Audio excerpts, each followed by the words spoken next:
Hello. I don't know why I go so AI in that. Hello, everybody. Welcome to Disney World. Today we'll be giving you an experience unlike any other. Savage beatings, both psychologically and physically. We want to introduce you to the absolute agony of the Overwashed experience. Dun, dun, dun, dun, dun, dun.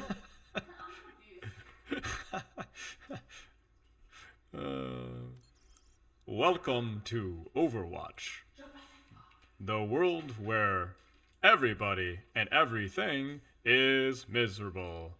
Ba-na-na-na-dun-dun-dun-dun.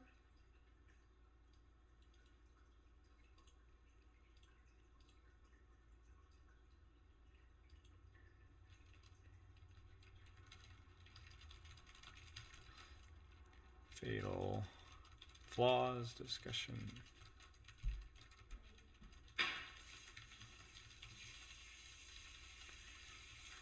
Welcome to Overwatch. Bum bum bum bum bum bum bum bum.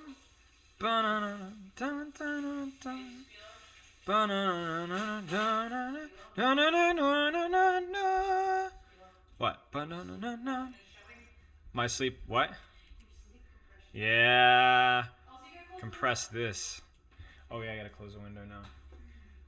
I actually feel okay. I had good sessions because I got to work with Erie and Deprice, so good sessions today. I had good sessions today. I enjoyed my sessions today. Hey, chicken. Ha ha ha ha ha ha! You guys are not going to believe the amount of responses I got for the most hated heroes.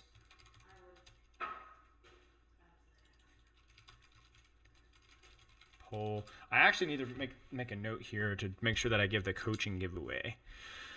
Nobody gets what I say. It's just the parts I convey. Nobody gets me like you. There's a part that I play. Nobody gets me. Huh? What is it? No, you got nothing. Nobody gets me like you. A big fat slap in the face. I bet you thought I was gonna say kiss. No. You get nothing. I realize that you guys are just like hearing like one side of this conversation, and like either Spylo's snapped and gone full schizophrenic, or he's talking with his wife, or talking with a cat. Maybe both. Great, Mike. Is that sarcasm? There's nothing. It's just the same mic. You'll be on the permanent blacklist for featured streamers. For what? Don't say anything too bad? For what? Oh, yeah. Oh, yeah. All right. Although I got confirmation today that a suggestion that I made in the content creator Discord is actually being, they're actually doing the change that I suggested to the matchmaker. I'll have to, when it goes live, I'll let you guys know that it was me. Remind me, but there's a small adjustment that they're doing that I suggested that they're doing, which is cool. Sing it, King. You got it. You can hear Pepper? Okay, you can. Unfortunately, we can also hear you. Oh, you're a funny one. Funny. What the frick happened to my mic? Why? What happened with my mic? Is it bad? Is it bad? Hang on. Is it bad? Hang on. Ah! Is it bad? Hang on. Ah! Why does it sound like that? I did a recording with it earlier and it was fine.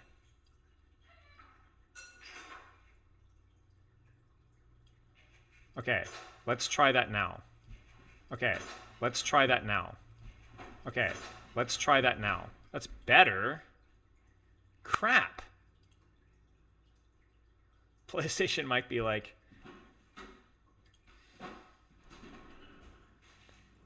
Okay, so there's a very embarrassing reason why this is happening. There's a very embarrassing reason why this is happening. There's a very embarrassing reason why this is happening. There's a very embarrassing... Okay, frick, man. Let's try it down just a little bit further. Testing, kisses and love. Testing, kisses and love. Testing, testing. Kisses and love. Testing, testing. Is it me or does it sound like off? Man drops a video called "You Need to Okay, Shut you're Up," you and Mr. then does Funny. this. You funny, Ventus. Funny. Super funny. Thank you for the sub. Super funny. Thank you for the sub. Super funny.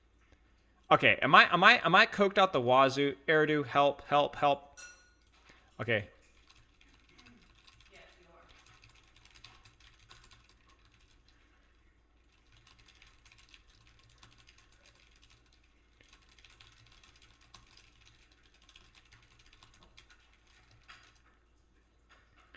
Okay, I'm gonna ask for the Eridu army. I don't know what's happened. It literally sounded fine in the recording, and then now it's like the cheeks. Okay, so here's the story though. So I was going back and doing. I was going back and editing, like just really briefly, one of the recent VODs, the pro analysis, and I posted on YouTube and whatever. And I go back and I listen to it because at some point I take a break. The bad news, guys, I'm pretty sure you can hear me urinating between maps.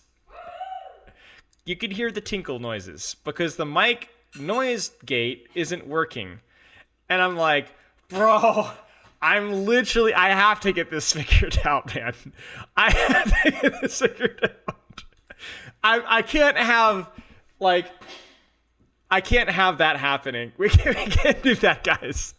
I'm either my sub count's gonna go way up or way down, and either way, it's not gonna be. We're not cool with that, okay? So I'm trying to figure out the noise gate thing, but apparently it's yeah. No, it's not the good news. No. Yeah, it's apparently a power statement. Apparently, I'm such a good streamer that I'm just gonna bring the freaking camera in with me. I'm just gonna let it roll, let the good times flow, and just keep talking to chat the whole time. Yeah. So, will there be hammer time today? Maybe, maybe. Okay, hang on. Apologies, figuring out a mic issue. Sorry. Is it me or do I still sound like super? Is it me or do I still sound like, yeah, it doesn't sound good. Wait, is it the wrong mic? Yo. No, it's the right mic. I think it's the right mic. Shut up, Toppy. Nice try, bud.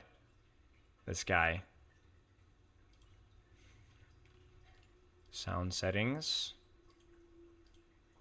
Manage sound devices. Wait, I'm gonna see if I can do at least a little bit of work here.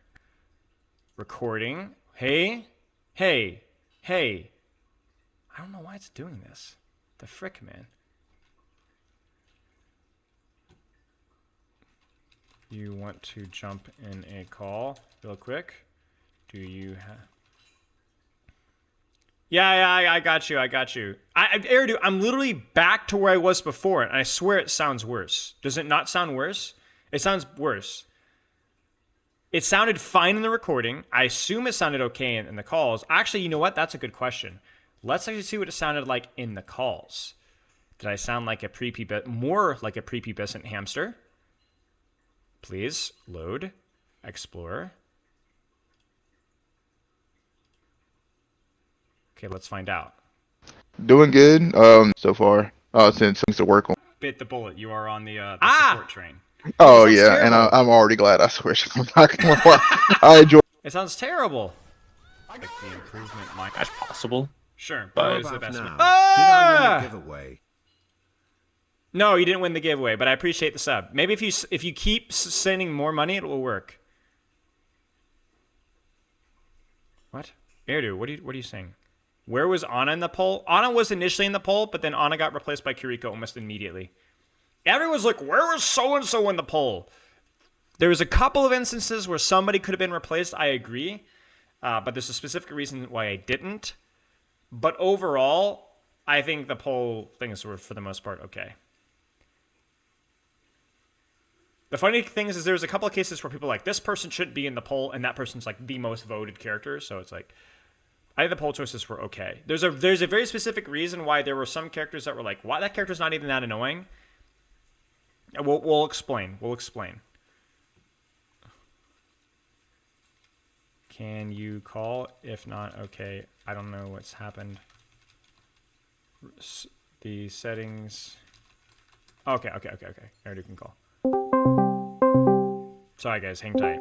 Yo, I don't know what happened. So basically, this is where we were at. I did the settings. Okay, you're fine on Discord, by the way, so it's OBS. Okay, so it's OBS because when I recorded myself in OBS, it was totally fine. It sounded fine. I toyed with things. It was a little. But you heard the recordings. It sounded fine. Yeah, no, that was fine. But now was that recording before or after that? You just checked. It was after we did the mic test. Okay, so that's strange. Yeah, so something happened between the mic test and or something's goofed up with OBS. So here I will stream OBS. Wait, that's my face.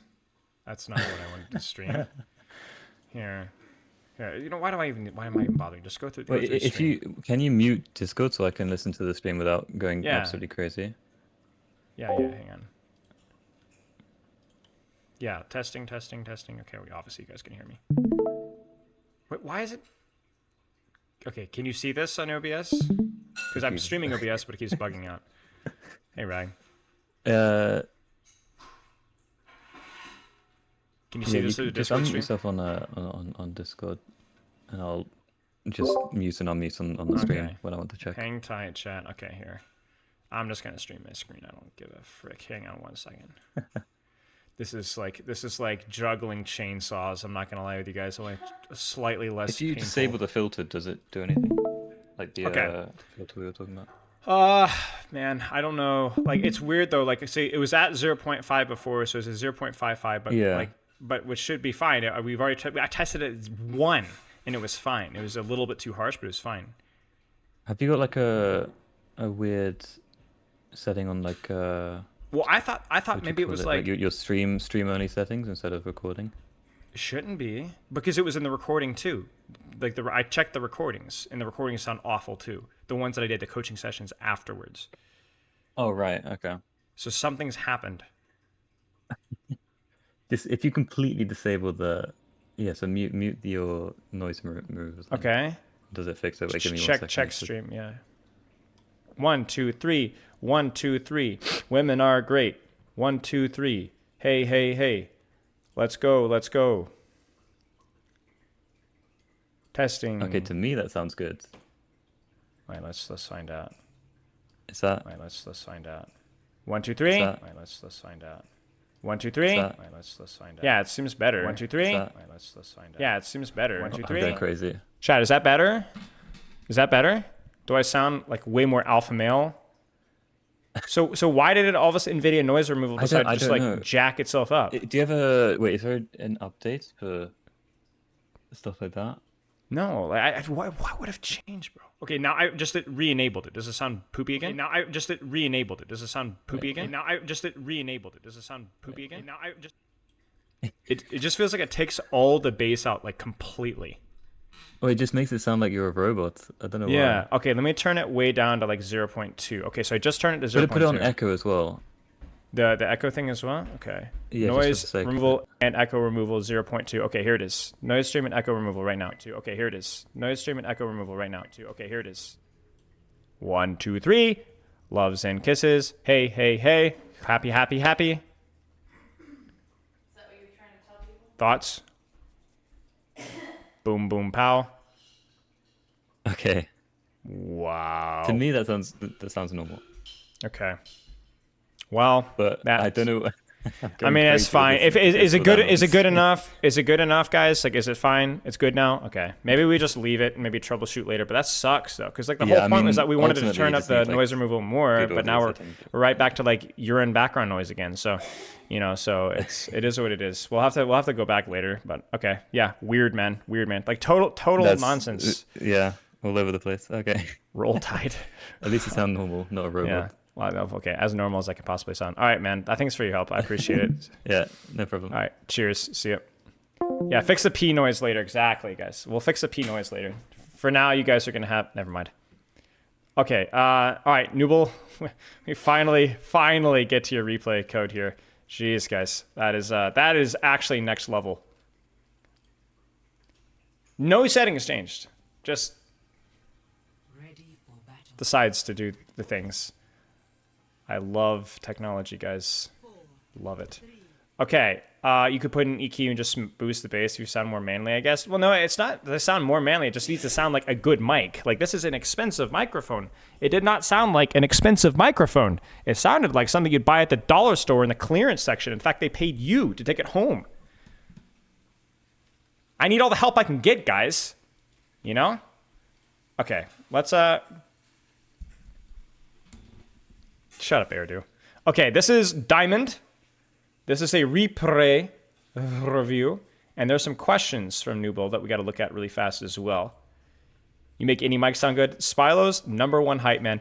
Yes, that is true. I appreciate the hype, man. That's good. That's good. We need Spylo's #1. Let's be honest, guys. That everyone is a Spylo #1 hype man, right? It's a Sojourn review. That's right. Too much analysis. Hello, Alexa, by the way. Varashi, year and a half. Think sub, mate. I appreciate it. Guys, make sure that your moderators are paying you. That's the Sigma Male grind set. Passive income. I appreciate it, mate. Okay, let's especially John Prostate. Yes, exactly. Yeah, exactly. Okay. I think Toppy's just mad that we didn't give the giveaway. It's too bad because this coaching session giveaway, man, it's going to be the greatest coaching session in the history of the universe. Very based. Okay, let's take a look here. So, I mainly want to see my Tracer gameplay and attack. Okay, so we'll focus on the attack. My name is... What the frick is my name? Wait. You lied to me. This is not your name in this code. You said your name is Divine Architect. I'm being baited. No, Nooble, what's going on here? Do you want... Is this Sojourn, or are we actually like looking... Or is there Tracer attack here? And you just went up. Your Spylo's #1 hater? All right, well, you'll have to fight me for it. Oh. Okay, I don't understand how the streamer mode works. Okay, well, that's fine. That's fine. Well, we'll start with the Tracer attack. And then we'll go back. Do you want coaching on the Sojourn as well if we have time? Which we probably will, considering there's only like 4 minutes of Tracer. Yeah, I'm not gonna lie, the skin is abominable. Legit the worst mythic in my opinion. Meet me at the gas station in 6... Any Spylo haters in the chat, meet me at the gas station in 60 minutes. Okay, thank you, John Prostate. Okay. You have another code, not gonna lie? Okay, so do you want to look at the Tracer? Do you want to stick with just Tracer? It's up to you, man. It's your review. We whatever you like here. Yeah, I cannot play skins with the flappy flappers in the wind. It's like playing with like extra. It's awful. The Ana skins with like the crosshair, the like cap thing that I can't do it, man. It just makes me irrationally angry. Yes, Tracer. Okay, so if you want, we could do the Tracer from this code and then jump ahead to another code and finish your Tracer with that one.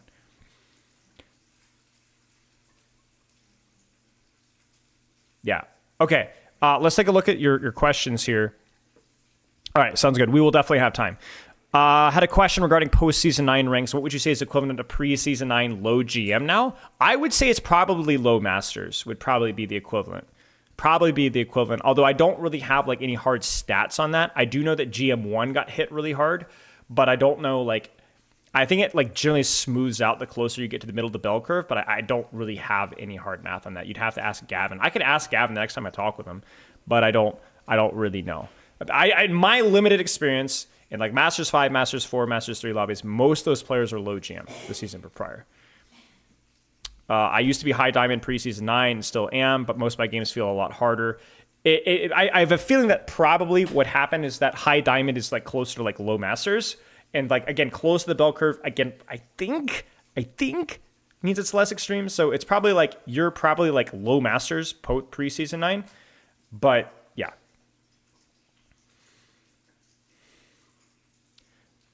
Yeah, so you probably did get better. here. Okay, let's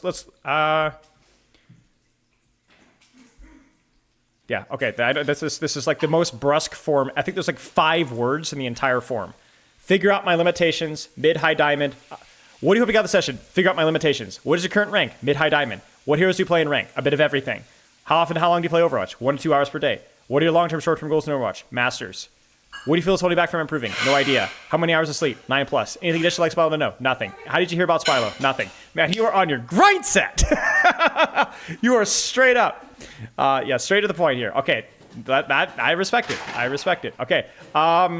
Yeah, I guess the only thing I would say that definitely stands out is that, like, just keep in mind that you are going to want to probably be careful about playing a bit of everything if you're only playing an hour or 2 per day in your Goals Masters. I don't know how that actually breaks down in terms of your playtime, but that's like the big thing that's standing out here. Yeah, I know it's not your first rodeo, but you know I have to criticize because that's my job. So you know I criticize and make fun of everything but myself. Yes. Okay. Let's take a look here. So no time for the form. We got to use that time to grind ranked. Amen, brother. So this is just more of a nitpick. Whenever you're thinking about like what angle you should be taking as Tracer, that will change depending on the circumstance. But the general rule is short range off angle. And I actually really hate this angle as Tracer most of the time, unless you guys are like fighting here, because as you like fight here and like as the fights rotate to here and here and here, your rotation options from here are little butt cheeks. So like this is too far. And then even like rotating from here feels really bad. Like you actually have to like cross the open. I generally, unless they're fighting literally here, this side of the map is not a good position. There's sizzling in the back. She's cooking. Do you see what I'm saying with the mic though? This is what I'm saying. Like there's either going to be ping noise or cooking noises. No, it's not too loud. There's nothing you could do. Yeah. What's up, Calix? Yo, Calix, I forgot to talk with Gabe about the whole thing that we talked about. I'm actually going to make a note right now so I don't forget. So yeah, I think right side's probably going to be better just because it's going to be more closer. No, that's not the dynamite, yeah. I mean, that's basically what she's cooking me. It might as well be gunpowder. But yeah, this angle is just straight up trash. It's too far. Get crisp. It's really good at removing background noise. All right. I swear. I have like 7 different things. And you got to see what I'm saying, right? Like this just feels so incredibly uncomfortable and awkward. It would just be so much better to maintain this angle here deep in here and then and/or contest the area on top. Yeah, I've heard about noise gates, but my mic guy, Eridu, the guy was like freaking hate noise gates, so yeah. So like I don't think there's like anything wrong with what you're doing outside of the fact that your angle is a little butt cheeks. Like you could see the problem with this side of the map, right? It's either direct and Ana or like you're playing Sniper Tracer. This is just a bad angle. Did Blizzard tell you to do the most hated? No. This is an idea I've had for a long time. There's a lot of juice coming up later. Hang tight. Because the most hated hero pool is is actually not just about the most hated heroes. There's an ulterior motive. Yeah, this is literally just a bad angle. Nooble. It's actually, there's literally nothing else. Feels terrible. And then if you are here, you could just rotate to the right side. I mean, look at this. Everything is a triple blink. Everything is a triple blink. Like you rotate to here, it's not. Everything's within 1 blink. Yeah, so we could let's just speed run this because I don't want to waste your time. Maybe there's some other little tidbits here. Good. Ah, this fight's lost. True story, I can watch VODs at 2 times speed. Almost as effectively, same thing here by the way. You rotate from left side to right side because that's where the angle is. That's what the short range things, but because you have no blinks, you die. I can watch VODs at 2 times speed. The problem is the students can't, so.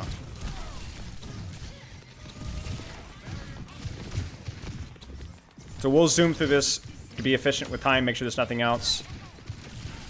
Are you gonna rotate right? Yes, you are.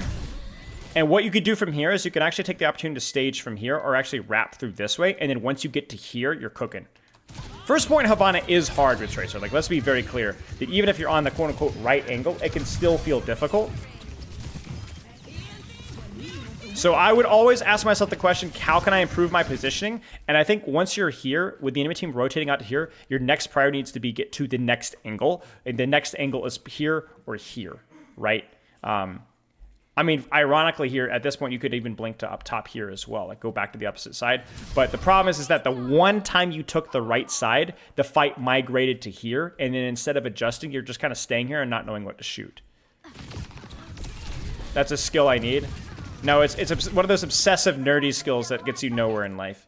But it's because I've reviewed literally thousands of... Like, I'm at the 10,000 hour rule with this job. It is what it is. Okay, let's look at the next code here.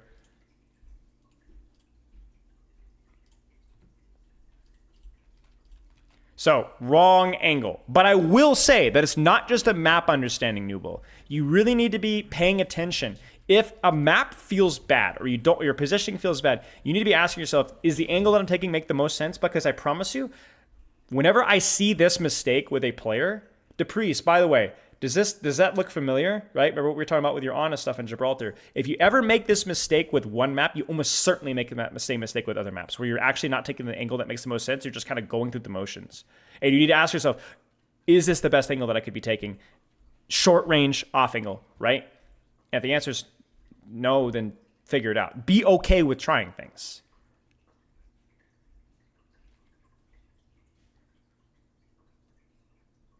You know? Be okay with trying things. Yeah, exactly. Because we just talked about this with Depriest in the review before, where Depriest is like, first point, Gibraltar and Anna. Guy has no idea where to go. I third person it, give him 5 seconds. Depriest immediately spots where he should have gone. Right? And you probably would have come to the same conclusion. Like right now, is this the best angle for you to take? I know a lot of tracers take this angle. I don't think it's necessarily a bad angle, but is this the best angle that you could take? Think about it. Here's to 7 months of being painfully mid at Overwatch. What's up, Brax? Thanks for the sub, man.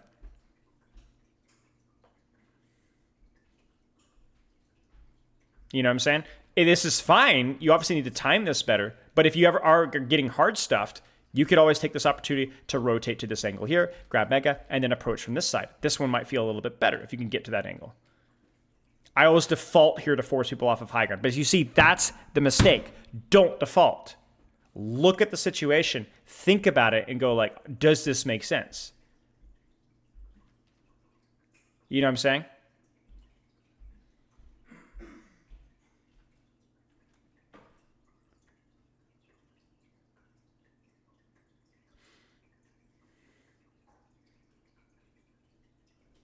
Can watch YouTube at 3 times? No. I do YouTube at 2 times, usually, depending on the video. So it's like really important for you to always be, like right now, you're like, okay, I'm getting marked by Sigma. Why is that? Well, that's because you're a little early. Okay. Now my Roadhog is here. So the question is does this make any sense anymore? Because not only is this maybe not the best angle, but crucially now, you're stacking with your tank. It's probably the last target that you want to stack with on an angle. So the question is what do you guys think about this engage? The answer is, it bad. Now, I don't mind this rotation here. This is okay. But this is. You guys have seen like what's the freaking WWE guy? The guy that swaggers out there. You just seen the meme like he's like, you know, he's crying or whatever, you know? It's like that, but it's like tears of rage, right? This is not it. This is not it. No, the guy, the CEO guy, the guy that swaggers out there, you know? Yeah. What the frick is his name? No, not Cena. He's not a wrestler. He's the guy that runs the whole thing. Yeah, the creep guy. But he's Vince McMahon. Yeah. But yeah, kill it. You know what I'm saying? Like the angle here is good, but like the way that you got to it, put yourself in a really crappy spot. And then when you disengage, you need to be disengaging back towards spawn. Why? Because short range off angle. Right? And remember, okay, here's the other thing. I know some of you morons, respectfully, are going to take this advice and then try to like hard force this angle in your ranked games when the entire enemy team is like standing here. Right? The point being is look at the enemy comp's position, go, I'm going to take that angle. If they're all freaking here, take the high ground for free and then pepper and harass from here. This is better than doing this. But you actually have to look at the situation for like a half of a second and then pick your angle from that. Good, T and Hate. I'm glad. That's good. That's good. If I disengage towards the enemy spawn, puts me at risk of getting turned on by 2+ and dying. Who's going to turn on you? Who? Who's going to catch you? You're playing Tracer. Who's going to catch you?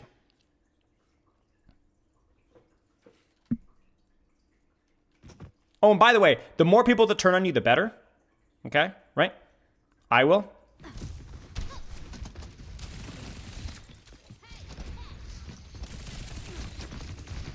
You see what I'm saying? Now, obviously, because it's a Spilo review, we're going to obsess about position because it is the most important thing in Overwatch. Beat you with a walker, exactly, Kitty Cannon. But I will point out one other thing. Depriest, just seems to be your Tracer review, man. Because what do you guys see here? Actually, no, it wasn't Depriest, it was Eerie. Is Eerie in chat? Do you guys see this here? Oh my days. Oh my days. Stream is buffering? That's alright. Oh my days. You just dumped half the clip into the wall. So unless you're on the, you got the graffiti skin equipped, you know what I'm saying? You're not, unless you're spray painting the walls, this is bad stuff. Now, a lot of you guys will blame that on like mechanical capability, but it's a mechanical habit is what it is. Do not mash your clip down. It's bad on every character. It's especially bad on tracking characters. And it's especially bad with Tracer because of how quick and inaccurate you need to be with your clip. Trigger discipline, bingo. That's right. Spilo bingo time. So we've got off angles, positioning, people calling people morons, and trigger discipline. That has to be a bingo, no? Right? I think this angle's okay. It's good. It's short range. You have cover. That's it. That's it. So, I mean, you're being effective, right? You see this? It's good. It's good. It's really good. Just the trigger discipline killed you. Polito, not Polito, what the frick am I saying? Nooble, are you back? Or did Nooble get snapped? I have a surprise for you on Saturday. I really hate when Lexa surprises me. She enjoys my torment. So it usually means something bad. Alright, so Nooble may have just gotten snapped. But that's alright. We'll still review real hard here. By the way, trigger discipline, you guys see it? Check it out. What are you shooting at? What are you aiming at? What's wrong with you? Right. It's good to point that out. It's not really an accurate representation of his mechanics. It's, again, an accurate representation of his habits. My ultimate's ready. Where should we be? Chat, you know where the fight's going to be, right? You know where the fight's going to be. You know what comp they're on. Where should we go?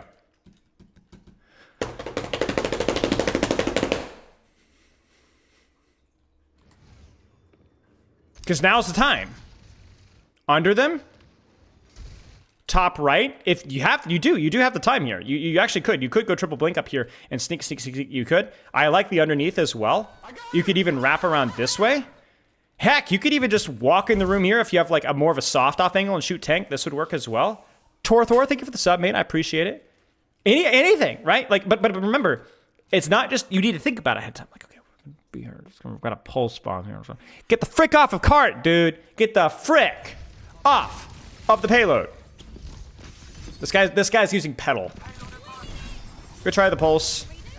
But the key thing is because you started on main, when you fail on your triple blink engage or double blink engage, you then recall back to main.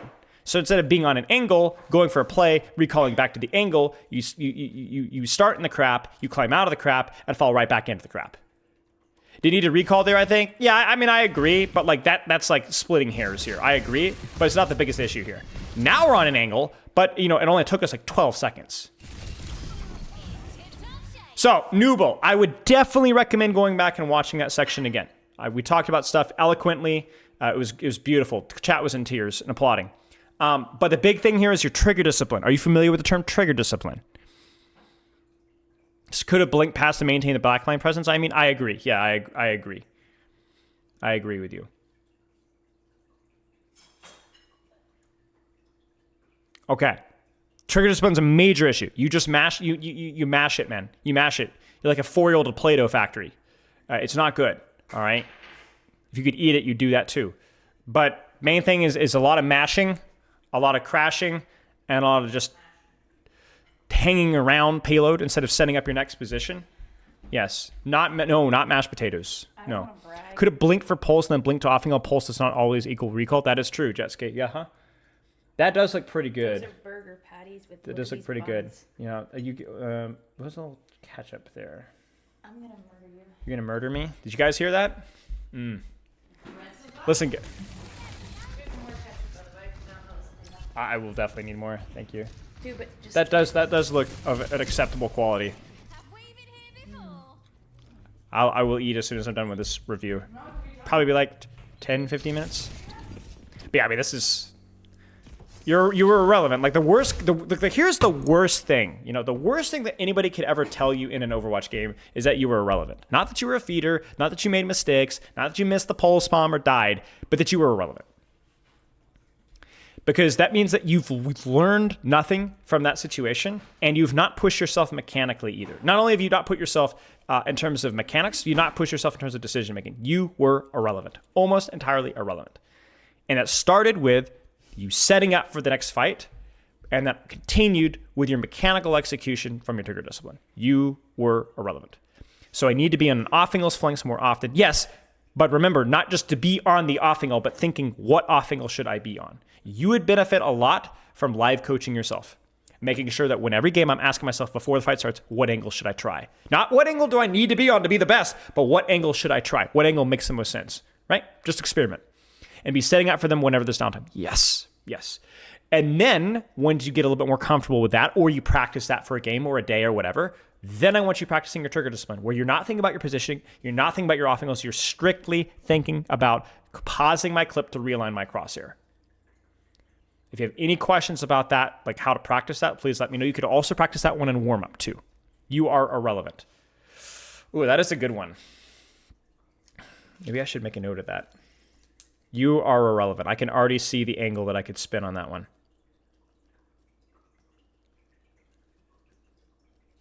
Irrelevant. Yes.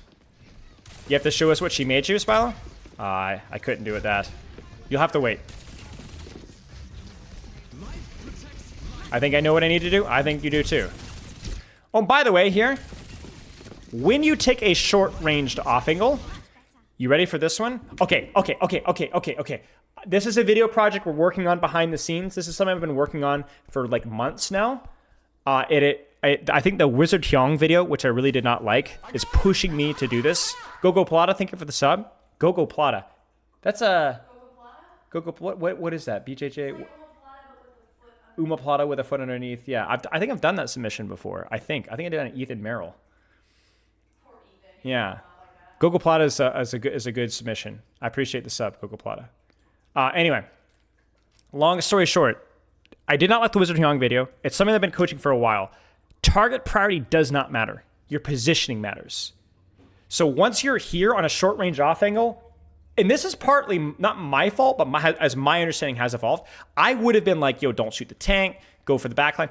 Let's obviously you should shoot Moira Tracer because you could choose whatever. But like, let's say Moira and Tracer weren't here and were like up here, you actually could just shoot tank.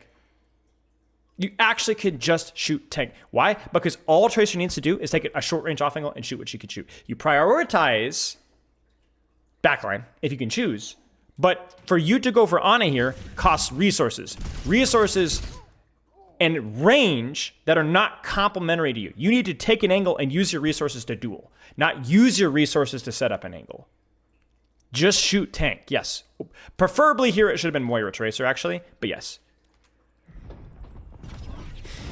Prioritize your positioning, then shoot whatever the frick you want to shoot.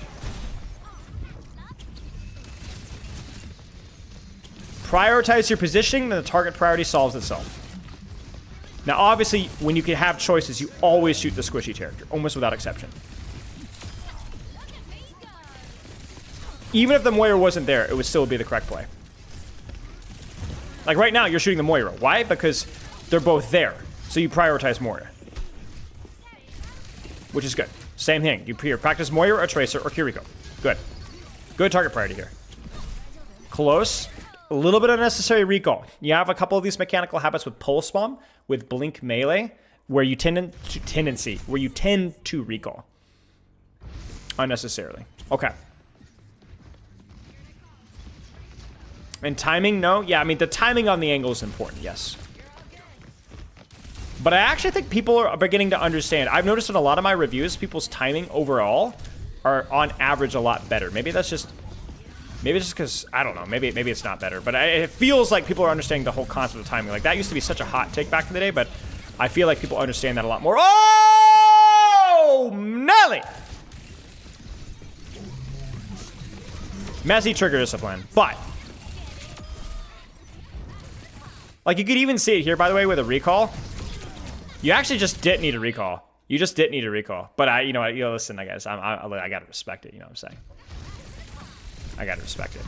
Trigger discipline. By the way, I'm not talking about trigger discipline anymore, but you guys can see it is a consistent and major problem.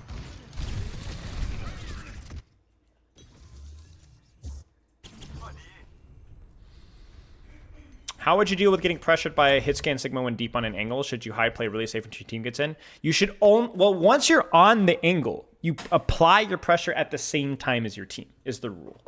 That's the rule. You take an angle, once you're on the angle, you pressure at the same time as your team. That's it. So then if the hit scan Sigma do pressure you out, it's expensive because it's taking two men's attention at a bad time. Right. Well, there's a reason I do so many Tracer VODs. It's not just because she's a popular character, but because she can be tricky to not necessarily understand, but it can be tricky to be objective about what you're doing here. Like, I like your angle here, but keep in mind that your pressure isn't really valuable right now. It's more about when they walk through the choke. That's when you're going to be super valuable. So be patient. Be patient.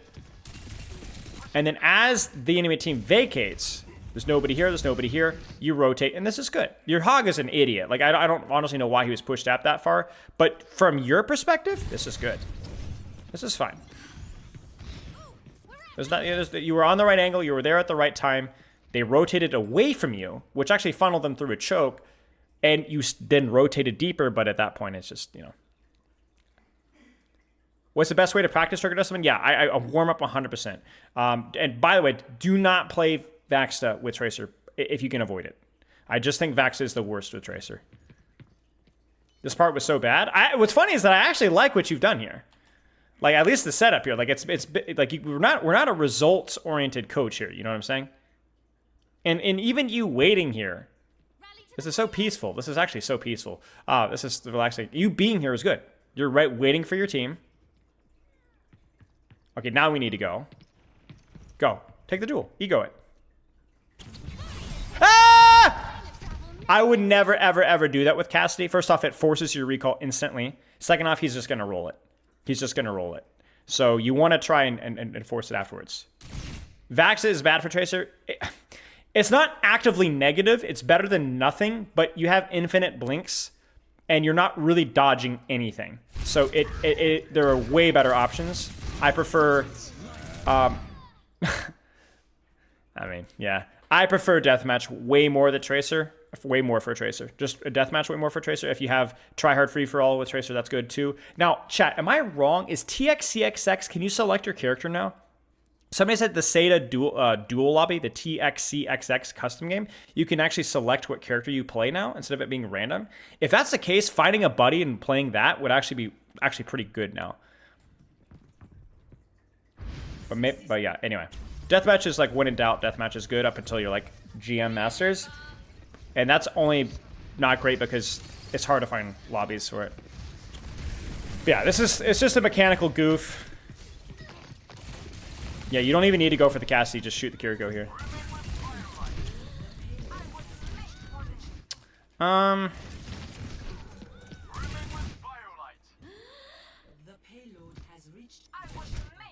Yeah, it just awkward movement, blink movement, and then you were already headshot at that point in time. Your movement does need practice, but that's just gonna come with time. Yeah, NA has like no tryhard FFA lobbies. They're all EU, and even with EU, they've died off a lot. It's such a shame. The death of tryhard FFA is like actually such an awful thing in Overwatch. At least we have Vaxa now, which is nice, but and like the IOSX warm-up code. Why is Vaxa bad for Tracer? As I already, like I said, infinite blinks, and you don't dodge anything. Any character that has combos or dueling as an important part of their kit is bad. Wrecking Ball, Genji, Tracer, Sombra to an extent. No, sorry, you're good. You're good, mate. You're good. You're putting food in my mouth. I can't complain.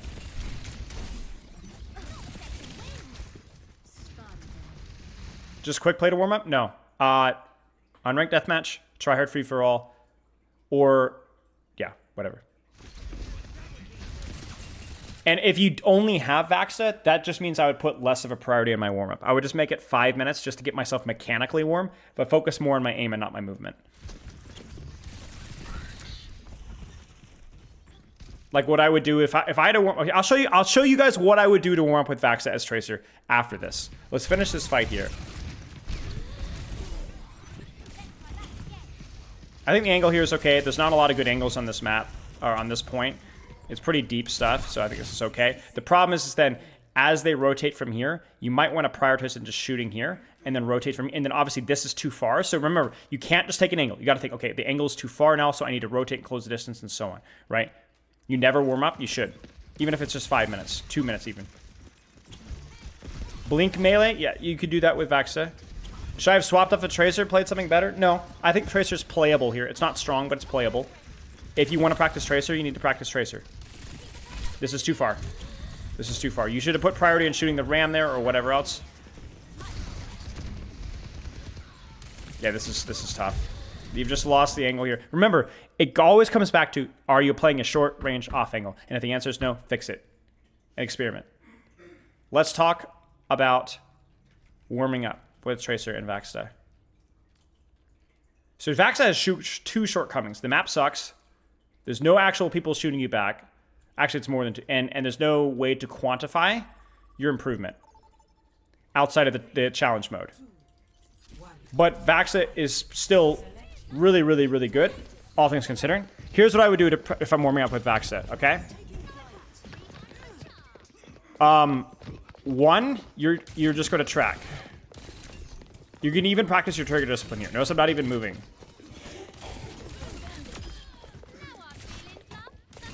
And you can even practice getting close to people. Like, I would never track with Tracer at this range.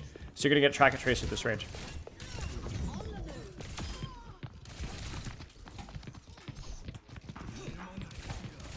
So I'm tracking without blinking. Now, what else I could do is do this. Now I could track without blinking, but I'm strafing.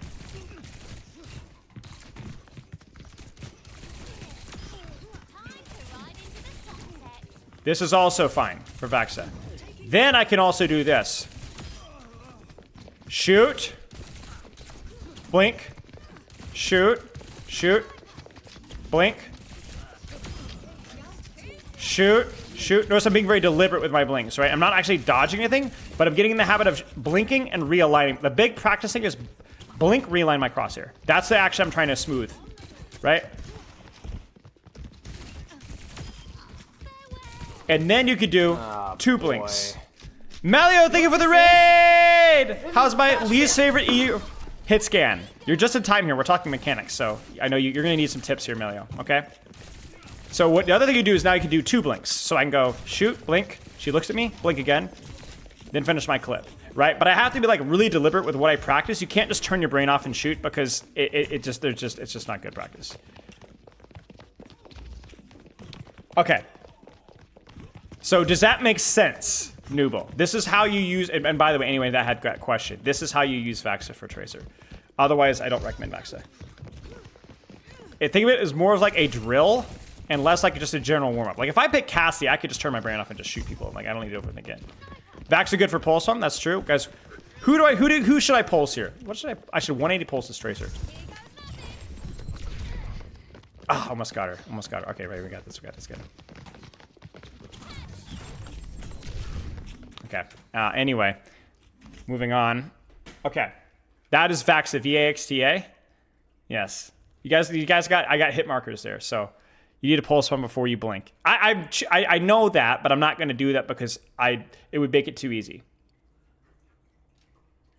Okay, so chat. Let's get some notes here for Nooble. Nooble, think pre-fight about which angle makes the most sense. Close range, etc. But first, scout enemy team positioning / think about where the fight will happen. Don't just autopilot on main or autopilot and angle. Do the same stuff. You got to be thinking. Trigger discipline. Control your clips. Keep an eye on blink, melee, pulse bomb, etc. recall habits. Yes, Malio is good. Okay. Do you have any questions, Nooble?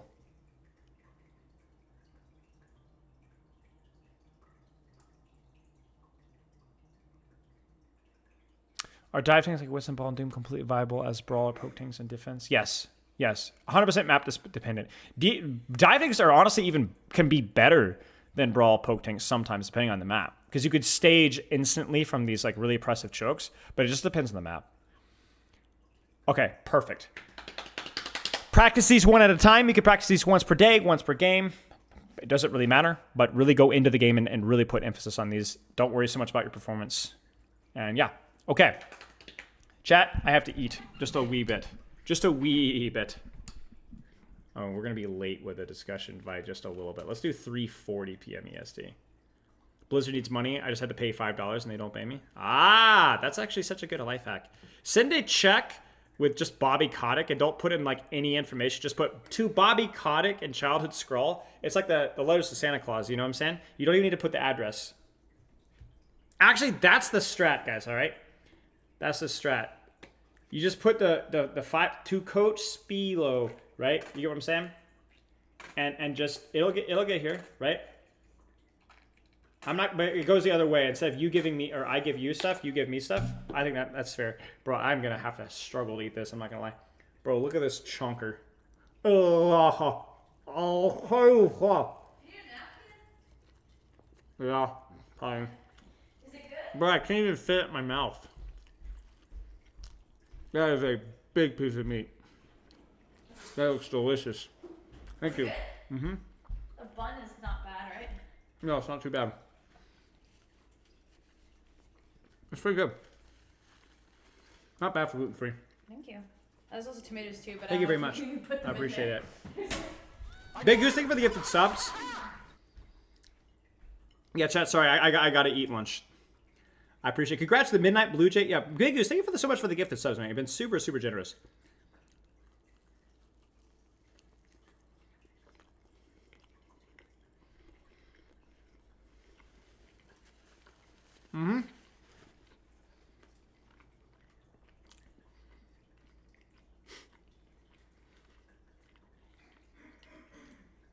I've just not, at this point in time, we've moved on, you know what I'm saying? I'm not going to even do it.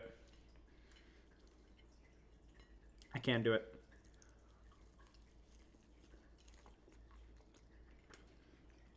I'm not going to even respond to it, so, you know, we can just move on. Hey, Samuel. I guess we could do some impromptu Ask Philo here, if there's any, like, quick questions you guys have. Because nothing says professionalism like talking with your mouth full. Respond to what, exactly? Wait, what did somebody say? Somebody said, my fiance found an even worse TV show than Suits, which she didn't think was possible. Oh, that's unfortunate, mate. And mercilessly has 180 episodes. Oh, that sucks. That sucks, bro. I feel for you, mate. You stand tall. Spilo and Awkward should have an Overwatch equivalent of Drake versus Kendrick.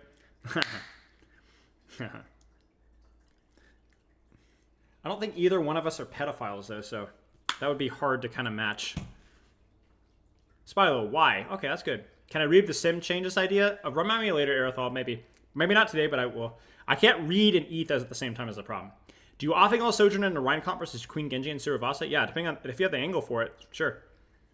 Suze isn't that bad. Yeah, Varashi, I don't know.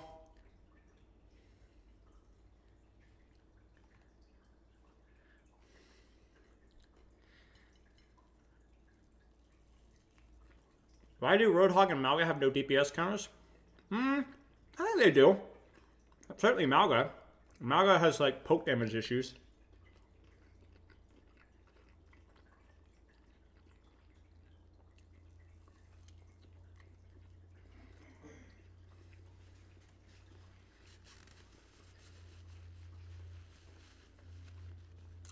Kendrick's a wife beater? Bro, I don't know anything about these people, man. Yeah, Echo does pretty well versus Malga. Hanzo, any sort of burst damage.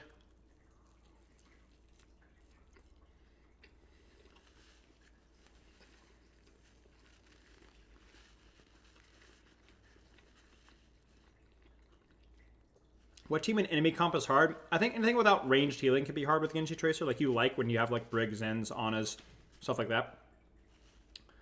But it depends. I think enemy comps, it depends as well. I think like something like Pharah could be difficult. More of a map situational stuff when there's not a lot of verticality and not a lot of big flanks. A white boy rapper? What does that even mean?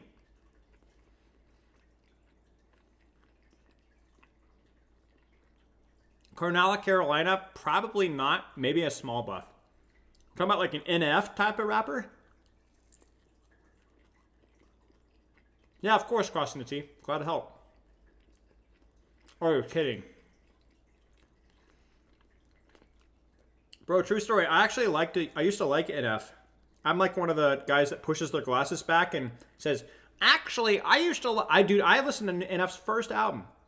First album. Back in like what? When was it? 2016? Yeah, we were the early. Sometimes 2015. Long time ago. It was a little repetitive, but it was pretty good. But, yeah, NF really tanked.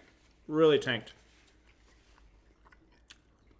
I know who's gotten more popular, but it's like one of those cases where I really think the rapping creativity and stuff has gotten like objectively worse. I cannot stand a single song out of like his last 3 albums. It's just white nonsense. Your son likes NF? I mean, he's definitely an inoffensive rapper, sure, but I don't think he's done anything since, yeah. Bro, I was an OG NF fan. If you got, some of his early stuff was actually pretty creative and pretty good. It wasn't like, he's never really had like amazing bars, like let's be honest, but. Will I ever go on tour with my music? I don't know, maybe. We'll see.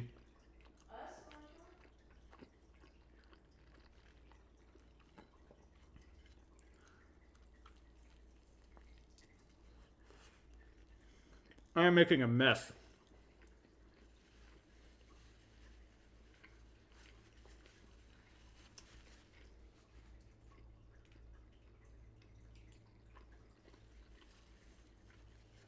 I like Tobe Wigway.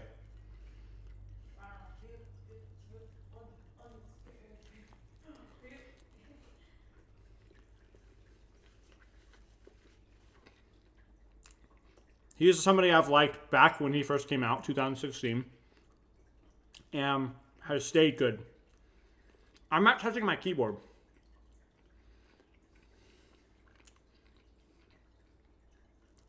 No. My desk is not with the ACC. I'm not touching my keyboard. I'm being responsible.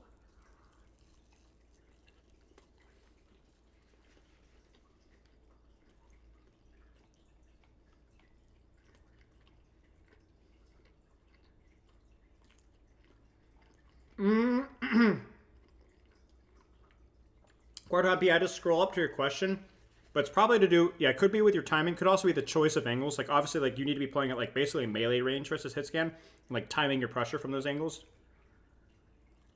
Why do I keep having to auto mod people saying white?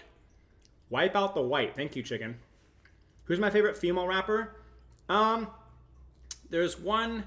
Shoot, what's her name? I actually don't know what her name is. It's the duo rap group. They have a couple of good songs here. Santiago people? Yeah, the Santiago people, exactly. The frick, what is it? I think Her has some good stuff, actually. I think Her has some good stuff. I like Her. The New Black, and The New Black is what it is. Santiago, the History Machine. Look up Ohana, Santiago, and the History Machine. That's pretty good.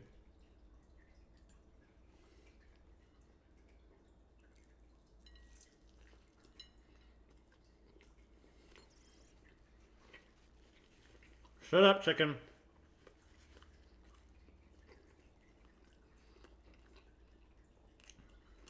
Nicki Minaj. Humor.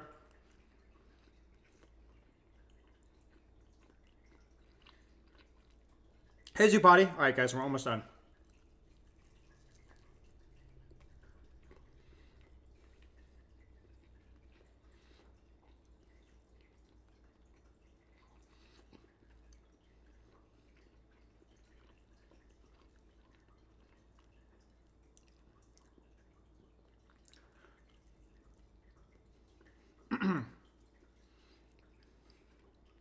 Is it Fly in the Boss? What? No, that's what I said. Ohana or whatever it is, the album.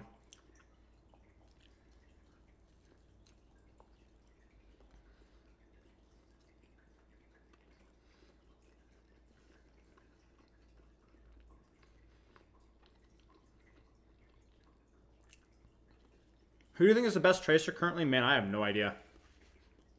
It's got to be still one of the Koreans, I think. Probably Stalker Heesing right now has been performing the highest. Yeah, it was. All right, chat, I'll be right back and we'll get started.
That's fine.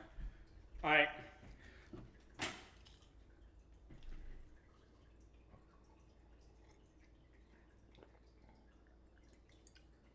Okay. let's do this. Well, I'm done with that. So full disclosure. Actually, let me actually ping Ryan here.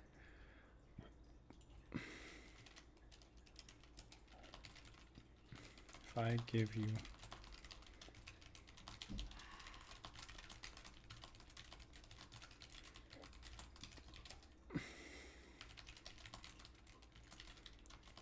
Full disclosure. Let's talk about what I did yesterday. So I had a form I put out on Twitter. Let me show you guys what I did here.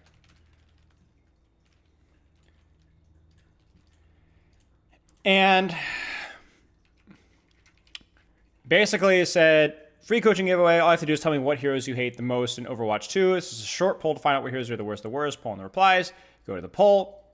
I actually filled out my end. I did it myself. And basically, here's the poll. You guys can see what I voted for, actually. What rank are you this season? Roll average is fine. What role do you play the most? Yada, yada, yada. What 2 tank heroes do you hate playing versus the most? Malga, Roadhog are my personal least favorite. What 2 damage heroes do you hate playing versus the most? I put Bastion and Widowmaker, although that depends, really. And that's something we'll talk about in a little bit. What 2 support heroes do you hate playing versus the most? Mercy Moira, Discord tag, yada, yada, yada. Okay. So what I was not expecting is the number of responses that I got, because I was expecting around 1K. We're at almost 2,000 right now. Hey, Gabe. Almost 2,000 responses here. 2,000 responses.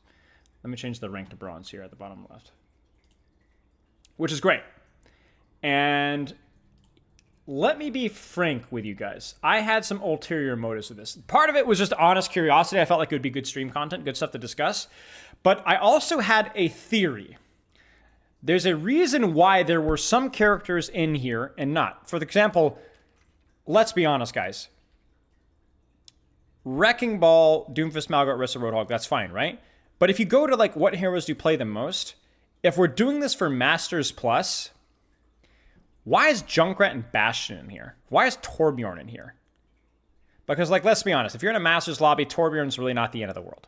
Hanzo, way more annoying. High-level Pharah player, in many cases, way more annoying, right? And if this was for lower ranks, why is not Reaper in here? Like, why is Widowmaker in here? Reaper's way worse in mid to low ranks, right? Way worse, right? So I had a lot of people going to me like, why no Reaper? Why no Hanzo?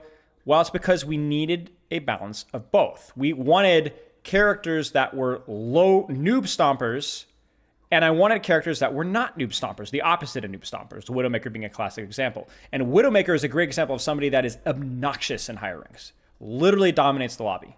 If you play Widowmaker on a Widow map, it is, like, you talk about like how you have to adjust your playstyle depending on what you're playing versus, Widowmaker is the most adjust your playstyle character, period, out of all of them in higher ranks. And then support, same thing. Kiriko, Lifeweaver. Kiriko not being a very frustrating character in lower ranks, but extremely frustrating in higher ranks. And the same thing goes with Moira, right? So I have a theory, guys. I have a theory. I'll show you guys the results here. I'll let you guys try to think about the results.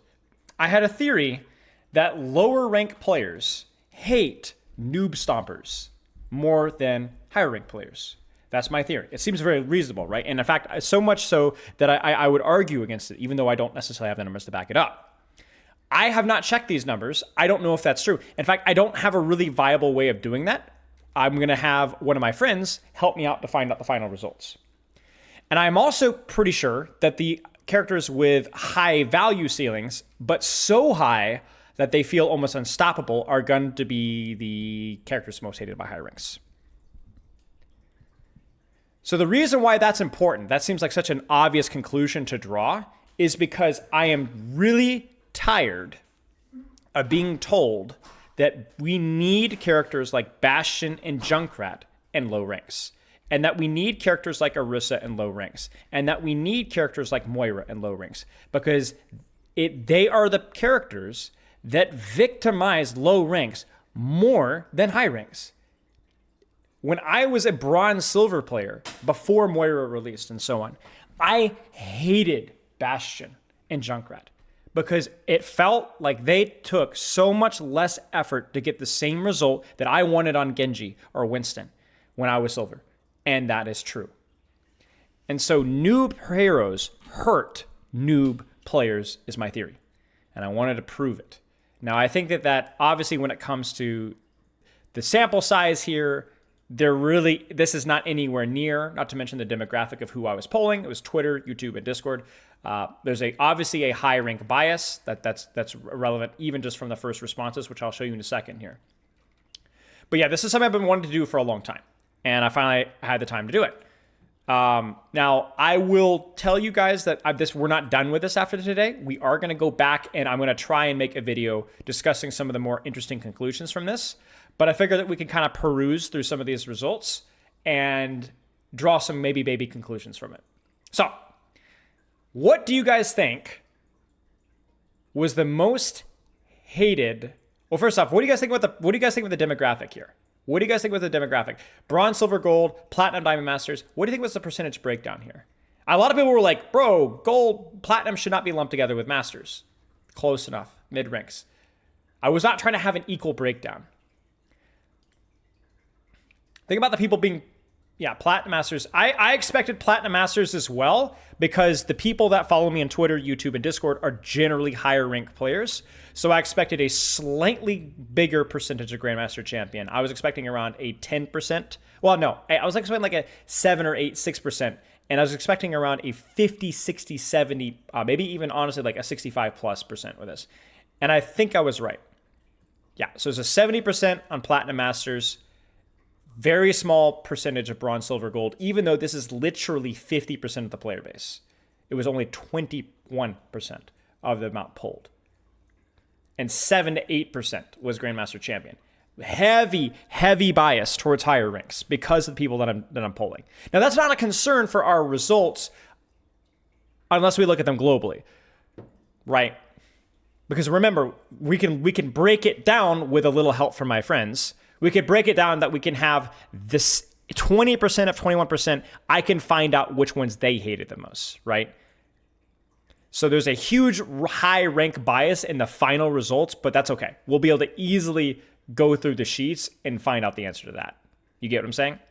So what role you play the most? Okay, so based off of these conclusions, let's go back to this here just for fun.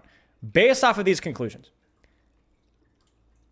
considering it's a Plat Masters and Grandmaster Champion bias, what tank do you guys think won? What is your order? Let's see if anybody gets the order correct. Let's see if you guys get the order correctly.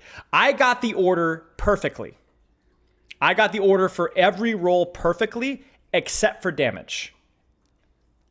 Actually, that's not true. I was off with one hero on both damage and support. But I got the tank roll correct. In terms of the first, second, third, fourth, fifth. I was actually kind of off on the damage one. And even though I was only one off, I was way off with one character. And the same thing with support. So what do you guys think with the tank? What's the order of operations here? I'll give you guys about 10 more seconds and we're going to jump in. Let's see how good you guys do it. Let's see how good you guys do it. Because I found this to be so much fun.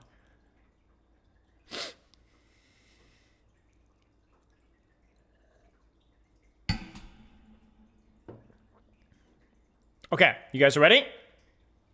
You guys are ready? If you don't get a chance to type it out, I'll trust you. Here we go. The order was Roadhog, Malga, Orisa, Doomfist, Wrecking Ball. Roadhog, Malga, Orisa, Doomfist, Wrecking Ball. And so a lot of you guys probably got that one pretty, or at least very close to that one. So, and Malga, Roadhog, were pretty close, as were Doomfist and Wrecking Ball. Yes, Roadhog first. Yep. So, now you might notice, why does it add up to more than 100%? It actually adds up to 200% because, remember, you could vote for two tanks. So 56% of people voted for Roadhog.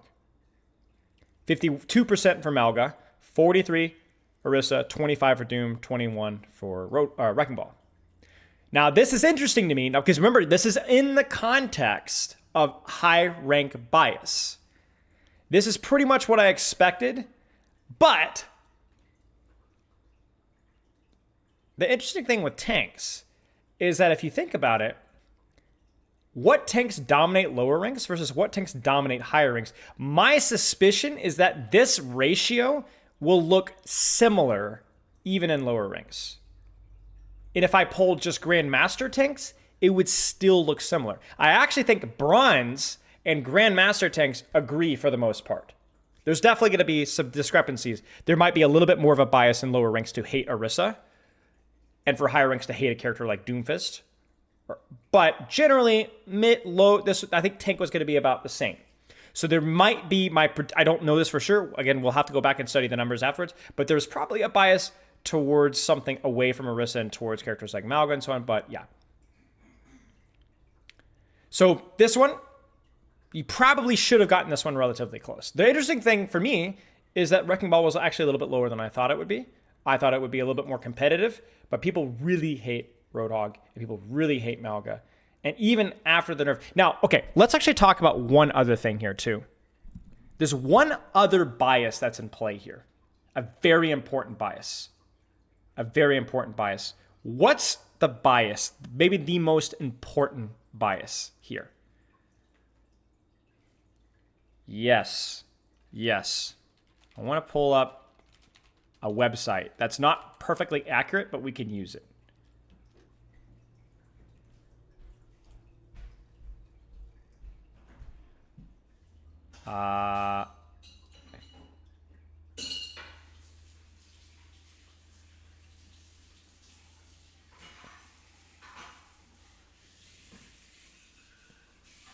You see what I'm saying?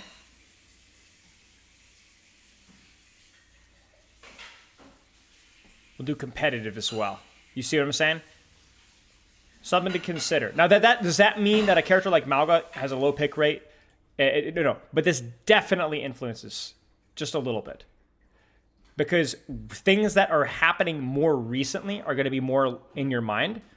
And so Malga, the reason why Malga is probably not higher is because his pick rate is really low. If you had pulled Malga closer to the end of season 8, he probably would have crushed Roadhog. Not just because he was stronger, but because his pick rate and the pick rate and the strength are definitely correlating. You get what I'm saying?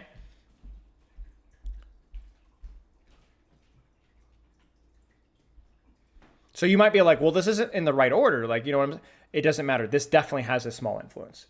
It has an anchoring effect, right? On where you're going to be influenced by what happened most recently to you, the negative situation. So it's likely that characters like Malga are underrated with how toxic they are. And Wrecking Ball is underrated with how toxic he is. And Roadhog is underrated, if even possible. And Doomfist is maybe a little bit overrated because the pick rate is a little bit higher. Obviously, you have to factor in the bias of the ranks and so on. All right, give me 1 second here.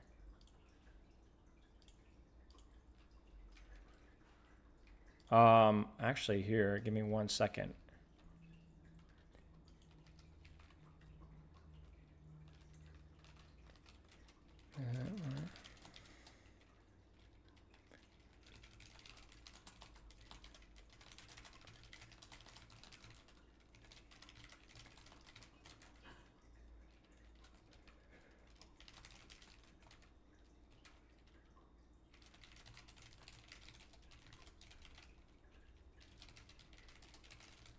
Sorry, I'm messaging Ryan about maybe breaking down this thing for me. So yeah, anyway, so small bias there, almost certainly, in terms of recency.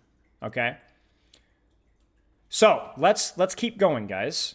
Chat, we have DPS time. What do you guys vote for? What do you guys vote for? Now keep in mind, there is a significant high rank bias here, where there are a significant number of higher number of high rank players compared to low rank players. And because I did not factor in this, yo, Metro, thank you for the raid. I appreciate it. You're just in time.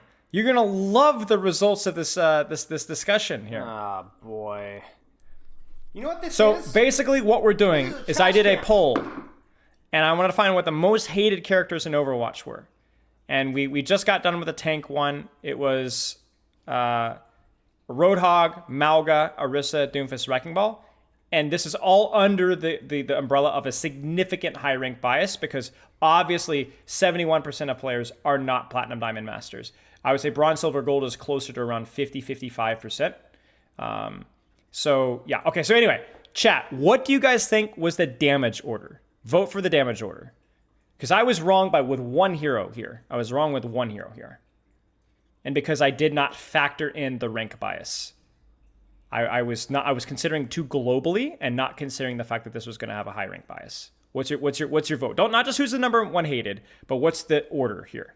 Now again, some of you are like, well, why isn't Sojourn here? Why isn't Hanzo in here? Remember, we're having high rank characters, mid rank characters, and crucially, low rank characters. Junkrat and Torb aren't that bad in high ranks. They're not that bad, but they really are oppressive in lower ranks, and so we have to factor that into play.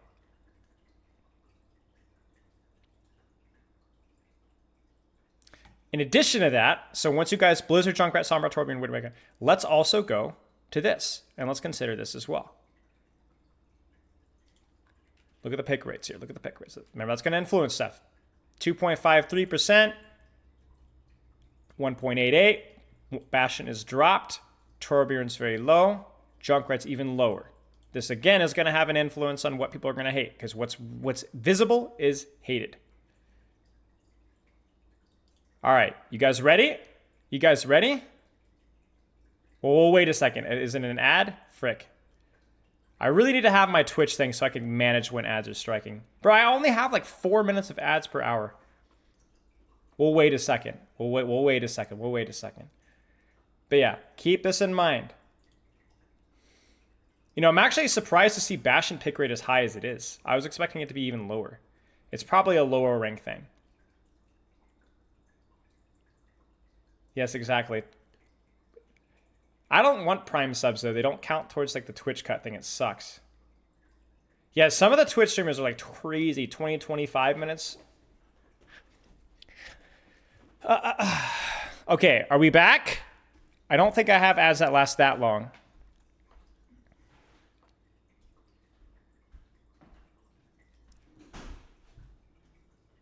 All right, we're back. All right. You guys ready? So here's our tank result. Here's our damage result.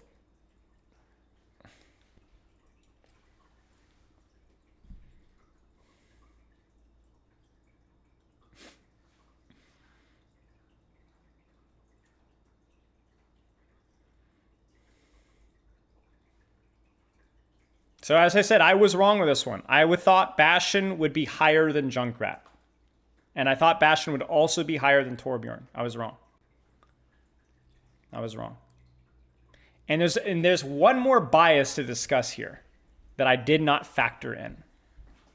There's a very important bias here that's coming to mind. Okay, so first off, Sombra, no surprise. Big winner. Widowmaker, again, no surprise, big winner. Widowmaker is tricky because she's hated more. My prediction is that she's hated more by higher ranks, but lower ranks hate her for another reason, because her value, if she's not getting picks, is through pressure, like through controlling a sightline, and low ranks don't understand that, and so they think Widowmaker is always a throw pick, You should be playing Widowmaker in lower ranks, so lower ranks really hate Widowmaker, right? So because they don't understand the value of a Widowmaker that's not getting headshots all the time. Anyway, long story short, also her ultimate is underrated in lower ranks as well because it doesn't directly get kills. But yeah, the reason why Sombra's so high and Widow's so high and all these kind of things, Junkrat was higher than I thought he would. I would say. It says playing versus though. Yeah, but people aren't going to read the question. I promise you. They're not. They're just going to say, "Oh, Widowmaker. I hate Widowmaker." Right? They're not going to read the question. The reason why okay, here's a question, guys. Why is Bastion low? The first obvious answer is that Bastion isn't super strong anymore. He used to be really strong, right? The nade was ridiculously broken. The second reason is that he's also not the highest pick DPS right now. But he's picked more than Torbjorn, so why is he not picked very high? So there's two reasons why that's the case. One, and this is the thing that I was really clarifying, is that there's a very high rank bias. Bastion is not good in high ranks. Bastion does not bother people in high ranks. Bastion is a noob stomper. Right? So Bastion freaking sucks to play into if you're a noob rank. But we already pointed out that the demographics of our sample size here is heavily biased towards mid and high ranks. Heavily biased. And there's one other reason about why Bastion is underrated here, in my opinion. You guys ready for this one? You probably didn't even think about this. What characters hate playing versus Bastion? Yes, the priest already has it. Exactly. Already has it. DPS and supports generally aren't really bothered by Bastion. Tanks are. Yes. So you could think about like 2/3 of the player base, at least, right? If we go into the actual thing here, right? Like look at our demographic here, right? Tank is less than a third here. Obviously a little bit of it in here, so just keep that in. But so let's just say a third, right? Only a third of the player base really hates Bastion. The other 2/3 are kind of indifferent. They probably don't like Bastion all that much, but they're more concerned about characters like Sombra and Widowmaker because they directly counter them. Now, chat, why is Sombra number one? There's a very, very obvious answer. And it's not because, oh, she's a trapped, invisible stealth. There's a lot of annoying things about Sombra. But look at it holistically. Why do you think people hate Sombra so much? Who does Sombra annoy? Yes, Lexa, exactly. Every role is affected by Sombra. DPS, tanks, and supports. The backline assassinations, EMP, hack, virus. In fact, the aspects of Sombra that are most annoying for tank don't really bother DPS and support that much. And vice versa. Virus is super annoying for DPS and support, but virus doesn't matter to tank.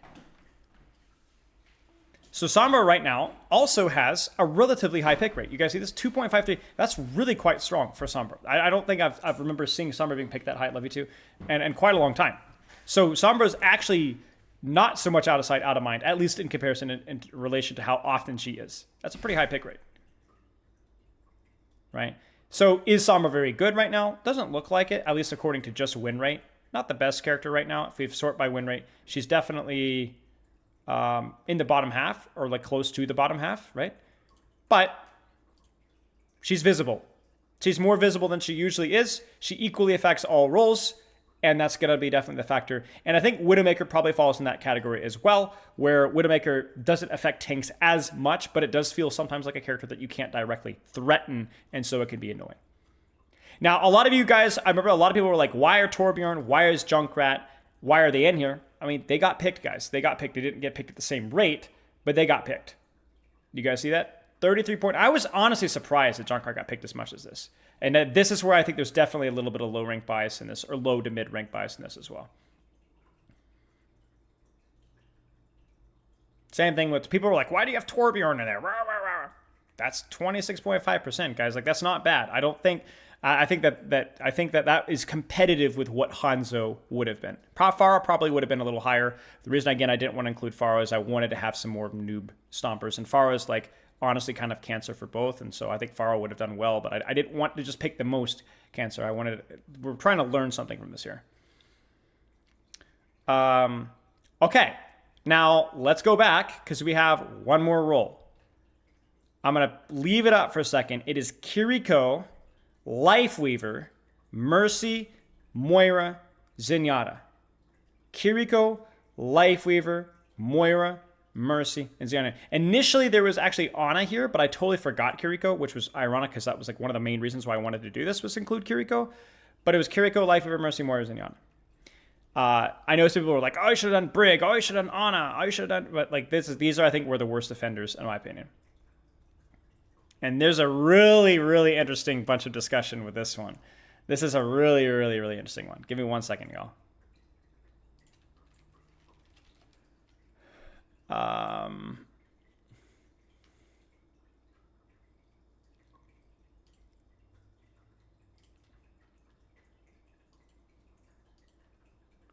managing access for this here.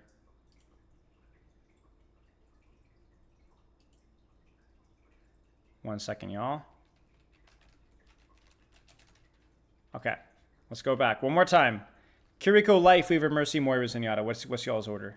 And again, I was off by one here. I voted for Mercy, Moira personally, but I didn't think they would win it necessarily. And this one, I think, has major recency bias. Major recency bias. Now, Kiriko doesn't bother me too much. Major recency bias. We'll talk about this when you guys ready for that. I kind of tipped my hand there, but here we go.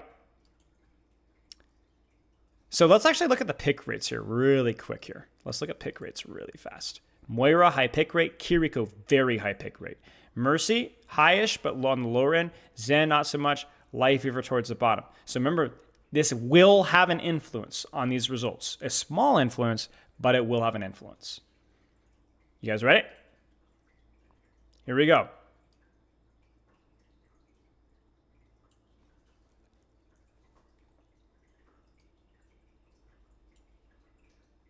A little bit of a surprise, no? A little bit of a surprise. I was a little bit surprised by this one. Yeah, the Ana, ignore the Ana result. That's before I changed the thing.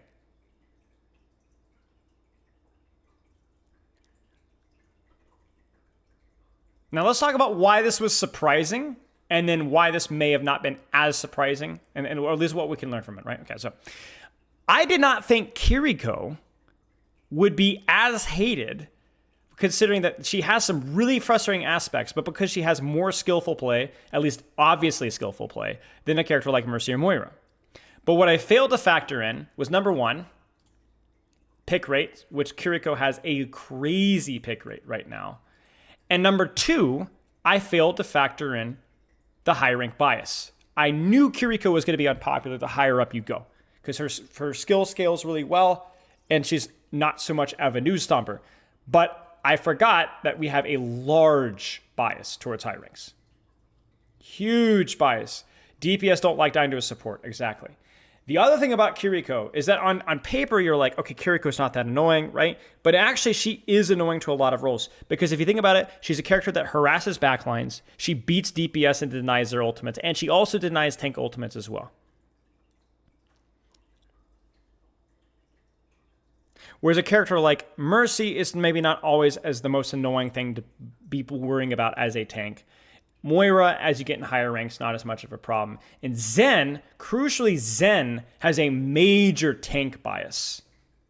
Major tank bias. Zen is really unpopular with tanks, but most other roles don't care about Zen at all. Doesn't bother them at all. They don't care about Discord. They don't care about dueling him. They don't care. In fact, a lot of people like Zen.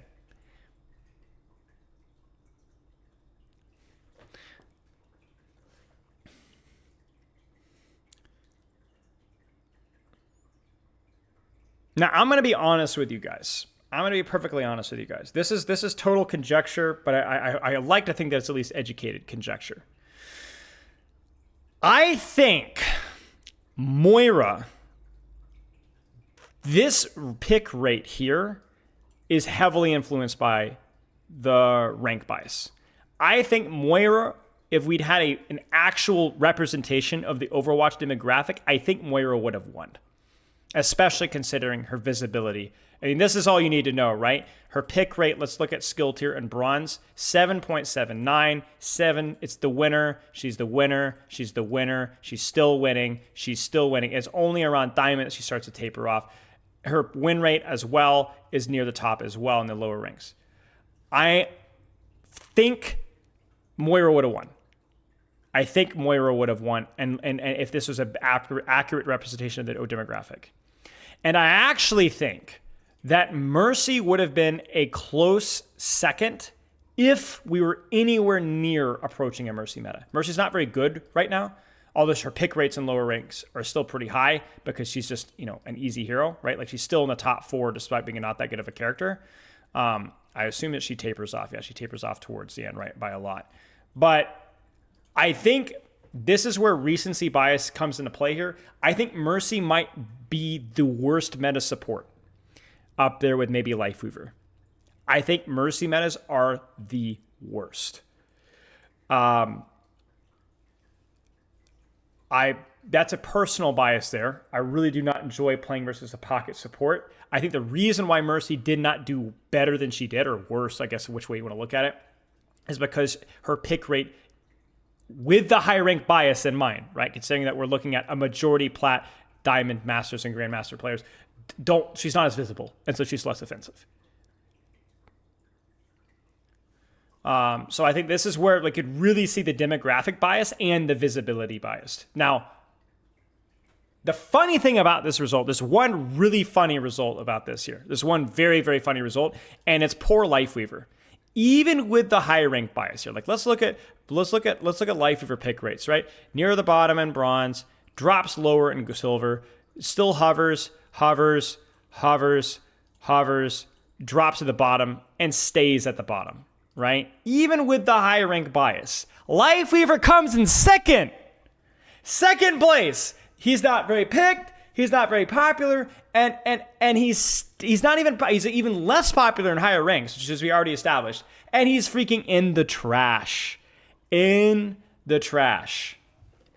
So the funny thing about this is when we factor in the bias, Lifeweaver might be the worst, the support. Honestly, Lifeweaver might be the biggest loser, period. Because even Sombra has a relatively high pick rate to justify this hatred, right? But Lifeweaver, man, and this is really where people really hate playing. If you're playing support, I don't give a flying frick about playing with a Lifeweaver.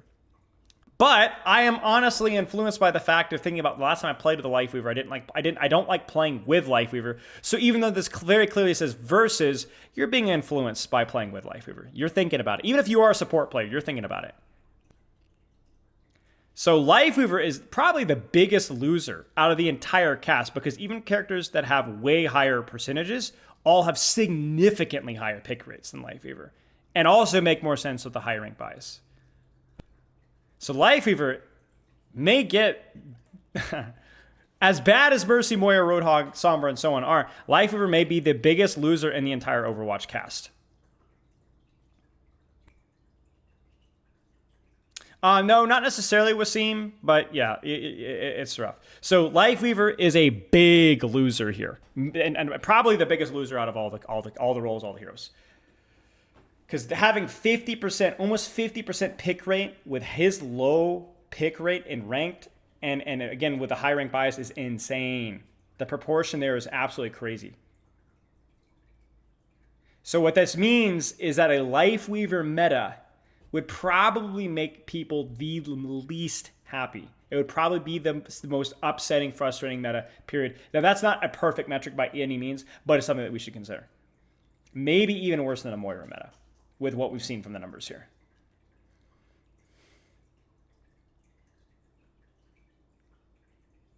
So here's what we're going to have here.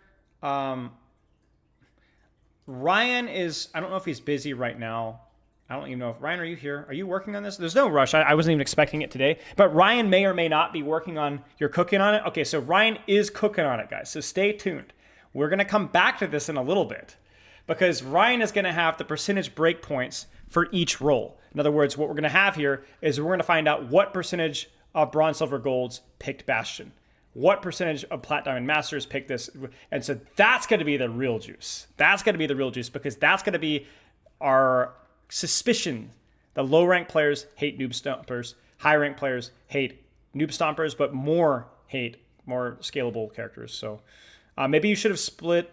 You should have split the ranks differently. I disagree. I wanted a very strictly low-rank section, a high-rank section, and then whatever.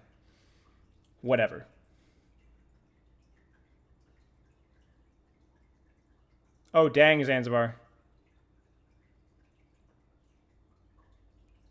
So we'll see. Ryan doing all the work as per usual? Yes.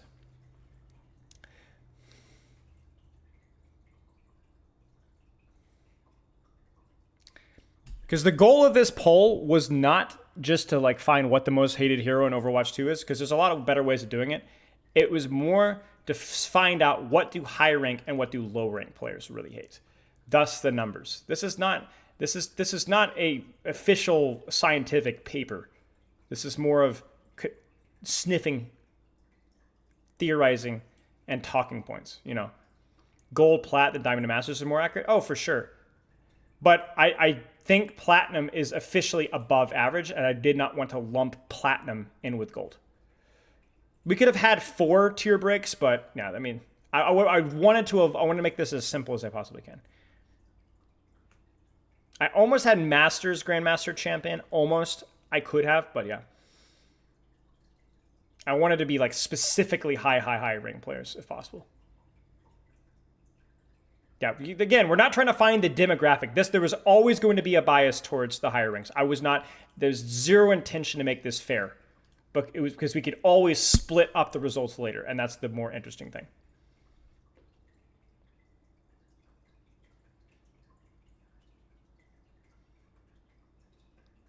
Yeah, we're working on that right now, Subway Kiwi. So anyway, that was really, really fun to do. There's a lot of things that we could talk about with that, and we're not even done. Okay, chat.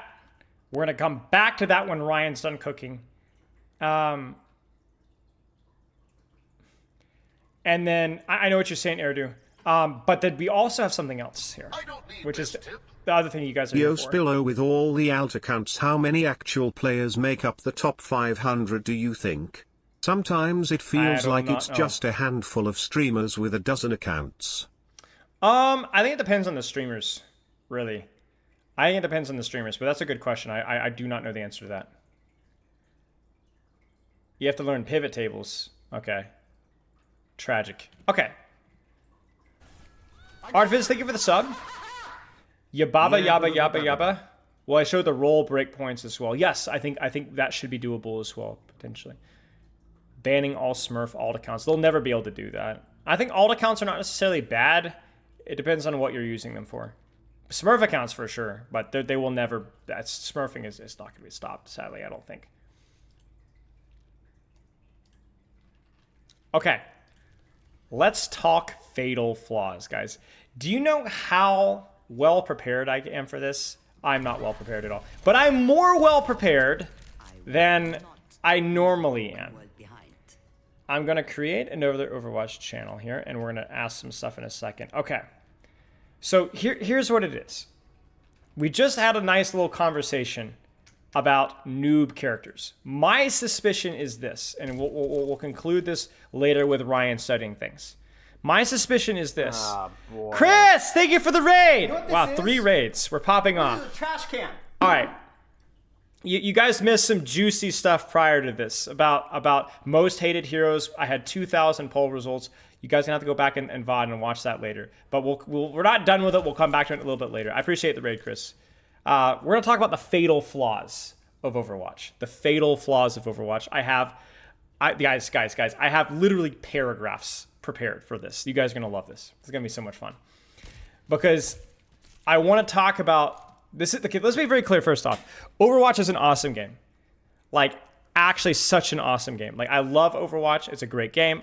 The developers, I think, have done a fairly good job with it recently, especially coming off of Overwatch 1. And frankly, a really bad transition into Overwatch 2. I think a lot of people poop on the developers now when it's not necessarily the same developers making the same decisions necessarily, especially guys like Alec Dawson. Okay, so that being said, the game is awesome. But what are some of the challenges that you have when you're developing any game, especially a competitive game with a tendency to try and fulfill people's hero fantasies? And this is where we ask the question, are noob heroes acceptable? Now, I already gave you guys my take on this, and we'll have some numbers to potentially back that up in a little bit. My suspicion is that noob characters like Bastion, where's my mouse, Junkrat, and Moira are worse for lower ranks because while they're easy to pick up and play, they're extremely frustrating to play into. And so what ends up happening is through the excuse of catering to lower ranked players, you actually hurt and hinder low ranked players. So let's talk about that. What is a noob hero? Easy to understand the basics of their kit. You throw an orb that does damage. You throw a fade. You throw an orb that does healing. There are nuances. There's actually nuances with Moira's kit, but it's overall easy to understand, right? You don't necessarily need to understand all the details, but you just know what you do. I think Ryan's a great example of a noob character because you throw a fire strike, you hold your shield, and you swing your hammer. There's a ton of details like how to pin cancel and turning your camera. There's the combos that you have to do. It's knowing that Shadow does more damage up close, but you don't need to understand those details to play the characters. It's a character that has a low skill floor. You immediately pick it up, and a high skill ceiling, right? The difference between a bad Reinhardt and a good Reinhardt, even in higher ranks, is massive, right? Easy to understand those basics. A character that is not good for low ranks would be, frankly, maybe not a Venture, but maybe like a Wrecking Ball, where there's a lot of nuance and details with the kit, and it's very difficult to even get the basics of the kit right. Now, are you guys ready for a spicy take? I think Winston is a good basic character. Do you need to be a genius to understand how to play Winston with Bubble, Jump, and even Primal Rage? No, you don't. You just need to jump on stuff and that's it. The thing that makes Winston so healthy, though, is that he, has, like Ryan, has a dramatic skill curve. The problem with noob stomper characters, though, is they can often discourage you from trying, not necessarily more challenging characters, but characters that don't provide as much value immediately. You see, that's the difference. That's the difference here. I don't think that's the difference here. When we talk about like what is a noob-friendly character, it's a character that is easy to pick up and understand. But a noob-friendly character should not be a character that gets immediate or free value. My problem is with my problem is let's change this here.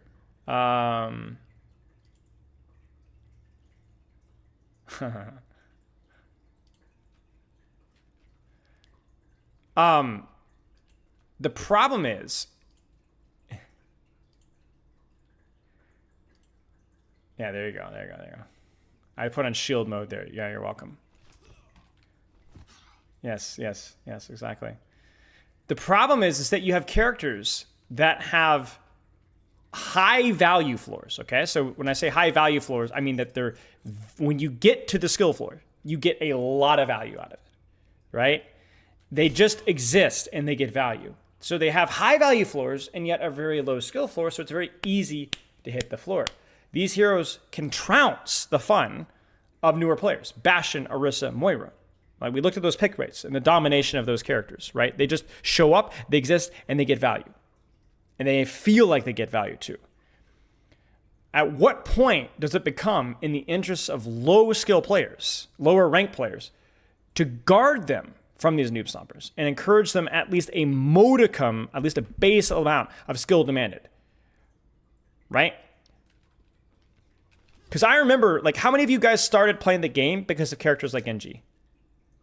Right? How many of you guys fell in love with characters like Ana or Zenyatta, right? Not everybody is like that. Everyone has different tastes. But one thing that does make it, even a character like Mercy, like when you have, I've worked with a lot of Mercy mains, right? A lot of Mercy mains, why do they like Mercy?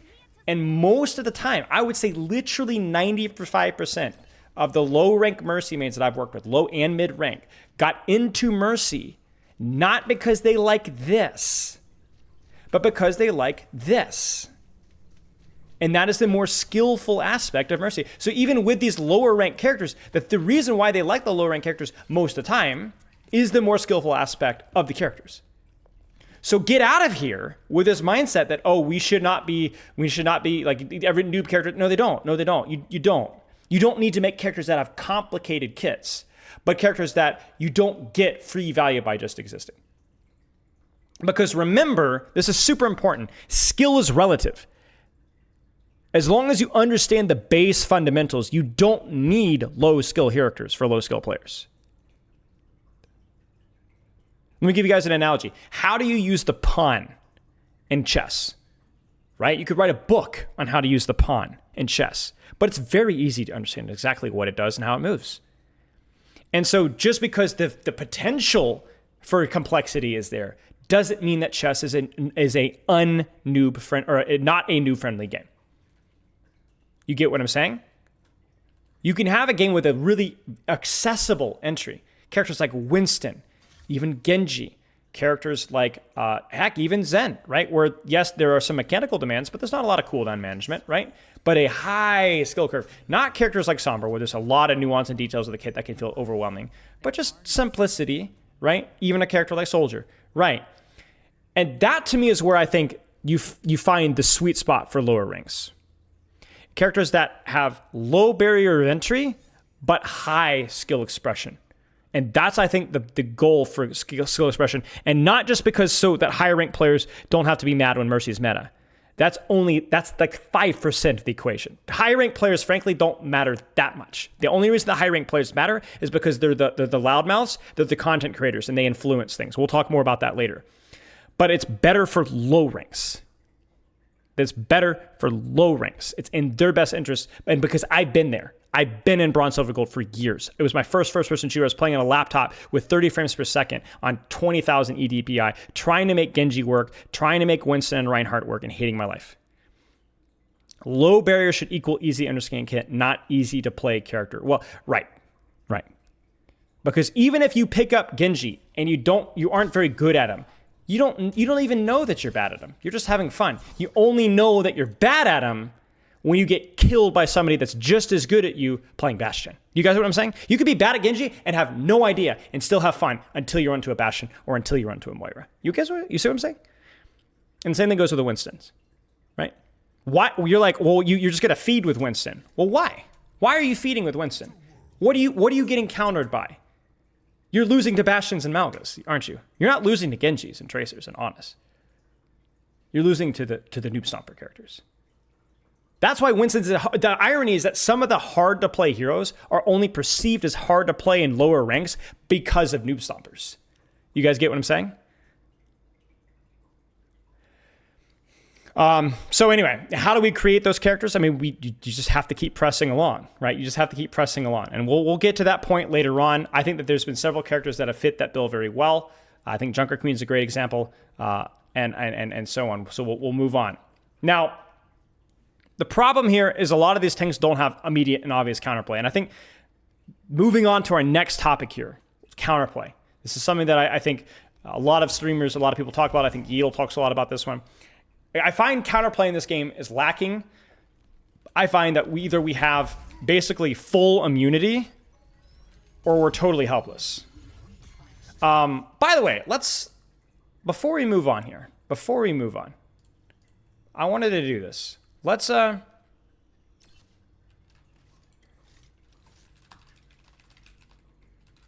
I want to hear what you guys say. Are noob heroes acceptable?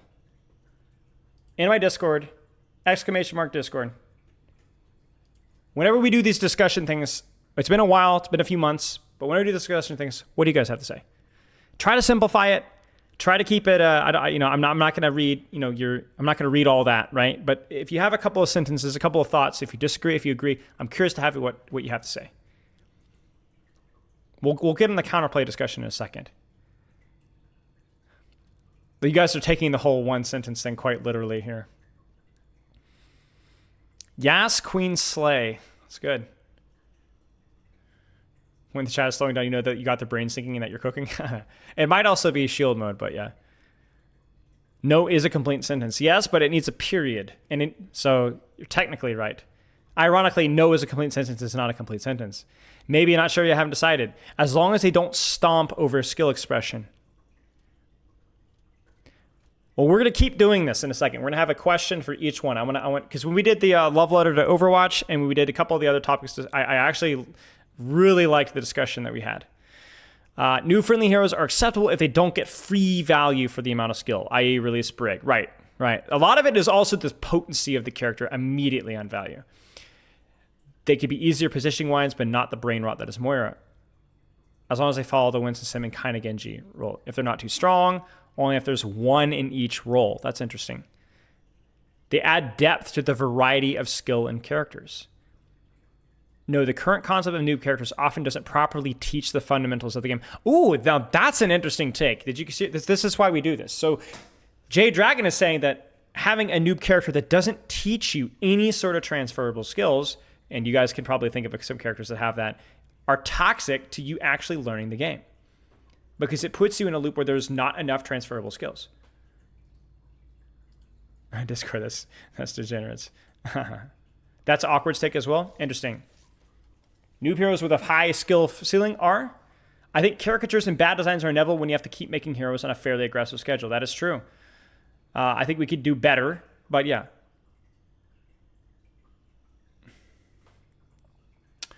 Don't start an override skill expression. No one wants playing against as Moira, right? I think it's also interesting, like how many people play noob stompers because they enjoy the character versus they think the character is a good way to climb or a good way to get value. I remember this all the time. Whenever people would bully people to swap, it always would be you need to swap to Orisa, Moira. What else? What else did they swap to? Bastion, Reaper. Right? Nobody ever told me to swap Hanzo. Nobody ever told me to swap Ana. Almost never. Heck, people didn't even tell me to swap Ryan, even though Ryan's pretty good in low ranks. Right, people say this even in educational discords. You need to go Moira to climb, right? And whether that's true or not, I mean, that's like the peer pressure that you have. It's like, so a lot of, like at a certain point, we have to know that a percentage of these people do not even like the character that they're playing. And this even goes in line with some of the coaching sessions I've had where people will purposely go in and be like, I play this character, but I'm scared to swap because I'm just going to lose. All heroes should have a similar skill floor with different skill ceilings. As long as they leave room for growth and don't discourage you from improving long-term favor. Noob heroes does not mean no counterplay and does not mean low skill ceiling. So long as the ideas in mind, the new heroes are perfectly reasonable. New heroes are tools for learning and developing. Will also be able to have new ways to play the game.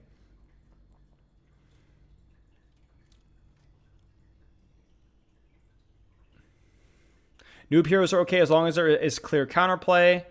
High skill expression require a different way of doing this. Like Lucio had easier movement or something. Low skill characters shouldn't have an easy to execute extreme in their kit. Right, from a Junkrat player, less randomness and more power given to the player.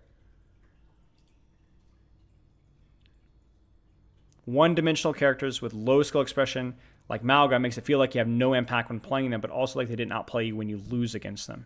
Noob heroes with a hard value cap are okay. Noob heroes that gets more value. So I think that this is kind of like where we have to decide: do we want to let noob heroes be noob heroes and just not perform in higher ranks, or do we want to rework noob heroes over time, small adjustments, to give them higher value ceilings and lower value floors, so that when you pick up the basics of the character, you don't get immediate free value. You do have to learn a couple of things, but if you get good at them, they reward the character a lot more.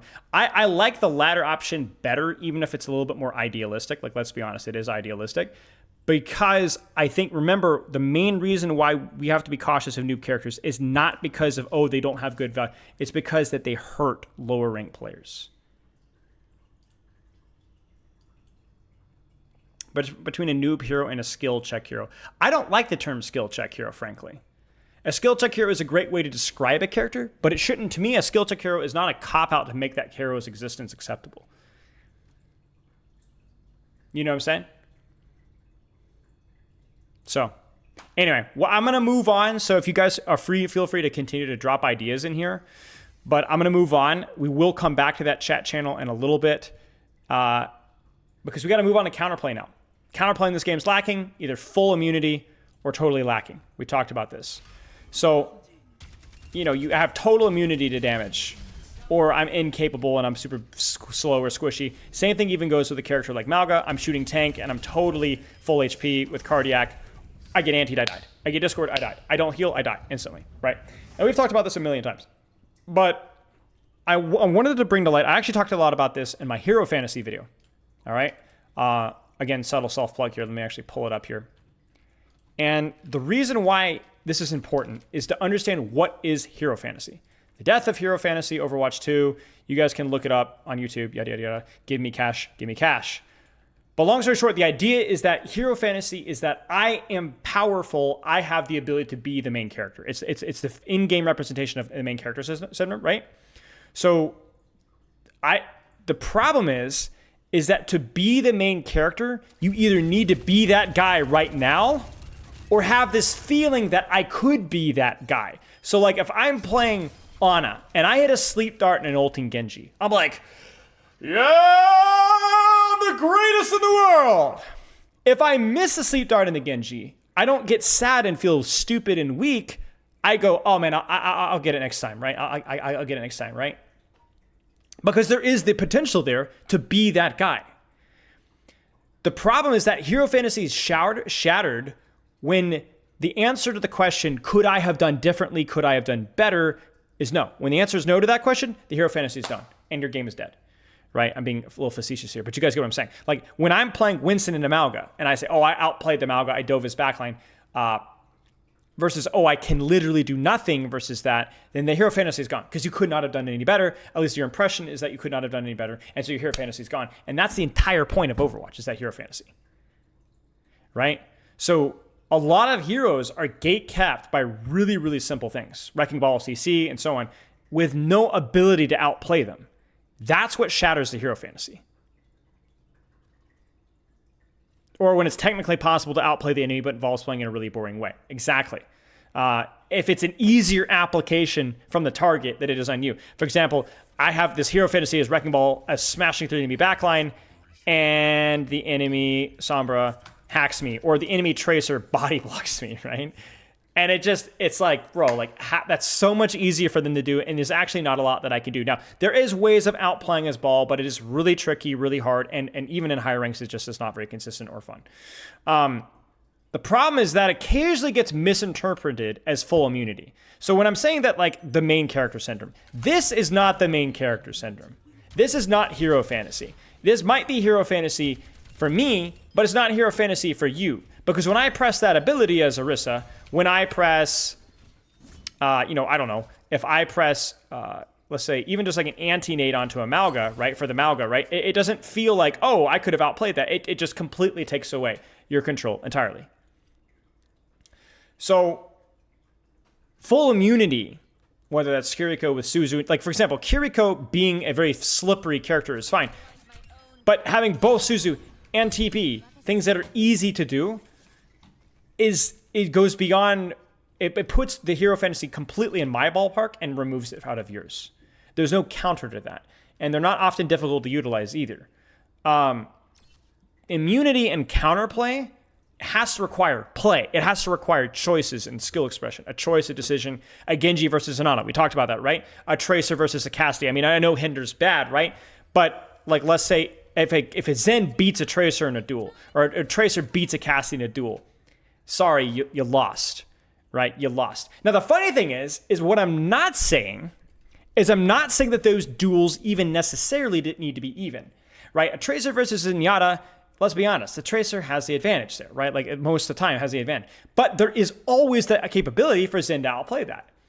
There's always a capability for Zen to outplay that. There's never no ability to counterplay. There always is counterplay available. And it feels satisfying when you do it too, right? So you can have advantages and disadvantages. Heroes that have advantages over another. You can't, it's not that everything has to be this neutral tone of gray. There just has to be the opportunity to do that, right? There are advantages and disadvantages, but the opportunity to do more better. This especially, now listen carefully here, you 6v6ers out there, right? This especially affects tank, all right? Because the ease of application of abilities, damage, debuffs, and so on is so much easier on the hitbox size and the visibility of the tank roll. So the ease of application of some of the worst parts of Overwatch, it's always easier on tank. But this is the irony. This is the irony. The irony is that while tank gets beat on the most, many tanks have the least counterplay to some aspects, to many abilities, to many DPS. So, for example, what is Malga's outplay with Sleep Dart, Nade, Discord, Sombra Hack?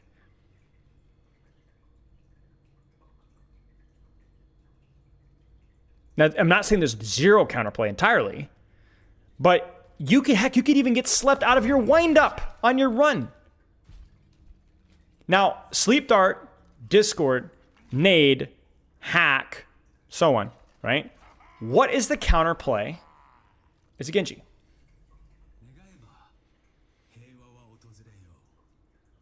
Now, Hack is Hack. Everyone hates Hack, right? But you get what I'm saying, right? Do you see what I'm saying? You have a deflect. You have immediately accessible mobility. And crucially, you have a hitbox that is a little bit harder to exploit with those debuffs.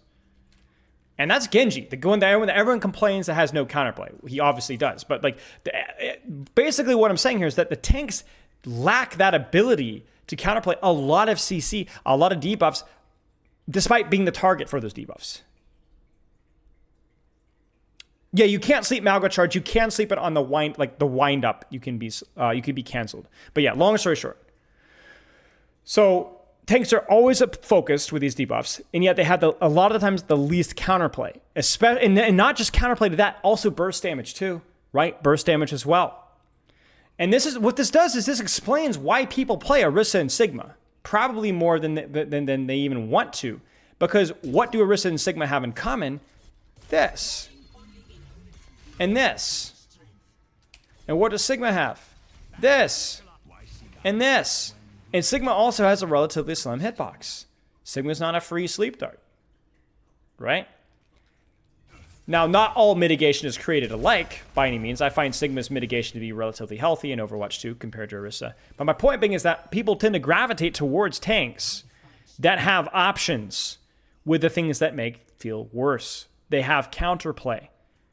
Whether that's poorly designed counterplay or well-designed counterplay. Right? No more ads during discussions. Nice. Thank you for the sub, GigaOof.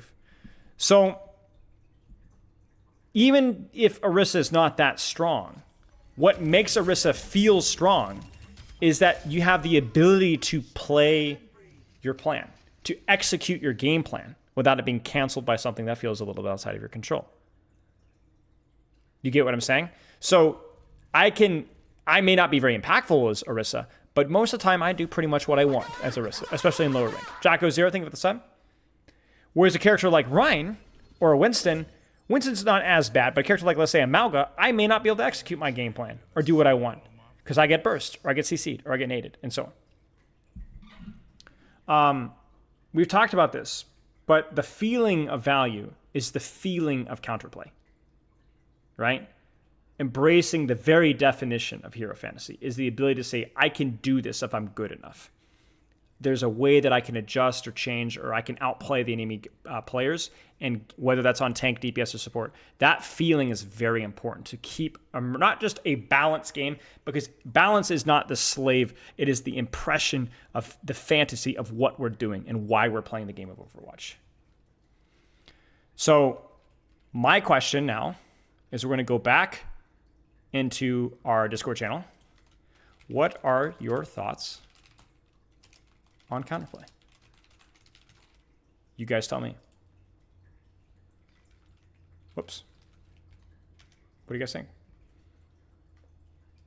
Like I said, keep it within reason and length. I think you guys did a good job last time, but I'm curious to hear what you guys think. Do you think Soldier's a noob character? No, I don't think Soldier's a noob character. I think Soldier has a lot of dynamics and nuance. I think that Soldier's not, you don't get just free value by picking Soldier. Every hero should have it. Sure. You hate counterplay. What type of counterplay do you hate? Should be a skill thing where the execution of the counterplay is the decider. Noob friendly? Maybe, Brax. But again, that definition is very tricky. It's not free value to pick Soldier, but it can be easier to understand what value he provides. Counterplay is difficult to implement in such a massive roster. Counterplay is okay to deny heroes that have endless skill ceilings, not heroes that have limited counterplay to the counterplay. The emphasis should be the skill of execution, not the hero ability. I feel as though there is a lack of diversity and nuanced counterplay in a purely first-person shooter scope. Little status effects feel good in this sphere. Counterplay ability should have multiple uses outside of just counterplay. Counterplay is a tough thing, agreed. But in my opinion, it's something that should come on abilities and choices and not just buffed by passes.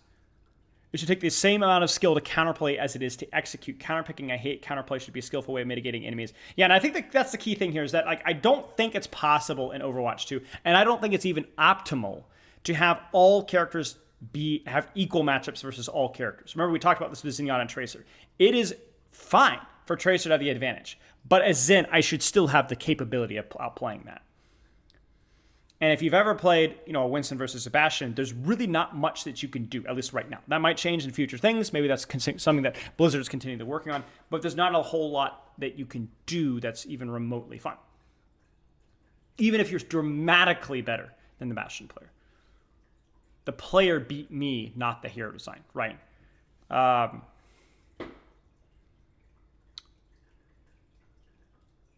As a new player, you get flamed for not knowing the hero you play enough, so you zoom in, start learning one or two. Then you get flamed for not swapping to one hero that you can't play, and you'll get flamed for that.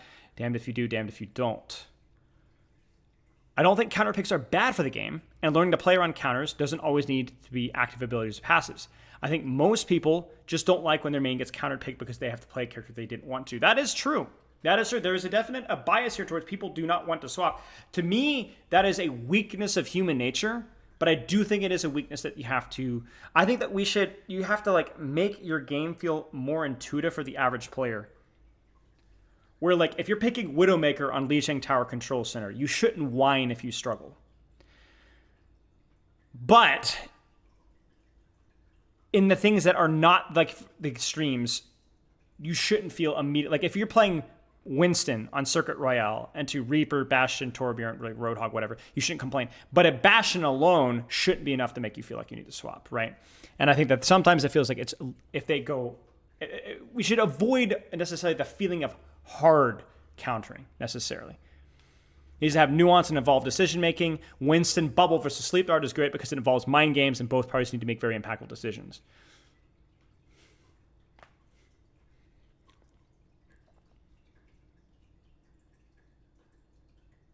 Learning how to play into a counter can make you a better player in the long run in some matchups. That's true.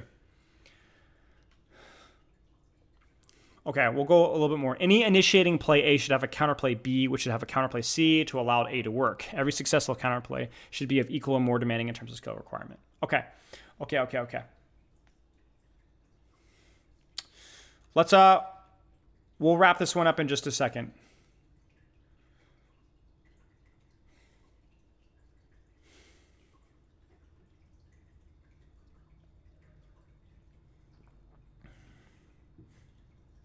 Interesting idea there, Tracer. More effects and motions that create more opportunities to balance this out.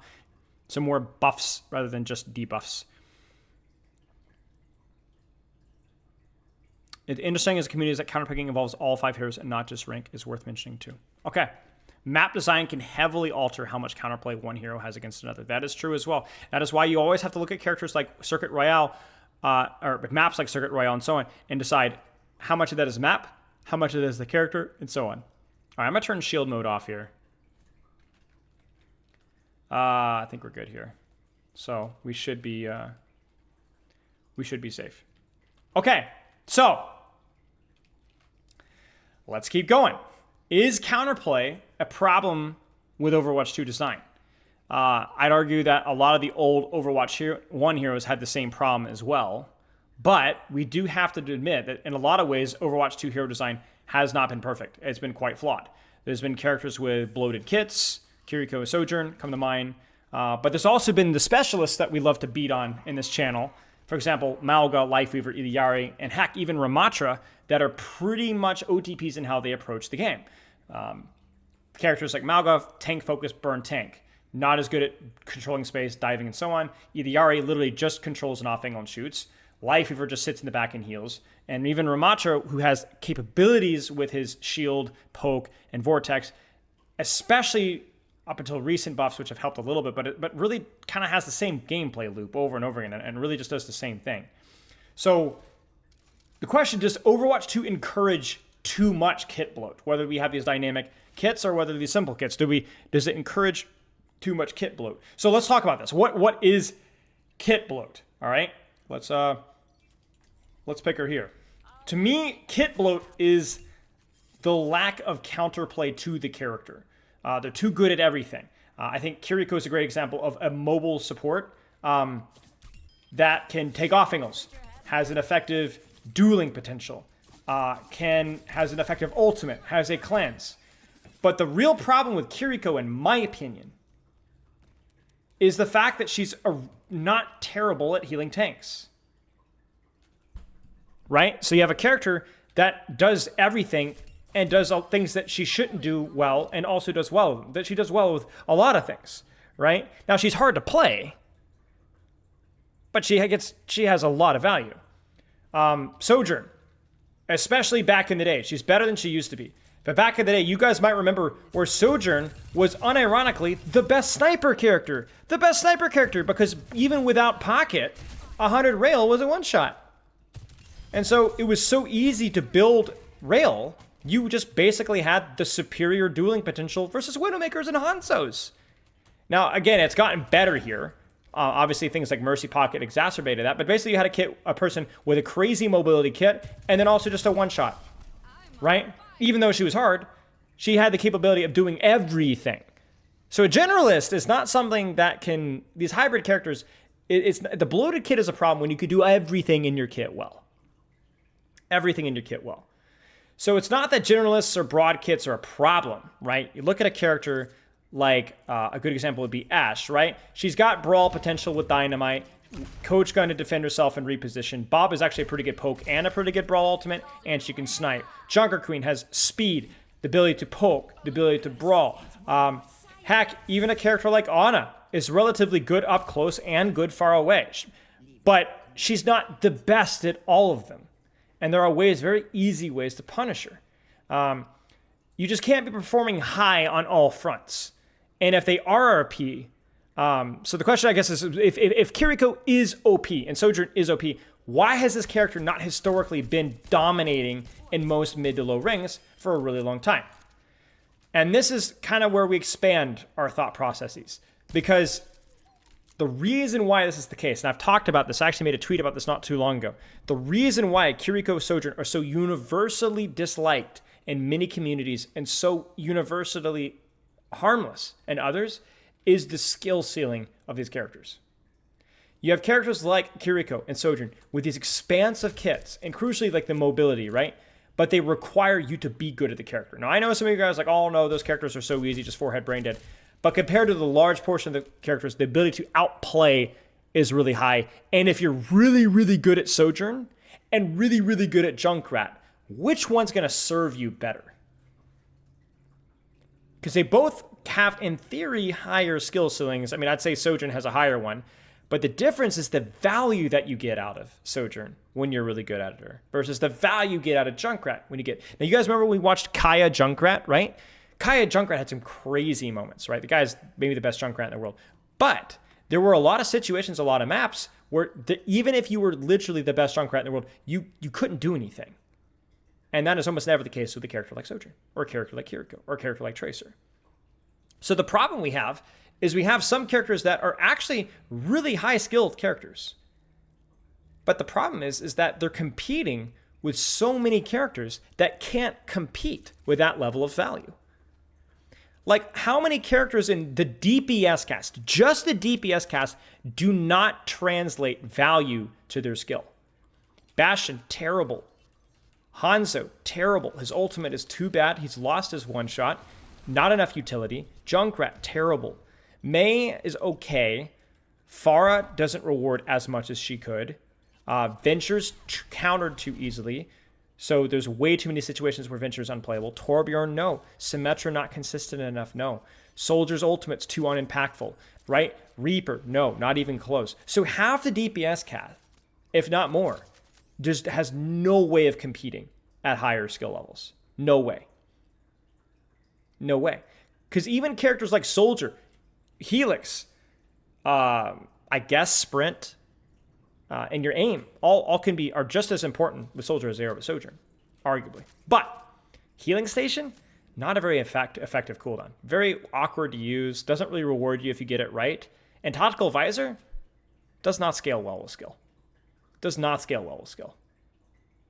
Dragon, even Hanzo, Hanzo, if you have GM level aim, why are you not playing Hanzo all the time? Well, you can't one. First off, even before the one shot was taken away, Dragon's just not a really super skill expressive ultimate.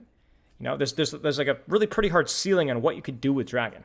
Doesn't really reward you getting really good at it. Same thing with Junkrat. Riptire, in fact, the higher rank that you go, Riptire reduces in value, right? Whereas a character like Sojourn, the better you are, the better the ultimate's going to be. Venture, ultimate loses value the higher in rank that you get. The ways to counterplay Venture become easier. And even worse, Venture is countered by those higher skill ceiling characters, the hyper-mobile, hyper-poke characters. So this is the problem that we have. You have, if not the entire kit itself, at least aspects of the kit fall out of favor the better you get. Like, if you're going to spend 500 hours on a character, why on earth would you spend it on a character like Moira or Mercy?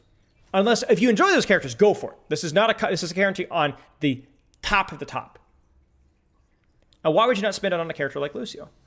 Which may not always be meta, but is going to reward you. Or Zenyatta, or Kiriko, or Ana, or Baptiste. Heck, even Idiari, all you're doing is playing Kovacs. How good can you get at pylon management? How good can you get with jump techs with Idiari? Right? I mean, there's a hard ceiling on how good you can get with Idiari beyond just aim. And if you're going to work on your aim, might as well play a character like this or this. That's going to have a lot more dynamics in how they move and how they position. So basically what we're talking here is like, this influences which characters can feel like they dominate pro meta or GM meta is because they reward the effort that you put in. And there are a lot of characters that are not just noob stompers. See how this is all tying in together? They're not just noob stompers. You can't get anywhere with those characters. Now, does that mean that you can't get the Grandmasters more? Of course you can.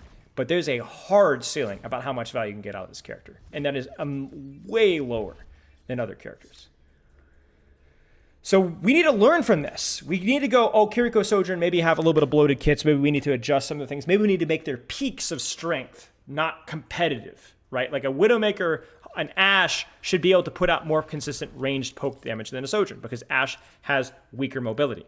But if Sojourn outcompetes Bastion, that doesn't necessarily mean that we need to reevaluate and nerf Sojourn. It means we need to figure out what the frick is wrong with Bastion's value ceiling.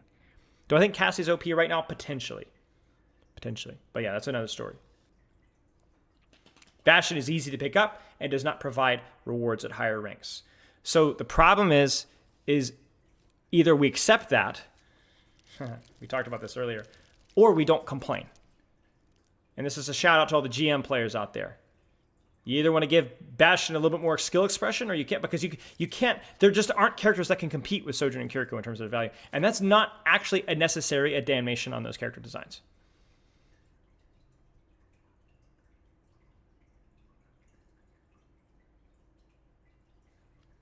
So we still want to have peaks, and I think. Oh, go ahead. Hot take: counterplay should not be designed for. Characters should be designed around straightforward abilities and fundamentals. Designing characters to counter other characters or be countered by other characters means it's too easy to create heroes like Venture, who are straight up. I mean, I agree. I think that you have to look at you have to hindsight, like what does this character struggle into, and adjust accordingly. But yeah, okay. High value and skill ceilings, most players can abuse what makes them unique, are the problem, and they fly under the radar. But we still need to be careful of having peaks of no counterplay. In other words, a Sojourn with Rail with Mercy Pocket can honestly feel like and honestly be something that does not have counterplay. And I think that's kind of like tying back into our counterplay discussion, something you need to look at. When these generalists have these peaks of value, when they you need to kind of keep an eye on this. And we remember these, right? Because think about it this way. How do you counterplay a damage boosted Ashe? All right, you got that in your head? You got it? Now, how do you counter a damage boosted Mercy? Or damage boosted, oh my gosh. A damage boosted Sojourn. Okay? You get what I'm saying? Do you see how that's a much different question? The answer to the Ashe one's obvious. Dive her, Tracer, Ball, Winston. But how do you counter damage boosted Sojourn? You don't, right? The Mercy complement, like you now have a character that has, and that's something you have to kind of keep an eye on. Kiriko cleansing a big ultimate. How do you counter that? Right? How do you counter that? So I think we need to look carefully at these peaks of frustration, even with these quote-unquote high-skill characters. And I think that there's a pretty easy, not an easy solution, but there's a pretty objective solution. I think for Kiriko, I think you need to look at what Suzu does and how many things it gets immediately. We talked about the intangibility, the cleanse, the invulnerability, the heal, the burst heal, all that kind of stuff. I think it does too much. I don't think that's a hot take anymore. That's obvious. And I think one other thing, too, that we already discussed on earlier is that a character like Kiriko, I actually think that their ability to move around the map is okay. I think their ability to win duels is probably okay. But I think that they put out too much healing for what they do. I think if we want to lean into Kiriko being a somewhat hybrid mobility support that puts out an okay amount of healing, I think the amount of healing is too high. And I remember when they buffed her healing a while ago, I was very much against it. I thought that this character has enough in their kit. They don't need the healing. They're already a generalist. This now makes them a generalist with no weaknesses at all. And sure enough, it became a problem. It's only a matter of time.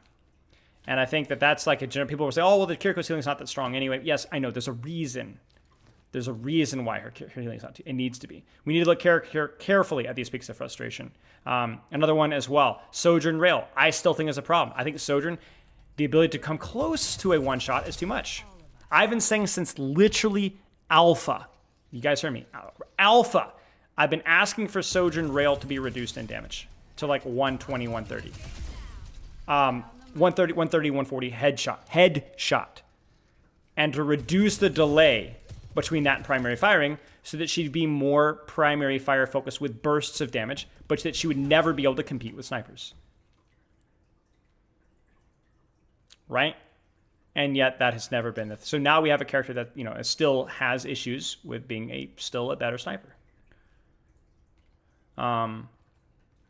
So yeah, good ideas. I just don't know if they are executed as well. I actually think that Kiriko and Sojourn are not characters that we should lampoon and crucify. They have high skill ceilings. They are a lot of fun to play. They're not the most boring, fun thing to watch in the history of the universe, but they're a lot better than a lot of the other characters. But we do need to learn from the mistakes that we've made with these characters and fix what needs to be fixed. Okay, hybrids are fine as long as they have weaknesses or gaps in strength, I think, is the key thing. So what do you guys think? We're going to do it again. What are your thoughts on Overwatch 2 hero design? So we talked a lot about specifically Kiriko and Sojourn But what about Malga? What about these specialists that have risen their ugly head? You know, the word on the street is, I really have no secret knowledge here, that the characters like Malga and Lifeweaver are old Overwatch 1 designs that got carried over. They were kits that the new hero design team actually didn't have a lot of input in. And maybe that's being a little bit too optimistic.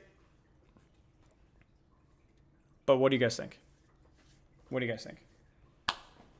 I'll be right back.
All right, let's catch up on these notes. I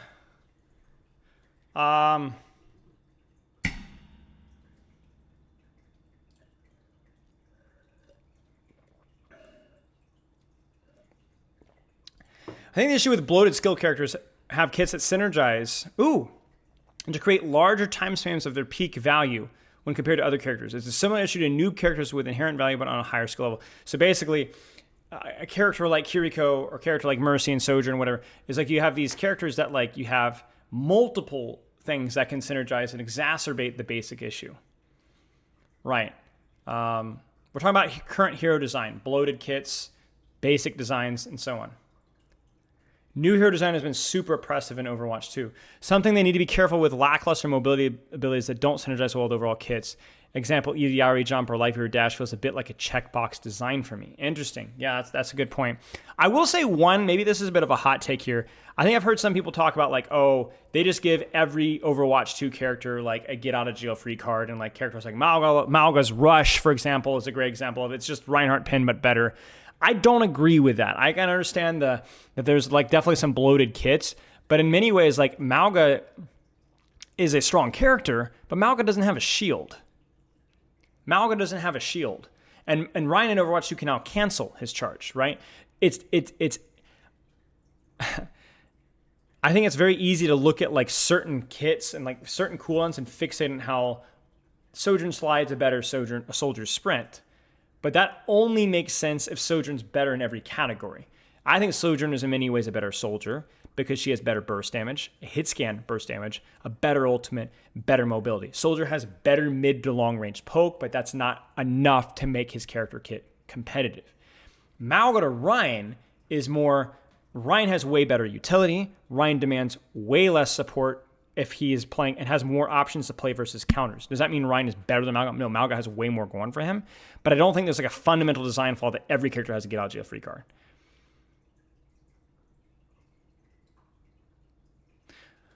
I think every Overwatch 2 hero design up to and including Kiriko is fundamentally well designed, even if they could use some balance changes. Everything since then is awful except Venture. Interesting. I think I would agree with that. I think Ramatra has a lot of potential. I think even Malga has a little bit of potential, but I agree. I think those two have been flops for the most part, and I think Yari and Lifeweaver were flops too. And ranked, having a specialist hero like Lifeweaver can feel like such a weakness to the team. Oh, we're going to talk about specialists. You guys are talking about specialists and hybrids. That's the next topic. We're going to be on that in just a second. I don't want heroes to lean too much into being one thing, but I don't want heroes that can do everything well. There needs to be a balance of both ends of the spectrum. They're either too specific or too generalist. The abilities feel pretty oppressive in a lot of them. Characters that take away their characters' agents are always a bad idea. most of them are bad. They're either too bloated in power or have way too linear skill sets, one or the other. Seeing Kiriko and Malga is a great example where Kiriko is too much, but Malga has literally 2 dials of balance, damage, and lifesteal that can either be broken or useless and never balanced. Okay. Honestly, terrible. First 3 heroes were okay in terms of skill expression, even if they had their own problems, but after that, it's a complete disaster. The things that got right were very little, and it just feels like a step back from what we had in Overwatch 1. Overwatch 2 has been loads of fun to play as a character, but is a bit annoying to play against those characters. Specialist characters are inherently unfun for the other 9 players in the lobby to interact with, and as such should not exist. Strength and weaknesses are good, but actively harmful in the extremes. A lot of new hero designs feel very reactive to what was controversial to the community at the time. Suzu was added because people were scared to debuff creep, especially with Jungle Queen. Malgadash being CC immunity where you drop the main discourse. Lifer being made as responsible, we want another mercy. Held back from having a turret. I think too many orders designed to engineer a meta game. Maybe they're outdated Overwatch designs, but it feels like a growing trend that started even Overwatch 1.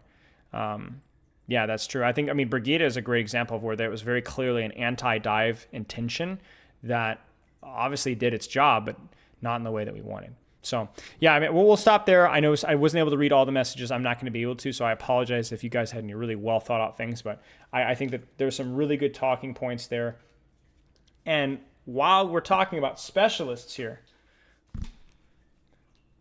hybrids are fine as long as they have weaknesses or gaps in strength. Are specialists acceptable in a competitive game? Now, if you follow Samito, he makes a really good argument where the reason why 5v5 has so many issues for the tank role is because a specialist can exist when you have something diversifying your portfolio. Now, we talked about this in depth in the fixing tank video recently, the one with the Rubik's Cube thumbnail. So I recommend you going back through, and I'll give you my opinion of the TLDR. But the TLDR is the problem with that mindset is that it is reliant off of your teammates picking the character that complements your strength particularly well. Not completely, right? Because having a Sigma or having, let's say, a Roadhog as a Winston player, right, is not exactly what you need, but at least it's another warm body to pull attention. So that is true. But regardless, one of the issues is that having some other player to pull attention, and what it does is it means that you can have more specialists in the environment because you can have other characters that complement those strengths. Let's classify Zenyatta as a specialist. It's not exactly true, but it's kind of sort of close to being true, right? Zenyatta is more of a pokey range character, and so on. Now, if you guys follow Overwatch League in the past, or OWCS, or Contenders, or followed even the pro meta at any point in the last 4 or 5 years, you notice something. When Zenyatta is being played in pro meta, especially in Overwatch 2, or in what is Zenyatta paired with? Yeah, we'll define what a specialist is in a second. What is Zenyatta paired with a lot of the time? Think about it. Brig, right. A lot of times dive and Brig. Why? Well, Brigitte exactly complements the specialist, semi-specialist Zenyatta and what he struggles with, which is support and peel. The ability to defend versus dive, right? Sometimes Baptiste, but those were more caricature full-on spam comps, right? So you had characters that could complement, and even tracers, right, where a tracer can help defend the Zenyatta versus dive by controlling off angles.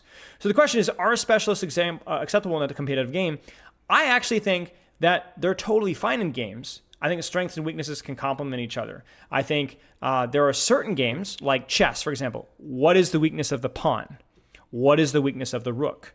What is the weakness of the king? What is the weakness of the knight? You guys get what I'm saying? When you're playing a game of chess with multiple moving parts, not only is it acceptable to have specialist pieces, it is more engaging to have specialist pieces. Because when you control the board, there are a lot of different approaches that you can do. You guys get what I'm saying? When I'm playing, you guys ever heard of Age of Empires 2, right? This is a game I bring up a lot because I used to really enjoy it when I was a teenager. And Age of Empires 2 is an excellent example of counterplay through specialists done at a really, really high level, where you have elephants that get countered by monks, that get countered by scouts, that get countered by that get countered by knights or pikes, which get countered by archers, which get countered by skirmishers, which get countered by, and what you have is you have this multiple faceted, complicated web of counters, and most civilizations have multiple options. They can control multiple of these facets and form this delicious meal from these ingredients, right? And being able to make all these choices, and it's situational, it's map depends on what you're playing versus, and there's a lot of things. And even goats, right? Like goats was a composition that obviously got boring to watch, but was a great example of a lot of characters with a lot of weaknesses.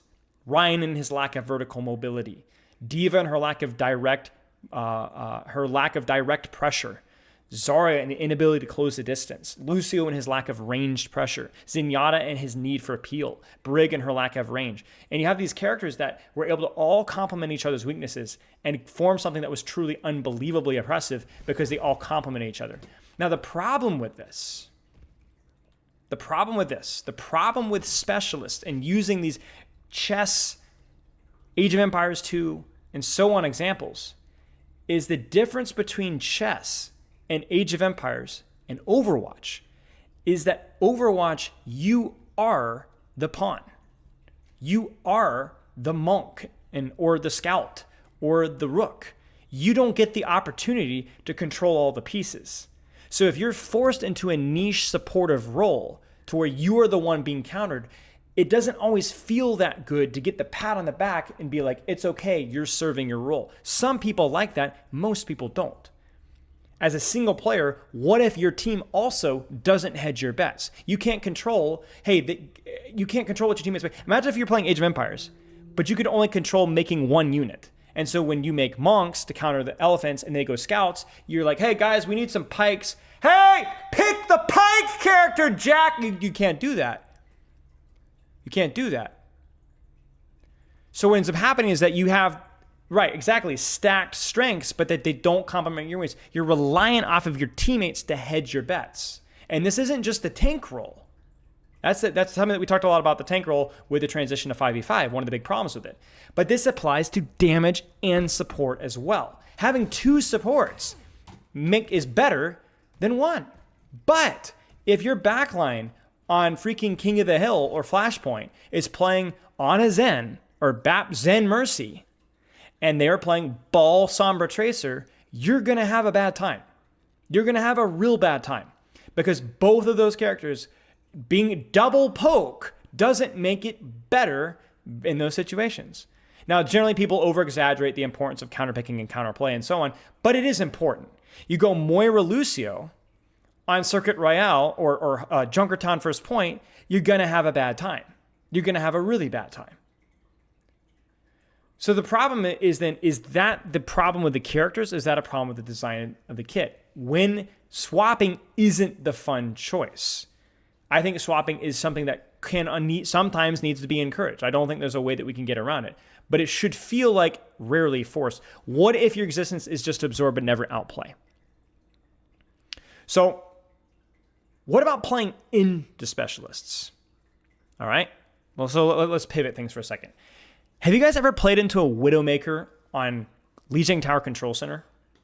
Have you guys ever played into a Reaper on Shambhala Monastery Third Point? They might as well not exist. Like, you forget that they're there. Have you guys ever played into a Malga on Lijiang Tower Control Center? Or a Junkrat? Have you guys ever played into a Widowmaker on Shambhala Monastery Third Point? You might as well not exist. It's unbelievable. There's no option. Now, part of that is a map problem. Part of it. Can I say, dang it? There you go.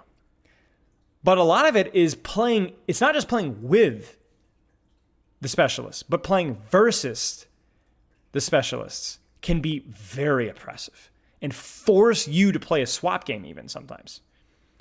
What it does is it simplifies the gameplay loop, where if you're willing to swap to Sombra or Wrecking Ball, you will win, probably. If you're not, you will lose. What are you going to do? And this kind of goes back to the counterplay options. There's nothing that you can do. And that is not fun. It basically becomes a battle of the wills and not a battle of the skills. I got a bingo. Congratulations, chicken. You guys get what I'm saying? And so this is such a big problem here, right? Is that specialists can be very problematic when it comes to game design. Because if you look at the hero design, we did this a while ago. Look at the specialists here, right? You would try Malga and Orisa as specialists, right? You definitely describe Bastion and Reaper as specialists. Widowmaker definitely as a specialist. Mercy as a specialist, right? Now, it could basically just becomes a Russian roulette, even with a map. So here's a question, guys. Are all specialists created unique? And what defines a specialist? Because here's a great question, chat. Is Winston a specialist? Is Winston a specialist? Is Ana or Zenyatta a specialist?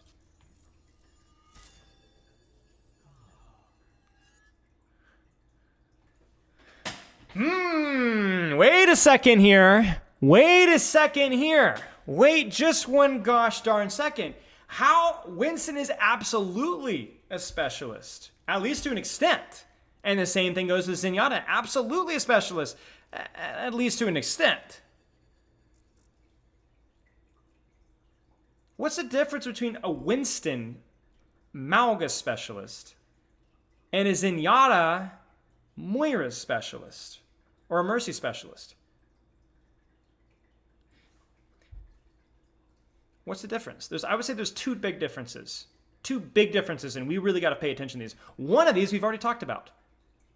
When I say specialist, it means a character that has a very simple gameplay loop and does only one thing. Malga busts tanks. Winston dives squishies. Usually doesn't really play. How easy is it to execute on their specialty? That is true. That's 100% one of them to Priest. Whereas a loop of a Moira specialty, what Moira does best or what Mercy does best versus what Zenyatta does best, is big in terms of how easy it is to do that. Malga versus Winston, right? But that's not the only thing, right? It's not the only thing. Because a Widow is very difficult, but she's obnoxious. So skill alone clearly isn't the only metric. Let me answer the question for you guys. How would you describe Widow as a specialist versus Zenyatta as a specialist? You guys get what I'm saying? Bastion as a specialist versus a character even like Soldier or Ashe.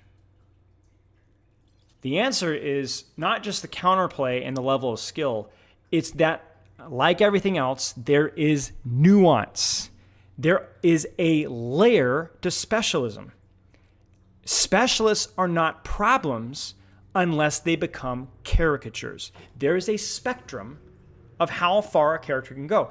There were people even just a second ago disagreeing with me calling Zenyatta a specialist. Why? Because Zenyatta is not totally incompetent in close to mid ranges. He's not good, but he can perform, right? He's got tools. He's got his melee, and he does decent damage, and his ult's pretty good up close. And Winston is not great versus tanks, but he's got the mobility options, and Bubble is an okay brawl tool, right? So basically what you have here is that saying not all specialists are created equally. Sometimes specialists are absolute jokes. Bastion and Widow are the ones that come to mind, where they really just do the one thing, and that's all they freaking do.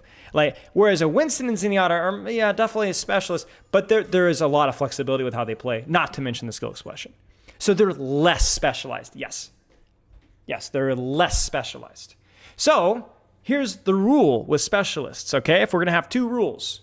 One, there needs skill expression. If you're going to have a specialist, it must be challenging to play the character. It cannot be easy. Otherwise, you have a character that becomes a caricature that everybody has to play around or everybody has to play versus. The other rule is that you never, never, never, never want to create a character that is a Widowmaker. You don't want to do it. And you never want to create a character that's like a Bastion or a Malga. Characters that only can do one thing. They are the caricature of specialism. They're not just especially good in certain aspects, but that is the only thing they can do.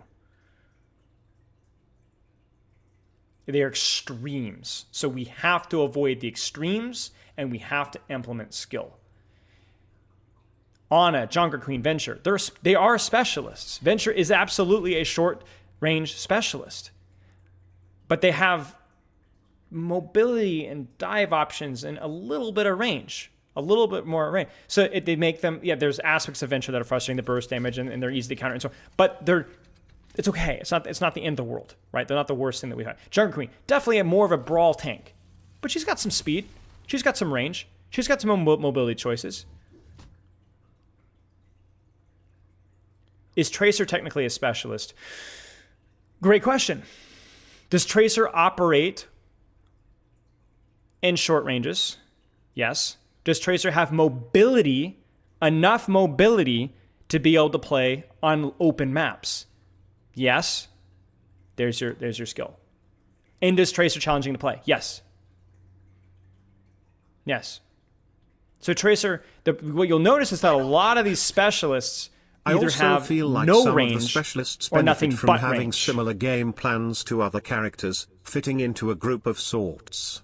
Like Soy/Soldier, to help offset the problems with being a specialist. Is there anything that isn't a specialist? Oh yeah, there's a lot of characters. I think we talked about Kiri Sojourn. There's a lot of characters. I mean, it's a great point. I think definitely all characters fall generally on either side of the spectrum, at least by a little bit. But there are characters that fall somewhere in between. I think Baptiste is a bit of more of a hybrid, right? I think Sojourn definitely more of a hybrid. Kiriko can be more of a hybrid, although I wouldn't describe her necessarily as such. Diva's kind of a hybrid, right? Ramatra can be a bit of a hybrid, at least on paper. Yeah. Right, exactly. Some specialist synergies can get out of hand. Example, Brig covering Ana's weaknesses arguably too well. Right, but us being able to clarify that if Brig was to be OP, it would be through something like that. So what we would need to do is we wouldn't want to indiscriminately nerf Brigitte. We would want to nerf Brigitte's ability to pocket other people's weaknesses. And honestly, maybe buff something else. Buff Brig's damage, but nerf her ability to burst armor pack a Zenyatta. You guys get, I'm not saying that that's what's needed right now, but that gives us the context of this, how to actually balance the game. Widowmaker is awful. Venomine is useless. Her SMG is not very good. So if you're going to adjust how Widowmaker functions, you have to keep that in mind. Would Doom be a hybrid? Yeah, Doom can function in more situations, again, because he has the mobility. And mobility is a big thing. We'll talk more about that later. Mobility is what allows characters to be functionable in different situations. So maybe it's less about making hybrids and instead avoiding caricature heroes all along the spectrum. So maybe it's okay to have specialists with actually relatively simple gameplay loops as long as those specialists have ways of counterplaying their weaknesses, right? Like I can outplay dive or brawl characters as Ana if I play well. And giving other people ways to outplay their strengths, right? Like, but Ana cannot easily outplay me all the time. Yeah, a hybrid because of the movement, yes. Venture has limitations with their movement, but Venture's mobility with Drill Dash and even the verticality with their dig is what prevents Venture from being a failed hero design, in my opinion. When am I going to oil up for the chem? Good question. Well, Hog is an interesting one because Hog actually got worse. You guys ready for this one? The Hog rework was such a failed rework because not only did he have the same gameplay loop, he actually lost the ability to be relevant outside of his weaknesses or outside of his strengths because there was a very important Roadhog change. What was the change, right? You guys are thinking, oh, it was the vape change. No, that was a buff, right? It was the right click, right? Because he lost the range with his right click. One of Roadhog's weaknesses is that he's a slow character, but at least he had a little bit of range, a little bit of poke. When he lost his right click, his little, like, if you were to draw like a Venn diagram here of what situations or what Roadhog can do, it shrunk. So even though he got better at doing those things because of his vape change and because of his trap, he became even more of a specialist. The rework actually went in the wrong direction because Roadhog already was the tank buster with a relatively simple gameplay loop. Now he's the tank buster with a relatively simple gameplay loop, but you don't even have, you have even less justification to make plays now.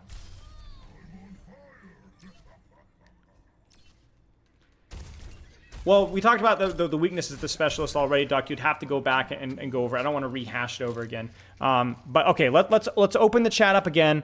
I'm going to grab some water in a second here. So let me, let's look at it again.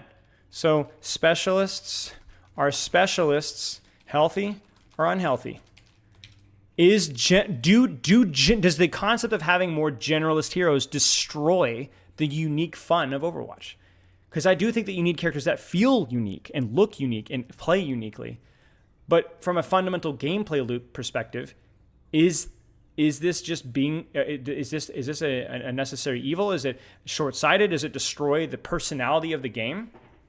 What do you guys think?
No problem, Tyler.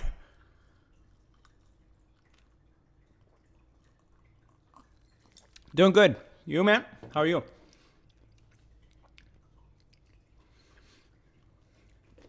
Nice, dude. Nice. Yeah, I'm good. I'm good. Jungle Queen is the best designed Overwatch 2 hero. Notice how with Kiriko and Sojourn, the problems that arise are mostly balance. In Malga Bastion, etc., the only problems are not only balance related, but the lack of diamonds in the kit lead to a lack of counterplay or too strong of counterplay, either being countered or countering them. Strengths and weaknesses are fine, but they should never reach the extreme. They should always counterplay on both sides. Malga is the only real miss in Overwatch 2. Lifer is the most flawed, but has a means to cater to a specific type of player and offers a decent skill curve. The rest are poorly tuned or have one problematic ability. Specialists are needed for the variety of Overwatch's love for, but extremes are not needed. Ashe is fine, Widow is not.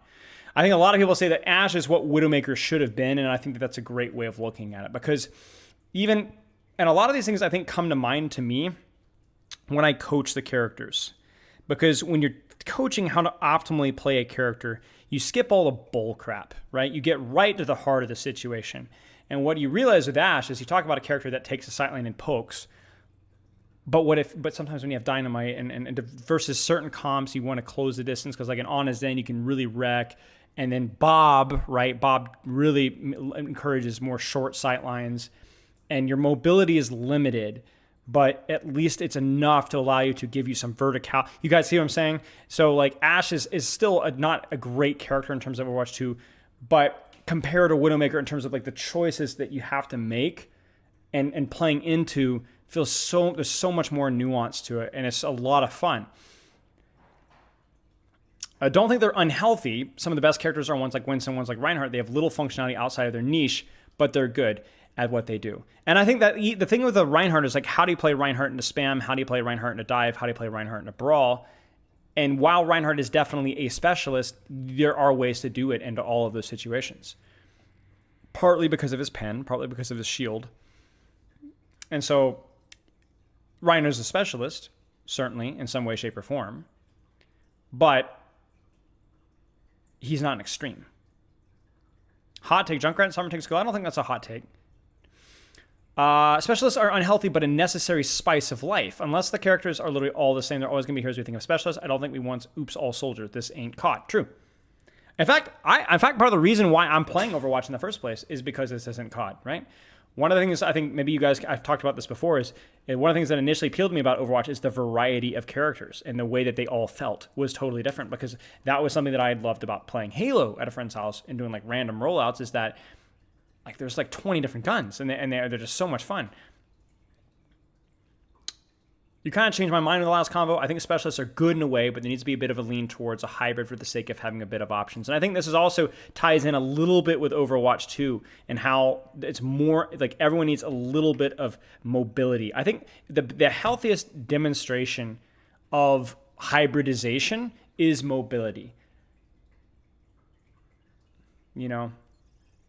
Yeah, I think that's probably the most consistent way of providing some sort of hybrid. Because like even, let's say, giving Roadhog a little bit of mobility would allow him to overcome his short-term limitations in more situations. Specialists are okay to have an extent. They're not okay to have a tank, though, because there's only one. I actually disagree. I understand your logic. I think as long as tanks have ways of counterplaying their weaknesses, like a Reinhardt can only play up close, but he has a shield and speed to enable them to get close, I think it's okay. I think a lot of the problems with tanks that we think of as specialists is not the specialist tanks. It's the tank buster tanks. That's a specialty that I think should not be allowed. Does that make sense? I actually think that there's a lot of tanks like Winston and Wrecking Ball and Ryan that are definitely more OTP, like less they're not extremes by any means, but they are a little bit specialist. But the tanks, those are historically fine. It's the tanks like Malga and Roadhog and Orisa that we don't like, and those all have one thing in common. Their specialty is tank busting.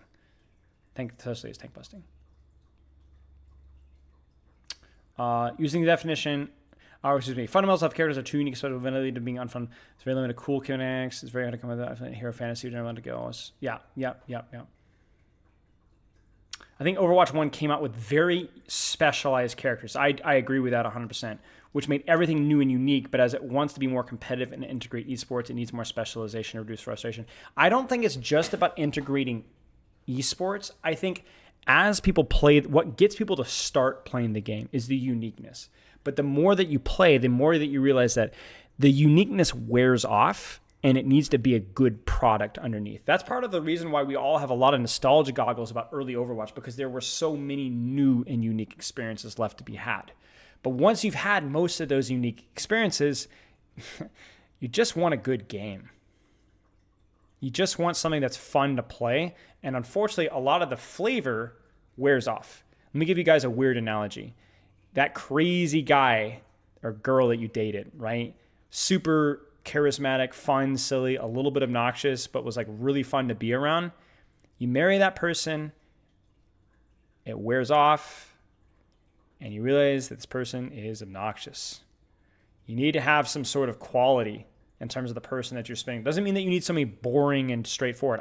Me and my wife are like super weird, right? Like not super weird, but we're very silly.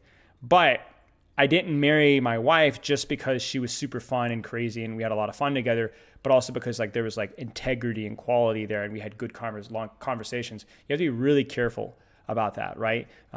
What's super the quirky goth girl that you had a crush on in high school, that's going to get real old in a couple of months. Shut up, Matt. So, I think it's very easy to be nostalgic about the good old times, but, that stuff wears off. The novelty of Overwatch 1 alone was what catapulted it to success. Specialists either neither healthy nor unhealthy. It depends on what they do. See, that's great right there. What do they specialize and how strong is that? Specialists happen naturally when designing a character because you can't give everything to a character. Yes.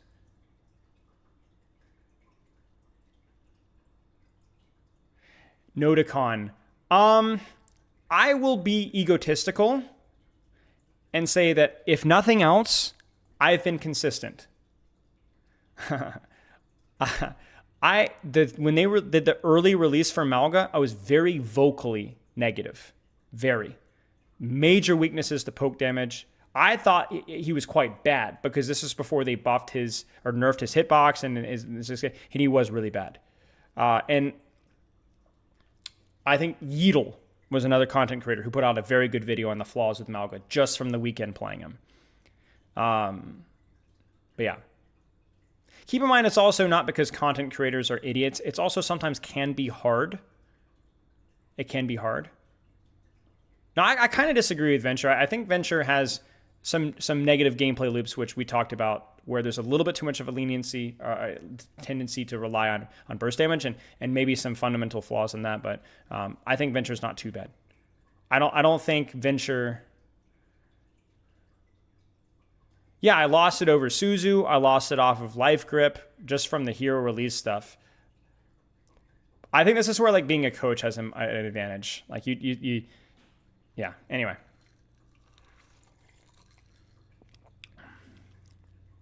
Are arguably more healthy than specialists or generalists until you reach the level of hyper specialist. I think generalizing heroes, damaging their hero fantasies is not the way to go when trying to make a healthier Overwatch. I think if anything, we need to be focusing on alternate playstyles and highlighting them. Lean on what makes Overwatch special. Yeah, that is true. You don't want to make Overwatch just a generic, balanced Call of Duty first-person shooter by any means. What is Stefano smoking? Oh my gosh, you guys are cringe. How is it the Patreons that are the most mentally damaged?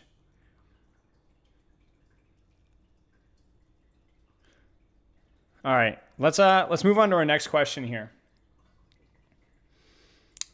We're not done yet, guys. We only have a few more, but I have so many things that we have to talk about today. Read the last paragraph. I think we might want to reflect on what defines Overwatch, because I think the answer is how to make healthy Overwatch lies in understanding what Overwatch is and how people interact with how Overwatch is. Yeah. We think that you're smart. That's a significant enough sign, surely. Who shares your 3-hour kiss? No, sorry. This guy's Oling signing in a YouTube stream or Twitch stream. Unreal, really. Unreal. So, when it comes to the specialist versus generalist, the question, is it the hero's fault or the ability's fault? You get what I'm saying? Like, for example, Lifeweaver just heals, okay? But is that Life Grip's fault? Is that Petal's fault? Or is there something wrong with the character? Cassidy Hinder. Really, really, really bad ability, right?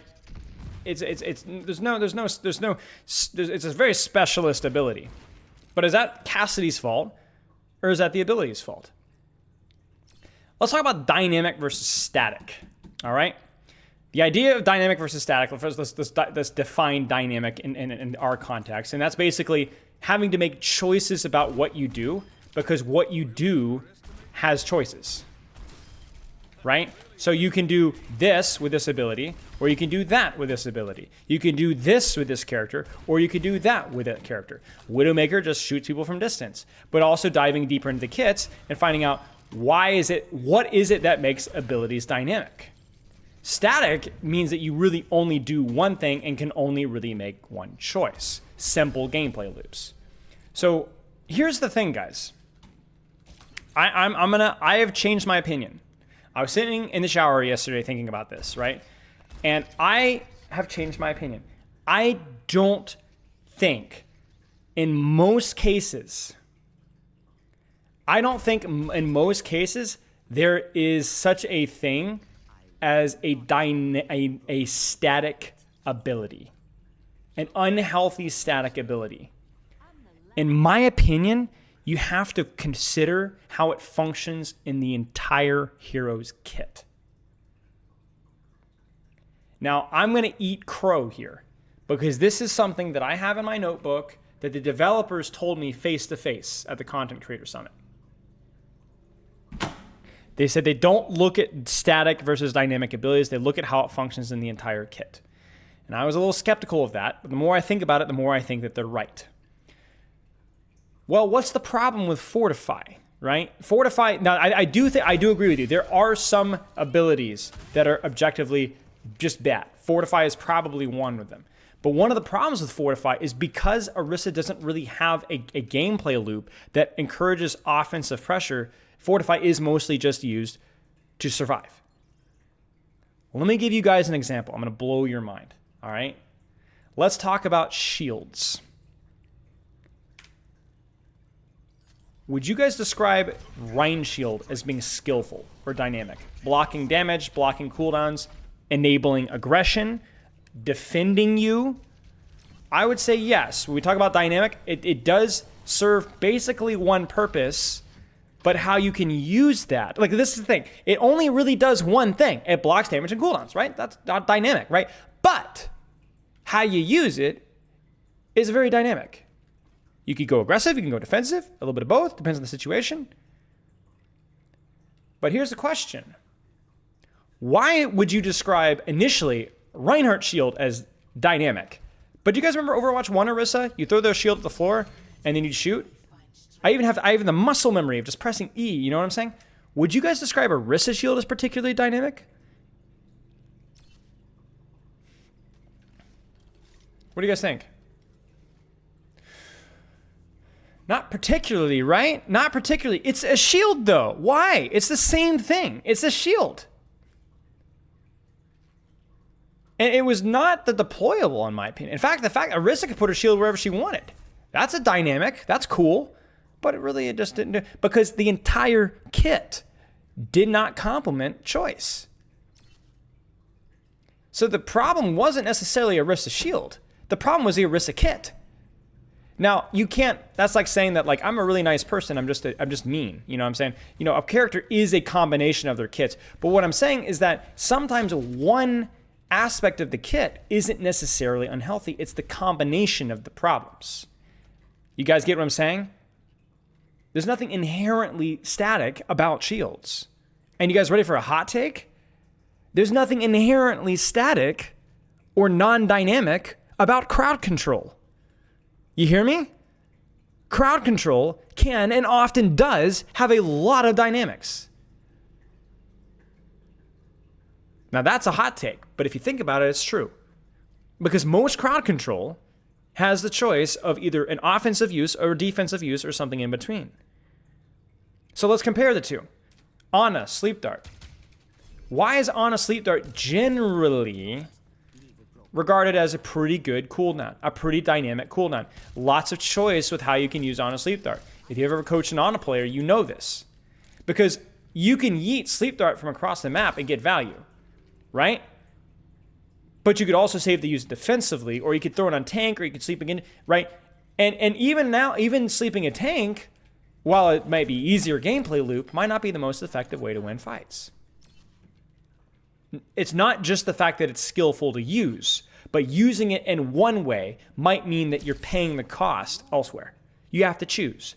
Brig Whip Shot is also not a bad example either, where it's damage there, but it also it's vulnerability. So compare Sleep Dart with Hinder, because Hinder is one of those rare abilities which I think is objectively a bad ability design. A bad ability design. I actually think Hinder is almost irredeemable. But what's the problem with Hinder? Compare Hinder to Sleep Dart. It's not a skill shot, first off, not really. How do you use Hinder aggressively? How do you use Hinder aggressively? How do you set up plays with Hinder? Almost impossible.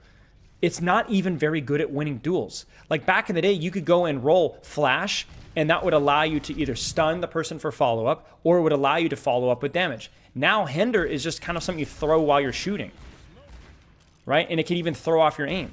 Sometimes it's better to not even use Hinder. You guys get what I'm saying? And now this is the juice. You guys ready for this one? What if we gave Hinder to Tracer? Cheers, love. It's time to save the world.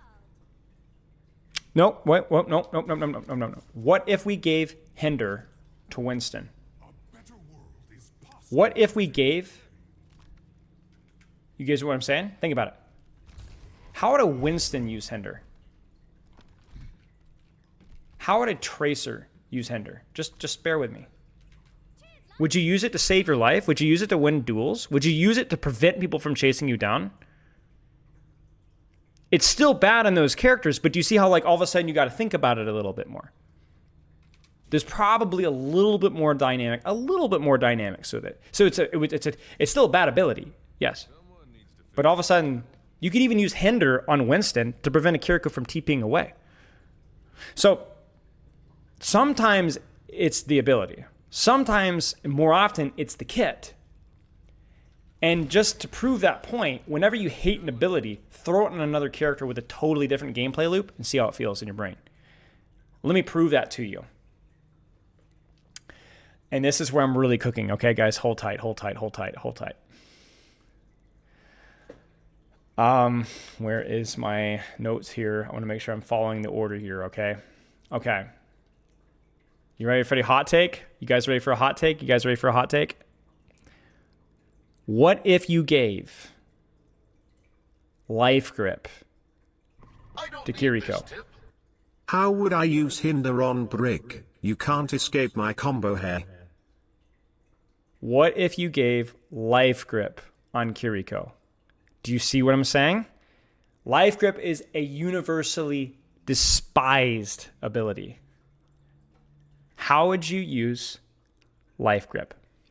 Go ahead. How would you use it?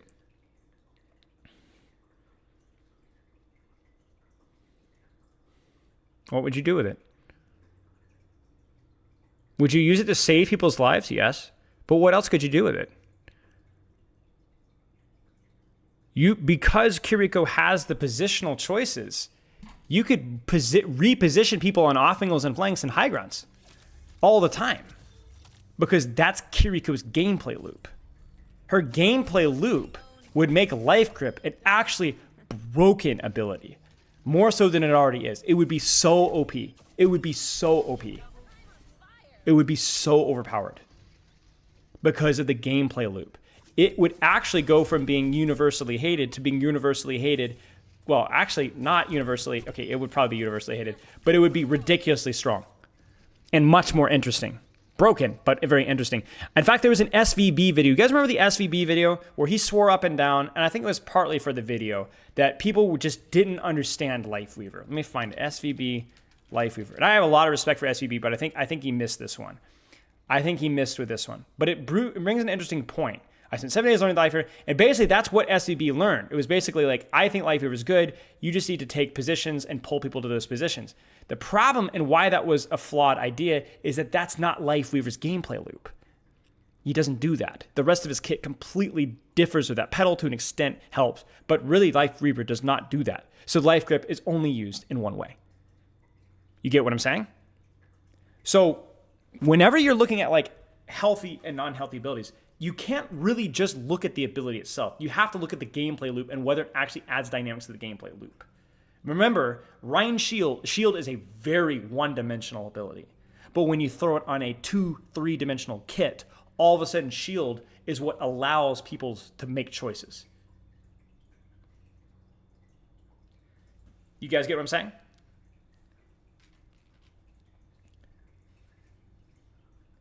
Mobility, the key thing with the interesting thing here is mobility is inherently dynamic, and that's why I've always been a fan of mobility, because mobility allows you to go in, go out, be aggro, then disengage, play safe, then go aggro. And that's why, like, without always mobility creeping necessarily, mobility always introduces dynamic choice and skill. It is impossible to have mobility that doesn't introduce skill and dynamics, because it opens up your choices of how you can position. When you play chess, the pawn versus the knight or the horse or whatever, the knight and the horse always has more choices, because you could L here or L there or L here. Because you have more choices, the character has more dynamics, the character has more skill expression. Nobody, in a chessboard, nobody wants to be the pawn, even if it is balanced. And so my hot take here is that shields, crowd control, they're not necessarily bad. They can be dynamic within the context of the kit, right? In a character with Cassidy's gameplay loop, Flash Grenade was annoying, but at least dynamic and allowed you to choose between, do I want to set an aggressive play or save it for a more defensive purpose? Myopic abilities can be dynamic in the global kit. Genji Deflect is a great one, right? How do you use Genji Deflect? When people are shooting at you, okay? Like, you know what I'm saying? It's not that deep, right? But because you could position however you want, and because you have high mobility, you can use your deflect on main, on tank, to win a duel, to allow you to aggressively push or flank or off angle for ego or for defensive purposes.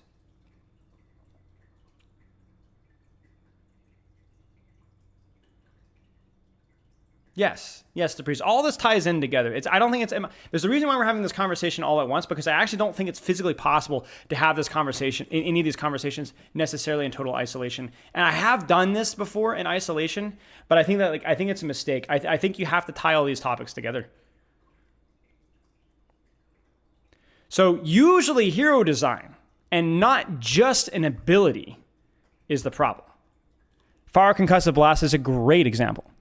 Great for combos, great for setting up rockets, but it's also, if you use it, that's your best defensive cooldown.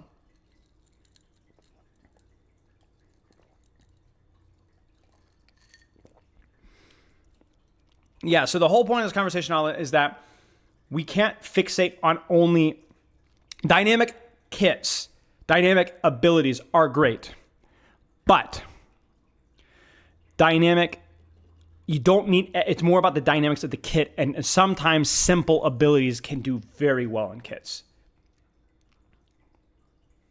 Am I in the creator program? Yes.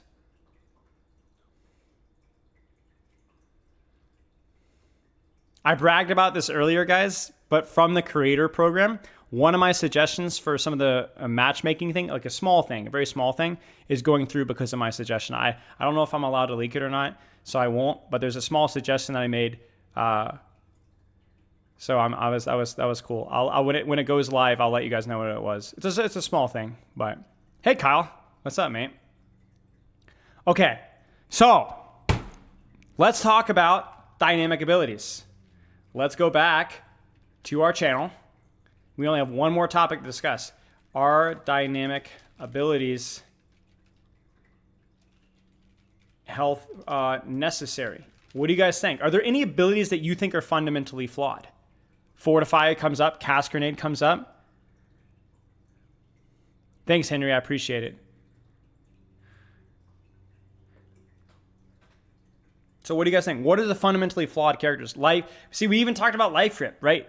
Very myopic ability, but the problem is more of the fact that it doesn't work with Life Weaver. Hack has dynamics, denying or offensive priorities. Doesn't mean that's fun to play with. Immortality is a great answer. Immortality is a great answer, and probably one of the best abilities to come to mind. Because if you think about what is Baptiste's gameplay loop, he doesn't proactively immortality field. You don't go out there and make plays with immortality field. You sit there, you shoot.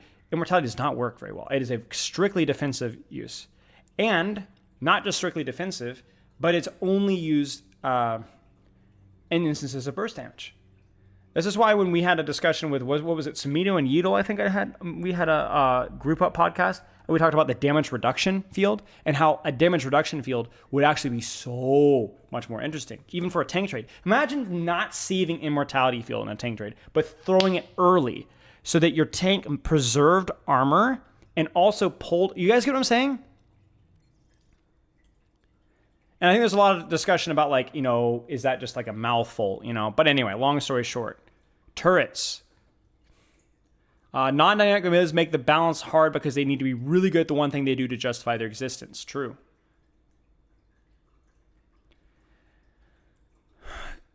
Tracer's undoubtedly a specialist. I think Kit's here. Yes, of course. Suzu's example is hard to bait out because it only has one use on a super mobile tiny hitbox character that can play safe and hold until nade is thrown.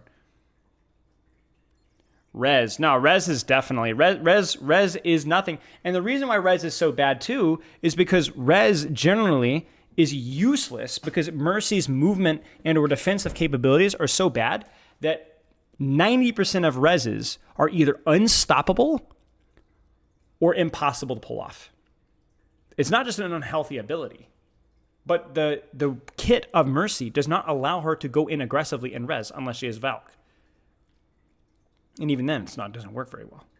But then because of her pocket playstyle, a lot of Rezes happen behind walls that you can't even stop. You get what I'm saying? So 90% of the time, Rez, there is no choice or skill or decision-making with Rez because the rest of her kit, it really only does one thing. It does one thing. Be curious to hear why you don't agree, Virulence. I'm curious. Sometimes the number of times you can have an ability has an effect on how dynamic is considered. One Tracer Blink versus having 3, or a Genji Dash reset. Junkrat Trap and maybe Hog, right? But static abilities can exist as long as they serve a purpose on the hero's kit. An example could be Steel Trap. You take it out of the Junkrat, it is worthless, but on Junkrat, it serves a purpose. It allows them to zone people for certain movement paths, and that's true. I love that there's people that literally just say trap and then argue for trap. I mean, it proves that this conversation is far from simple, right? Like, I certainly don't have all the answers here. Nobody does. But I think it's worth having these conversations. Moira Fate seems like it should be dynamic, but in practice, it's not because its cooldown is so short. It makes Moira way more survival than she should be. Yeah, the one benefit of Moira's Fate is because it is mobility. You can use it aggressively or defensively, so it does have that going for it. But I understand what you're saying. It's just survivability and then more survivability. Stalling abilities like Maze, Ice Block, and Venture, and Ground shouldn't stall the point. Okay. I think having only one tank breeds the need for dynamic abilities for both the tank and everyone else. Losing the support of a second tank makes heroes with more static kits abilities harder to get value out of. Additionally, from a balancing standpoint, I think it's much easier to build and balance dynamic kits than static kits. That is really true. That's why I liked Venture as a design, because there are so many knobs to turn that you can adjust. There are so many choices. You can enjoy how long it takes to burrow, how long burrow lasts, does burrow stall, not to mention all the bugs of the character. How much damage does burrow do at minimum damage, maximum damage, how long does it charge, how high does it go, how much damage does drill dash do, how easy is it the combination, how far does it go, what about the movement lock, what about the boop distance, what about the primary fire distance, range, and damage, how many bullets does Venture have in their clip, how far does the ultimate go, how much damage does the ultimate go, how long does it last, how high can drill dash go, how much damage does melee do, and how much of it is DOT and how much of it is damage. Footsteps, right? Footsteps, exactly, right?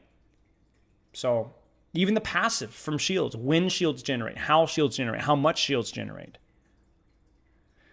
How an ability can be executed should be comparable for the value that it can get. I don't think any ability is inherently dynamic or static. I think internal interactions are where the dynamics arise. If Orissa's gun heat was a bigger factor, CRF Tank Reaper Project, yeah. If Fortify and Spin interacted with that more, Fortify would actually be fine. If Livebearer had more positioning options, then Grip would be quite possibly fine. Maybe it'd even be a nerf on life-saving front. If Mercy's res was less binary, and such as due to the variable cast time, create new dynamics, I also think that many interesting dynamics arise from interactions between characters. Cardiac Overdrive is actually one of the coolest abilities, and it's not really a dynamic hero, but I love the potential dynamics it could have with other heroes if Malga himself had better internal interactions. Are we considering ultimates? Not as much ultimates, but yeah, it's probably something we should consider, but just for the interest of time, not as much. Cheers, Artifice.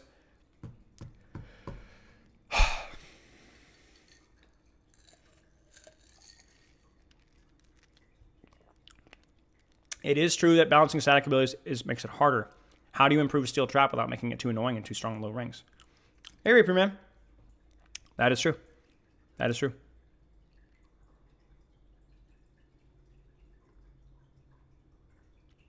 Yeah, Ceiling Enjoyer. I think the developers, for the most part, know where to listen to ideas. I think that that is a skill that you definitely need to have as developers, is know where to listen. And I think for the most part that is something that is, I don't think the developers are too. I don't think that I can really point to an immediate recent example where they listen to a really stupid idea, right? I think for the most part, yeah. Dynamic abilities can be interactable, blockable, matrix. Armor pack is a lot less interesting if it's not interactable on the way to the target. That's true. Okay, that's true. Let's go to our last point here. Last point, and this is a bit of a departure, but I think it's an important one, because while we're complaining about hero designs and so on, let's talk about what is meta and why certain hero designs and certain things can be so annoying, right? We're getting a lot of hair cam today. Yeah, sure. Okay. Sorry, I'm just so tall.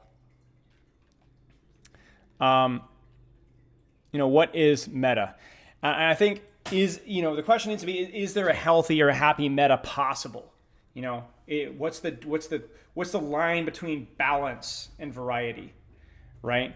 A healthily balanced game isn't necessarily even the game that's most interesting to play, or the one that's going to be keeping players in. I think variety is important, and again, that's one of those things that on the notebook, Alec in person told me that they value variety, and I think that somebody like me can look at that and be a little bit annoyed to an extent, and rightfully so, because I think so, because there are certain characters that I think that don't ever deserve to be meta. Like, at what cost are we sacrificing variety on, right? Or sacrificing our sanity on? But I will say, players are also way more likely to be influenced by small strengths and things snowball. I think variety is important, right? Like, we want things to be different. Different things make things interesting to play. The problem is that obviously not all heroes are created alike, right? Players are also way more likely, like I said, to be influenced by small strengths, right? And things snowball. For example, we talked about this on stream. I was joking that I was concerned with the Orisa nerf that we were going to see a lot more Malga, and that we're going to see a lot more Roadhog, because, you know, people don't like those characters. So I made a joke that if I just say, hey guys, DPS passive got buffed by 5%, Roadhog is dead, that even though that wasn't true, people would probably read that, listen to that, and then decide that Roadhog was trash.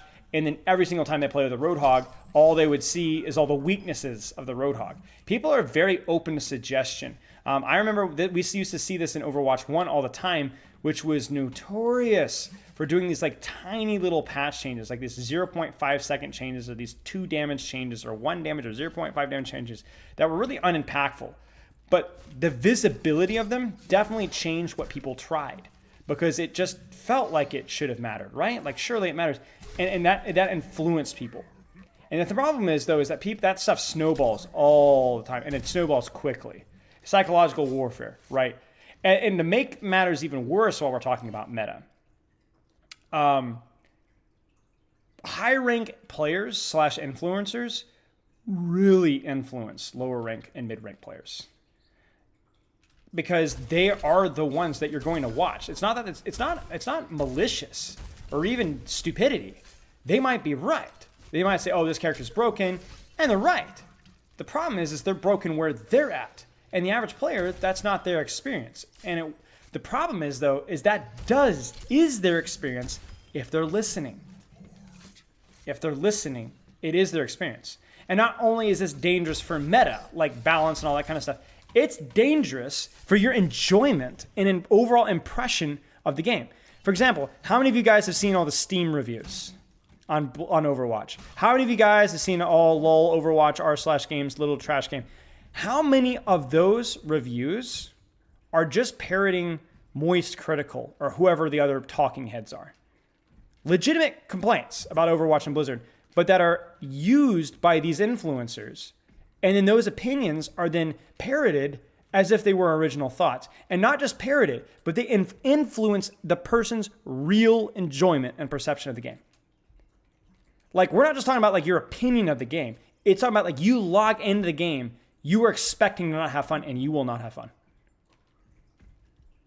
And that happens inside Overwatch. If I have a podcast with Flats, and Flats says this game sucks, this meta sucks, it's bad, people are going to log into ranked, and they expect to have a bad time, and they are. That's how it goes. It's called the anchoring effect. There's a psychology behind this. There's a story here of, once upon a time, professional realtors, okay? People that work in real estate. They were given houses to look at and then give their best estimates. And they were challenged, do not let our estimation of this house's value influence your opinion of the house's value. And they say, oh, no, we're professionals. We don't need to see what you think how much the house is valued. We don't need to. We're going to make our own opinions because we do this literally for our livelihood. It's our job. Well, they were shown the estimation for the house and then asked to form their own opinion. Well, these estimates of the house worth were purposefully inflated, secretly. They were not the actual estimation.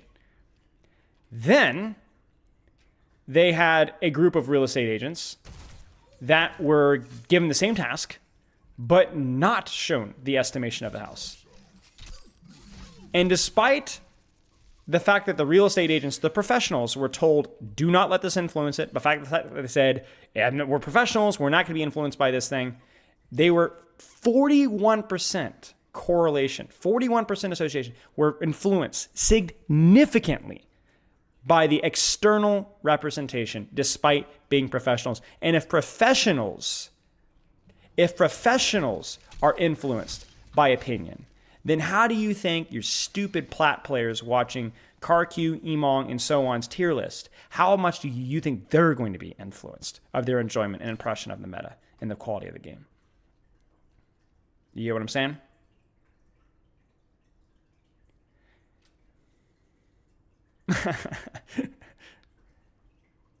So what you're saying is everyone listens to the top 1% except for the Blizzard. I mean, the Blizzard patch team definitely listens to the top 1%. I don't care what streamers will complain about. Do they listen as much as they quote unquote ought to? Maybe, maybe not. But they're definitely influenced. It's not even a negative thing. This is just normal, healthy psychology, but it is something to be aware of. Here's another thing, though. You guys ready for some sauce here? And I understand that I'm not immune to this. This is why I encourage you guys, whenever I do patch notes, to form your own opinions first before you even listen to my take. That way you don't get influenced by my... Because you will be influenced by my take. It's unavoidable. And I try to be as balanced as possible. Again, I try to take my responsibility as seriously as I can. All right? Regardless. The other thing here, too. You guys ready for the sauce here? You guys ready for something really spicy? This isn't really even a hot take, but it is a little bit tough. Influencers are paid more the more extreme their opinion is. This goes about the quality of the game and the meta. The more extreme of an opinion you have, the more successful of a content creator you will be.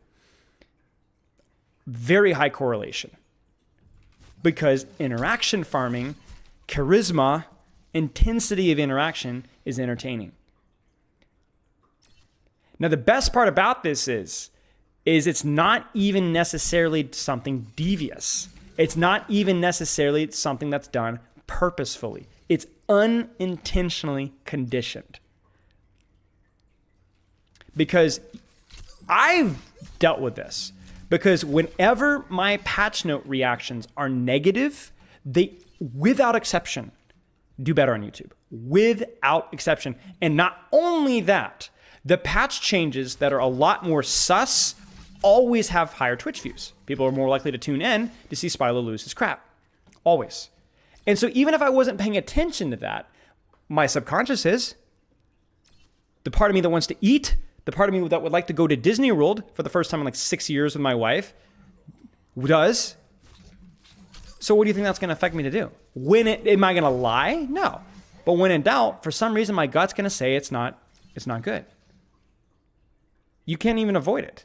So you're unintentionally conditioning yourself to these more extreme opinions and more extreme communication.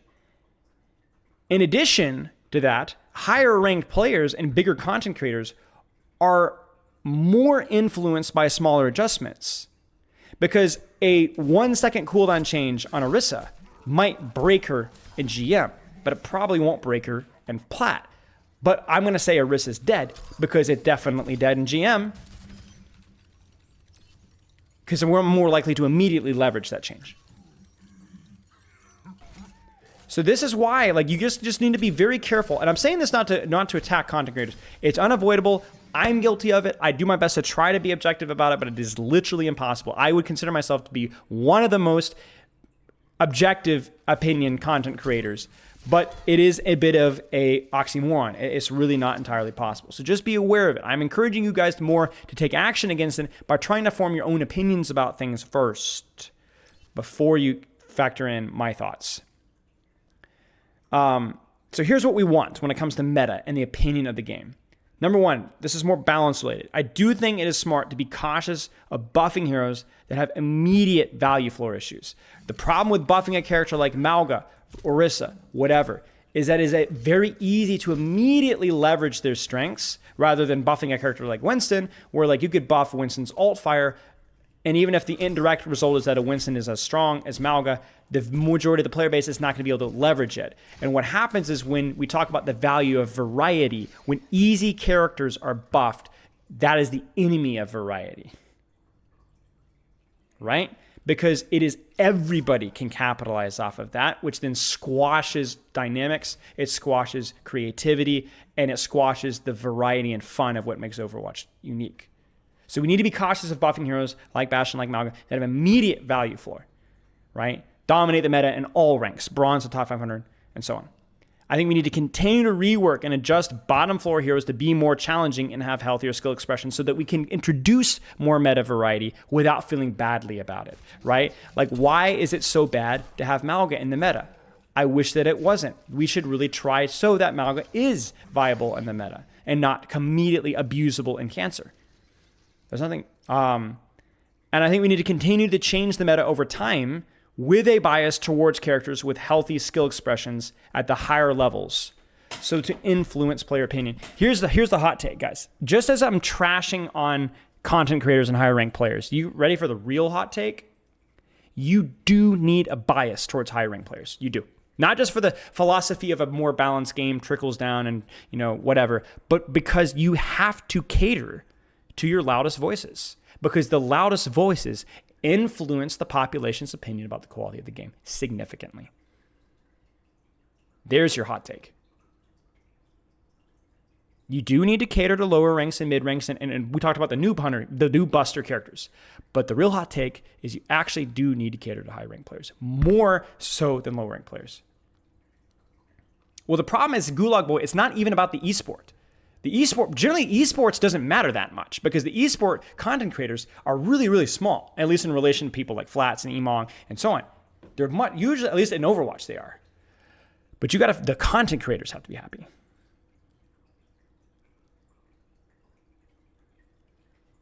And I think we need to be cautious about buying all the opinions of talking heads, myself included.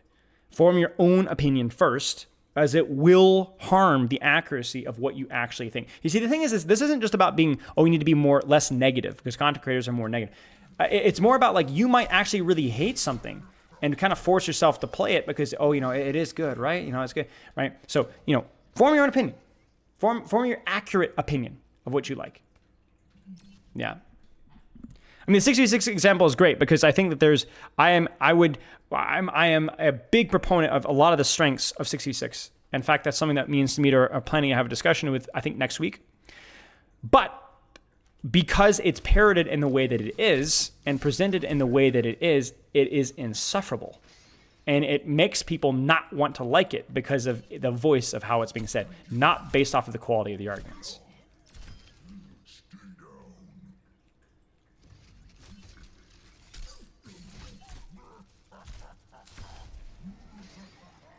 Yeah, Season 9 patch and early reaction versus reactions for playing was a really great example of that. Right, people freaked. Now, that was a good example of people went in with lower expectations but quickly changed their mind. People are not completely subjective, right? Ball, Tracer, Lucio, people liked playing those characters. And the balance, I think, was relatively good. But obviously, how good was it versus just people's immediate knee-jerk reactions? It's kind of hard to say. I honestly like the devs. Yeah, same. I think being daring with changes is one of the biggest things. If you guys talk to some of my earlier stuff, one of the early things I said is that you need to take risks, right? And historically, that was something that developers have not done. So that is something that I'm very grateful about. Okay. I'm not going to even open up questions for the meta stuff. I think it's just more food for thought. I don't think there's as much room for discussion, but I'm curious to see if you guys have any thoughts on this. These are the fatal flaws. I'm not really Overwatch, but just partially Overwatch, but game design, period. Thoughts? I knew this was going to be long. But there you have it.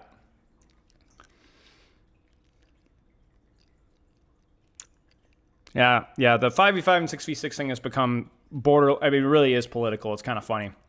Even to the point where people are accusing each other of, like, gaslighting and flat earthers, and it's really quite well. Data breakdowns are done. Really? Chat, did you hear that? Ryan, I'm going to pat you on the head, mate. Leak it over. You have a custom game to make? All right. All I know is that I have a custom game to make. Thanks to Infinite Bliss, bless. Is a high reliance on team play a fatal flaw with Overwatch? Yes. It's a double-edged sword. There's just no way of going around it. I think that there's certain lines that you cannot cross without destroying what makes Overwatch Overwatch. You'll DM? All right. You guys ready for this? This should be juicy. You guys ready for this?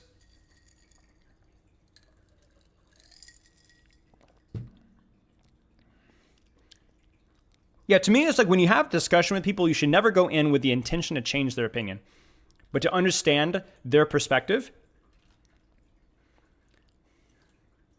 And never with the intention that it is a... Ryan, can you jump into a call? How do I read this? I mean, I can read it, but how do I do these things? Oh, the clean data. Oh, never mind. I got it. I think I got it. Oh, guys. Oh.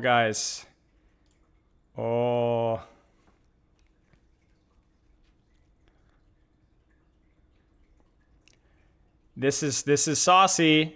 I'm even surprised here. Oh boy. Okay. All right, here we go. Get ready. This is going to be really good.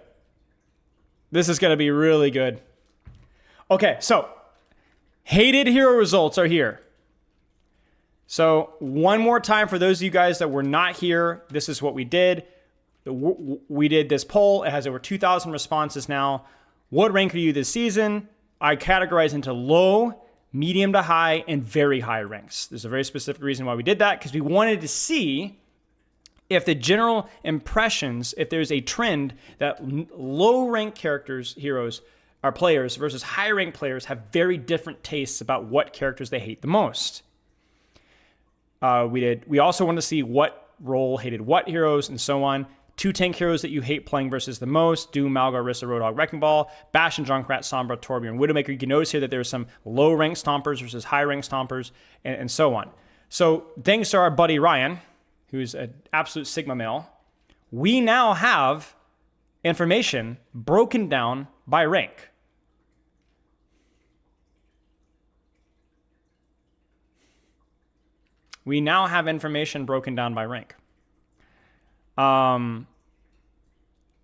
So here we go. Let me actually get the original results up and compare them. Hang on one second. So we can compare the average. Actually, we don't really need to compare the average. Screw it. So here's what we've learned. So there's a massive, I guess one thing to be aware of is because of the type of polling that I was doing, and because I lumped Platinum, Diamond, and Masters all together, there's a huge bias towards the Plat, Diamond, Masters, the above average players, right? And a very small selection of high, low rank players, and actually a relatively high representation of Grandmaster and so on. The role representation was pretty much even for the most part. It was relatively close. And the crucial thing here is that led to some really interesting results because we mashed all the ranks together in, okay? So you guys can go back earlier in the stream and we talk about this.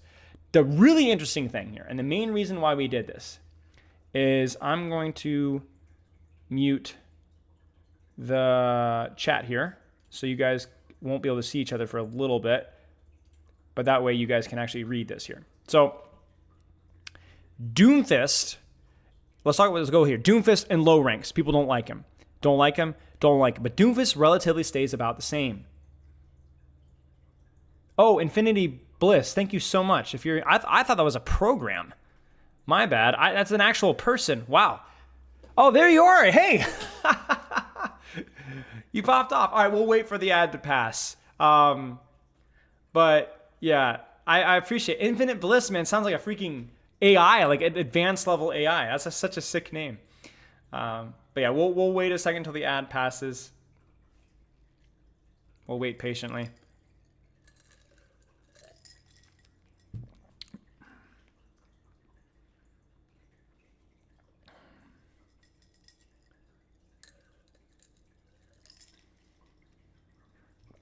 Now, there's definitely the only other thing, Ryan, that I'd want to know, if I could beg for one more pie chart, if depending on how easy it would be, It would be to do the exact same thing of role breakdown, but do it based off of the role.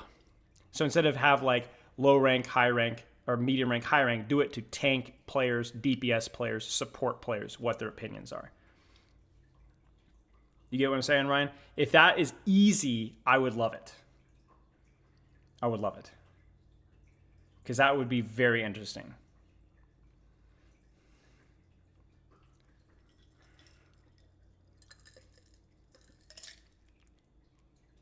All right, we back?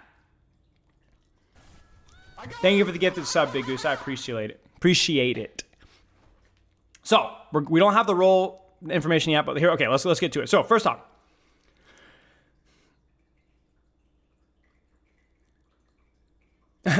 no virulence, we waited, don't worry. Doomfist, pretty much the same. Probably just statistical margin of error here. Statistics major would be able to tell me, but basically, considering that we don't have a large quantity here, the difference is not statistically significant. All right. Next one, Mauga. Again, seems to be relatively even, a little bit less hated in higher ranks, but again, maybe not a statistical significant change here. All right. Orisa. Now, this is where things get a little bit interesting. It's not major, but it is worth pointing out. Orisa seems to be more hated in lower ranks, at least a little bit more. And we had a relatively decent sample size, over 413 lower ranked players. Interesting. Not exactly surprising, considering that Orisa right now, especially, doesn't have mobility, something that a lot of lower ranked players don't really leverage. So, good to know. We'll keep going here. Now, this is the first really interesting one. All the little details that are taken away here. Roadhog is hated way more in higher ranks, mid to high ranks, than he is hated in low ranks. How much of that is due to mechanical demands? How much of that is due to the fact that he's the tank buster that has the higher mechanical demand, right? Whereas a character like Orisa and Mauga is an easier tank buster. Probably a skill issue, right? There's like a certain skill floor with the character that Orisa Mauga has an easier time getting to, but once you get to, higher ranks hate him more. And finally, Wrecking Ball. This is where it gets, this is not at all what I expected, really. Low ranks, Wrecking Ball, way higher hated than this. Now, again, not a huge gap, but if you think about the percentage-wise, going from 9.3 to 13.7 is a pretty big jump. Like, that's a pretty big jump. So this one is harder to answer. I think this one is probably potentially influenced more with people don't like playing with Wrecking Ball. Remember, we said we played versus Wrecking Ball, but we knew that people were not going to be very good at reading that question.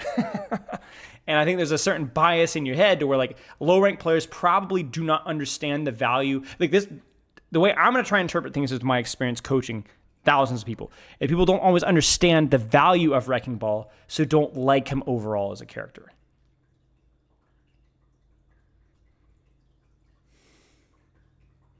And it might also be that maybe some of the initial counters to Wrecking Ball, while being relatively easy from a platinum level up, are not quite immediate. Like you're not sleeping a Wrecking Ball in lower ranks, maybe, or and so on. Yeah, we need to get pick rates as well. This would be very interesting as well, actually. This may not confirm our bias, but this may be something worth looking at. Competitive pick rate last month. What characters stood out in, what were the big standouts here? We talked about Mauga pick rate. Mauga was a little bit higher in lower ranks, so let's look at pick rate from Mauga. And Mauga very low. Mauga at the bottom in bronze, pick rate wise. Jumps higher. Stays low. That doesn't confirm. That does not check out. So at least according to these numbers here, Mauga remains at the bottom. So that doesn't really help us out. This is the one to look at here. Roadhog. Way more hated and higher ranks. So what's Roadhog's pick rate? Okay. bronze, medium, medium, medium, medium, medium. Oh, starts to increase. Whoa. Okay, so there you go. I did not expect that pick rate. This definitely has an influence on things. Roadhog's visibility in higher ranks skyrockets, thus probably influencing some of this. Then we talk about Wrecking Ball. Wrecking Ball's visibility in lower ranks. What is it? Not very visible. Not very visible. Not visible. Not visible. Not visible. More visible. More visible. So Wrecking Ball actually tends to looks like it goes up a little bit. Relatively. Yeah, this goes up. So people must really hate Wrecking Ball. People must just really hate Wrecking Ball because the pick rates don't seem to reflect that. So low ranks really hate Wrecking Ball disproportionate to the pick rate. And Roadhog in high ranks partially seems to be hated because of his pick rate. Is there anything else major here? Doesn't seem to be. Yeah. Now this is where we're going to get super saucy. You guys ready for this one?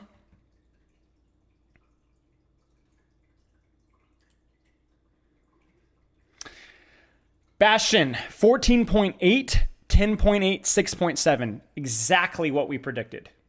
Exactly what we predicted. Significant gap between the low ranks hatred of Bastion and the high ranks played. Now, he's not very hated because Bastion overall pick rate is relatively low. We already checked this one earlier, right? But Bastion is more than double had the votes in lower ranks. More than double.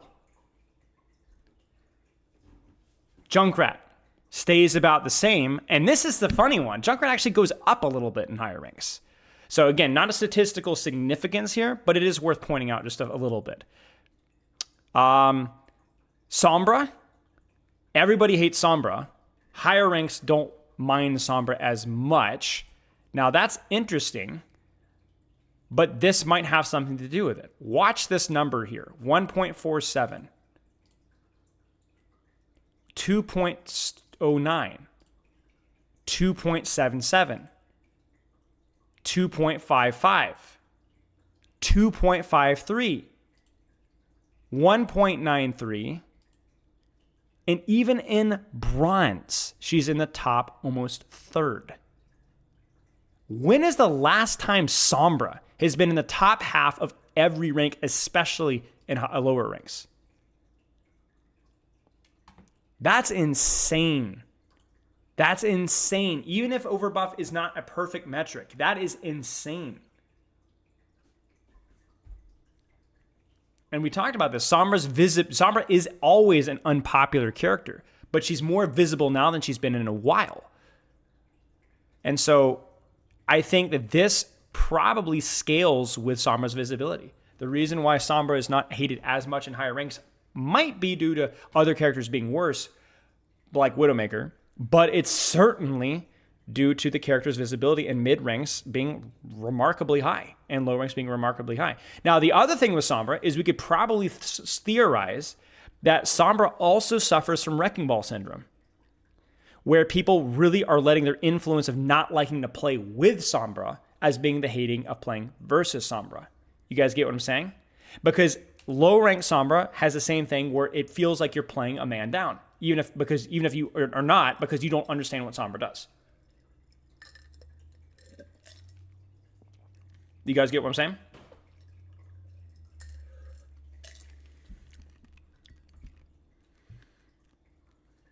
Interesting.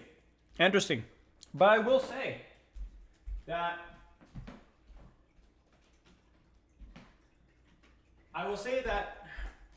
the not liking playing with the character is my best guess, and definitely that in the pick rate, because I was not expecting Sombra to be so high for lower ranks. After the rework, I don't think you have the Wrecking Ball effect anymore. I think you do. I think you just have maybe less of it, because you absolutely any permanent invisible character. Okay, let's keep going here. Torbjorn, not a statistical significance here, but it is worth knowing that at least to a minor extent, lower ranks hate him a little bit more, higher ranks hate him a little bit less. Makes sense for the most part, but not super statistically significant. And this is the banger here. Widowmaker, people seem to hate, regardless, whatever. She's the second most hated character, even in bronze. But there is a huge gap here. Vista, remind me after this is done. Look at this. 18.9, 25.4, 33.6. It scales with the skill. The character goes from being more and more frustrating. And so let's look at pick rates here too as well. Widowmaker at the bottom, right? Bottom. On the way up. On the way up. You see it? So obviously, part of it is because the character has a higher skill expression. Of course, the pick rates are going to go up the higher you go. But again, visibility does mean hatred.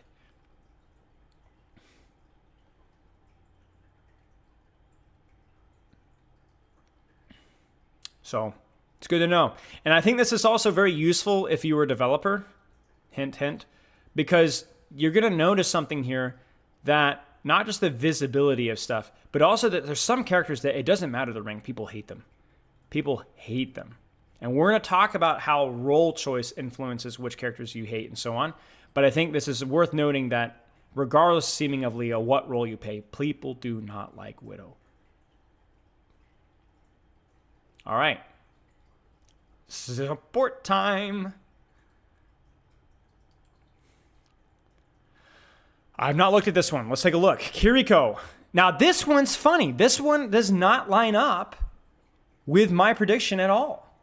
I'm going to be honest with you guys. This is done. My prediction was that there would be a scale, a smaller percentage of lower ranked players. And I was expecting like a 15% here to like a 30% here. Not happening. Apparently all ranks dislike Kiriko. I don't know if that's a hitbox thing. I don't know if it's the flank Kiriko thing. I don't know. It could be people parroting content creator opinions because Kiriko is a frequently talked about character. But maybe it's the Suzu denying certain ultimates. But honestly, that's not something that I imagine happening all the time in Bronze, Silver, and Gold. But that is interesting. Interesting. I don't have an easy solution for that outside of maybe visibility. So let's do our research here. I would imagine Kiriko probably has a high pick rate, period. Okay, very high pick rate. Very high pick rate. Very high pick rate. Very high pick rate. Does drop a little bit though. Super high pick rate. So yeah, pick rate does not have anything to do with it. Maybe there's a respect out of like the Kiriko's value in higher rank. I don't know. I do not have a prediction here. And I think that this is significant enough to at least break, maybe not fully myth bust, but it does raise some questions about our biases here or our initial expectations.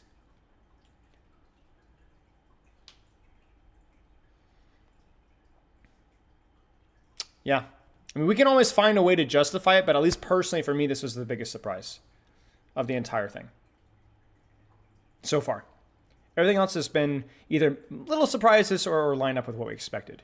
Okay, Lifeweaver, very large and does scale appropriately. I don't need this tip. In my case, it's that Erie's got so little risk, denies certain things that are already easy to play around, and she's one of the big three, I did, Varash. meaning she's got high pick rates. I was voting in the bronze to gold tier.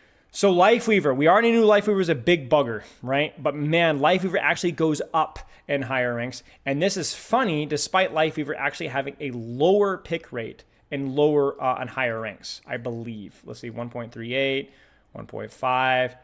Yeah, so he hovers pretty low, but he does drop proportionately. So I think this is where you start to have the impression of the power of the character. Means that, number one, you don't like playing versus Lifeweaver because you just freaking can't get to him ever, and people hate playing with him. And this is where even high-ranked players, I would imagine, are not immune to The hatred of playing with them means that you also hate playing against them, and you just freaking hate them.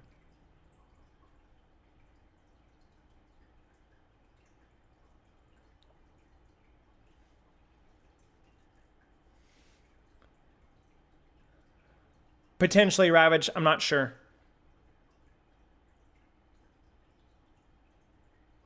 So it's good to know. And again, this is a consistently hated character that actually scales with time.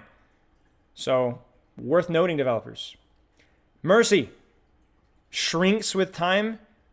We predict visibility has something to do with that. And we're definitely, I think, right. The pick rate, I mean, it goes up, right? And relation. You guys see that? Fourth. And it drops in higher ranks. Again, I think part of this is due to meta influence, right? Like how much do people enjoy playing with Mercy, but people do not like playing Mercy in low ranks. And it gets better in high ranks. So Lifeweaver is hated in more higher ranks. Mercy's hated in more lower ranks. Kiriko is about the same. Is there a limit? Yeah, I had to limit a little bit artificially for the discussion about like the high skill character versus the low skill characters. Okay, Moira. Now this one's funny. It's just the same. Everybody hates Moira. It's pretty much equivocal all the way from low rank to high rank. It's about the same. It's about the same. It's about the same. And then finally, Zenyatta is about the same all the way through as well. Now, in a little bit here, we're going to have, I don't know if we have an ETA here from Ryan. ETA, no rush, just curious if can do on stream today. Ryan responds to me right now.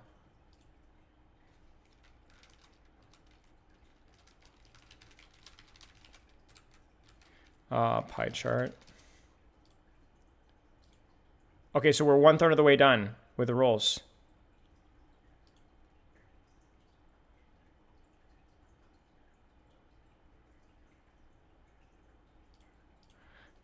Okay, hot off the presses, guys. You guys ready for this one?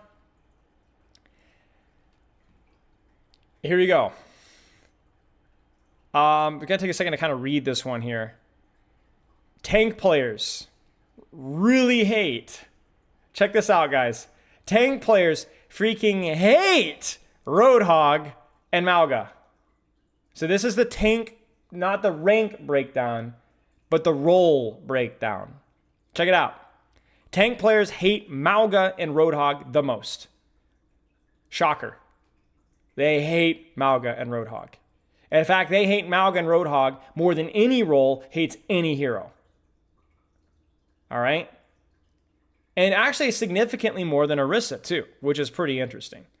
Not surprising, but interesting. Yeah, there's a lot of issues with Roadhog. So Malga and Roadhog are the worst. Everybody hates them. Now let's keep going down the list here. Orisa, 3rd worst. Doomfist, 4th worst. Wrecking Ball, unsurprisingly, doesn't really bother tanks all that much. Shocker there, really. Direct interaction, not a big surprise here. Now let's keep going here. DPS. DPS players also really hate Roadhog. In fact, it is the 2nd or 3rd most hated thing, period, across all roles. DPS players hate Roadhog because we can theory craft as opposed to something like Amalga, your damage isn't always significant enough to actually finish the kill. Everyone hates Roadhog for sure. So DPS players also hate Roadhog. DPS players also hate Malga. Now that one's interesting. DPS players also hate Orisa. So it actually follows the same mirroring as the tank with one major exception. And that DPS players hate Wrecking Ball a lot more than tanks do. Just not all that much. You get what I'm saying? Now, keep in mind that these graphs are not perfect because if you look at the total amount of people that filled out the role, I believe there are more tank players that filled out the form. So ignore, it's the most important thing is not the graphs in relation to each other, although I'm kind of using that. It's more the blue versus the blue, the orange versus the orange, the green versus the green, if that makes sense. So basically TLDR is that DPS players really, really, really do not like Roadhog, Malga, or Orisa. And Wrecking Ball and Doomfist, it's a lot more evened out, which again kind of makes sense, right? Like tank seems like a swinging from Roadhog to Wrecking Ball is such a significant swing, right? Yeah, hint scan players hate ball and so on. Okay, let's move on to support here. So support players are even more squished down than DPS players for the most part. But guess what? Supports also hate Roadhog. They also hate Roadhog. They also don't like Malga, and they also don't like Orisa. Now, this is the most interesting one to me of all. I was expecting Wrecking Ball and Doomfist to be higher on this list. So apparently, the tank busters are so miserable that even the heavy, frustrating dive characters like Doomfist and Wrecking Ball are actually not even, they're still pretty significantly behind Malga, Orisa, and Roadhog. So even the support players hate Malga, Orisa, Roadhog the most. And again, do you notice the order here? It's still Roadhog, Malga, Orisa. You also have to consider the bias of your audience. That is true. That is true.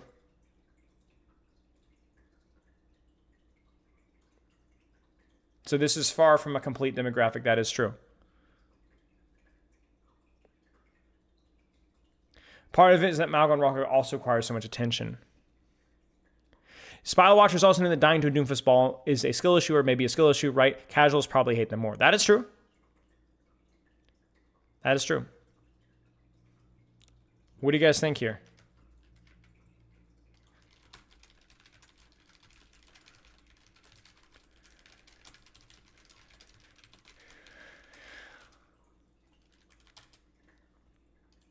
Very interesting.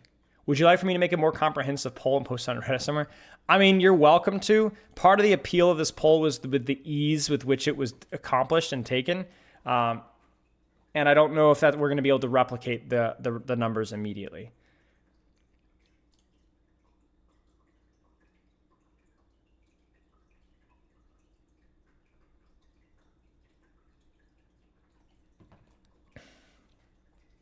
Yeah, no, it's not about me. I just don't know if what I would prefer is if we took the form that we already have and spread it more. Use the numbers that we already have, frankly.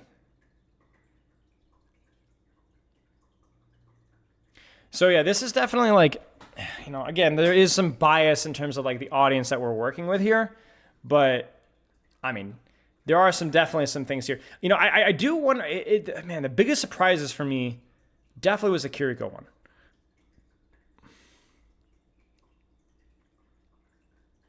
You remind me later, Brax, and I'll give you access to the form.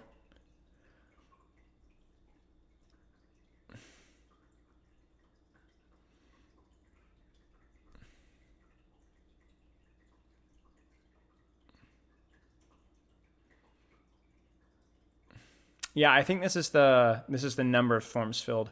So damage had a slight edge, support was significantly fewer. So you can't really compare.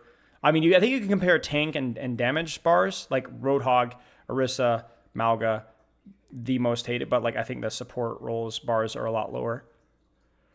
No, DPS and support are still cooking. We will have them soon. I think DPS will be next, so hang tight. They'll be ready in just a few minutes.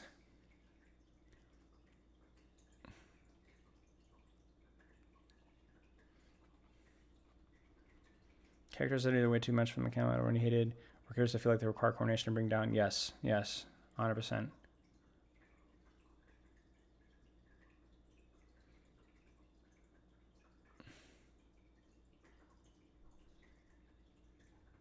Yeah, it's funny because Roadhog appears to be pretty universally hated, like by a large portion here, consistently, and yet has, from what we know, a very high pick rate.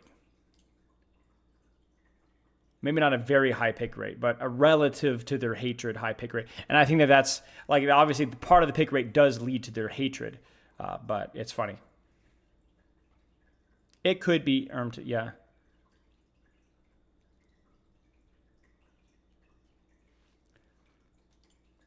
Remember, visibility dramatically affects people's perception, right?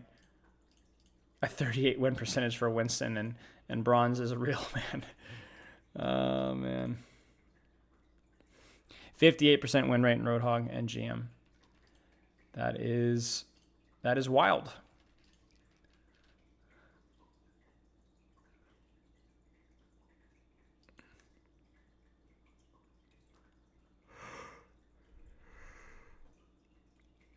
I wonder what last 12 months. That's crazy. Malga was such a broken character that his win rate is still inflated from that one portion. That's crazy. Remove the trap again. He's the purest form of cheese character. Hog requires coordination that sometimes you pick specific guys, which may or may not happen in ranked. Yeah. Yep.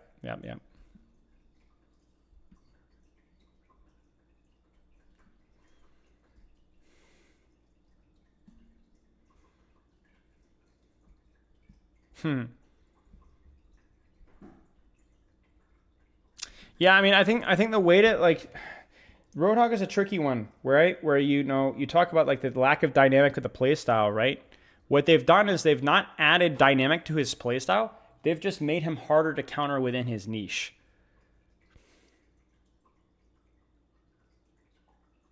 Yes, 100% innate G, 100%. This is really not something that should be used to form like hard, concrete, balanced opinions about at all. There's so many flaws with this. It's more about forming a conversation. In fact, I think the most interesting thing for me, and the main reason why I even started this, was I wanted to prove, or at least raise some serious questions about whether noob characters were bad for noob players. And I think that we succeeded, at least in part, with that. Because when we talk about noob characters, right? Noob characters hate Moira even a little bit more than the higher rank and mid rank players, even though higher rank players, Moira skillless, right? Same thing with the damage roll, right? Mercy too, right? Mercy way more hated in lower ranks. DPS heroes, right? Torbjorn is hated slightly more in lower ranks than he is in higher ranks. Bastion is hated a lot more in lower ranks than in higher ranks. Junkrat's kind of on the fence there. And then the same thing goes with the tank as well, right? Where you have low ranks really do not like Malga, lower ranks really do not like Orisa, and so on. Whereas the characters, I mean, with the exception of Wrecking Ball. Wrecking Ball was the one exception, right? So, yeah, I mean, it's at least worth having a conversation about, I think. It's not proof by any means, but it's at least worth having a conversation about. I need some water. Give me a second.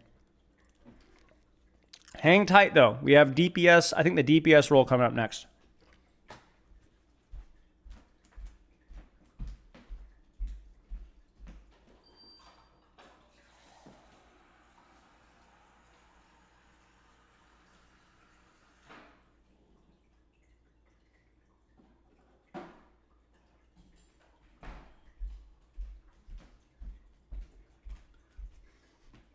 No, I'm not sick. I'm just a sloucher. Is it just the hook cool in your opinion? No, man, it's so much more complicated than that. I think when we had this conversation with the tank rework project, which by the way, a lot of these tanks that we're complaining about, I talked about this. I don't like being a complainer if I don't want to provide a solution. So when we talk about what heroes and tanks need changes, we did this. We did the tank rework project, the DPS rework project, and the support rework project. And some of these are outdated, and I think it could probably do a better job now. But I feel fairly confident a lot of these at least had good ideas. So those were massive projects as well, like many hours, community driven as well. So that would be worth looking into if you guys are interested in at least my old opinions on them.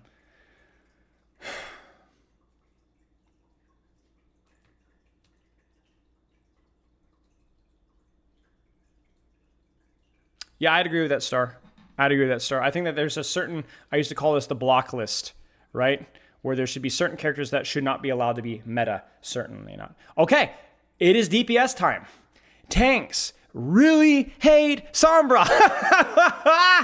They really hate Sombra. Man, they hate Sombra more than anything else. Even disproportionate to the amount of roll. But tanks really freaking hate Sombra. Really hate Sombra. All right, moving on. Second most, tanks act. Okay, now this one is interesting. Tanks really hate Widowmaker. Second most hated DPS. Probably because you can't interact with Widowmaker, as a lot of tank characters cannot. But yeah, even though a character that doesn't necessarily interact with you as much, people do not like Widowmaker. Moving down here, Bastion, and this is no surprise here at all. Check it out. We predicted this, did we not? Look at Bastion. DPS and support do not care about Bastion. It's the lowest by far for both those roles. But tank players really do not like Bastion. And this is despite Bastion's pick rate being relatively low, at least recently, right? Bastion's not a very popular DPS character right now. In fact, he's the second. Wait, no, that's not right. He's the bottom half, right? Below the bottom. And yet people don't like Bastion. Third least fated because it's Bastion. Yeah. So, interesting here. Interesting. Okay, and then moving on from there, Torb and Junk about the same. That one's very interesting to me. But I think it's just because of the amount. There's already so many heroes to hate. It's hard to quantify. But yeah, very interesting. Very interesting there. I think for tanks, I think you'd be crazy to vote anything other than Bastion, Sombra, or Widow as tank. Like, they're the holy trifecta of obnoxious characters, right?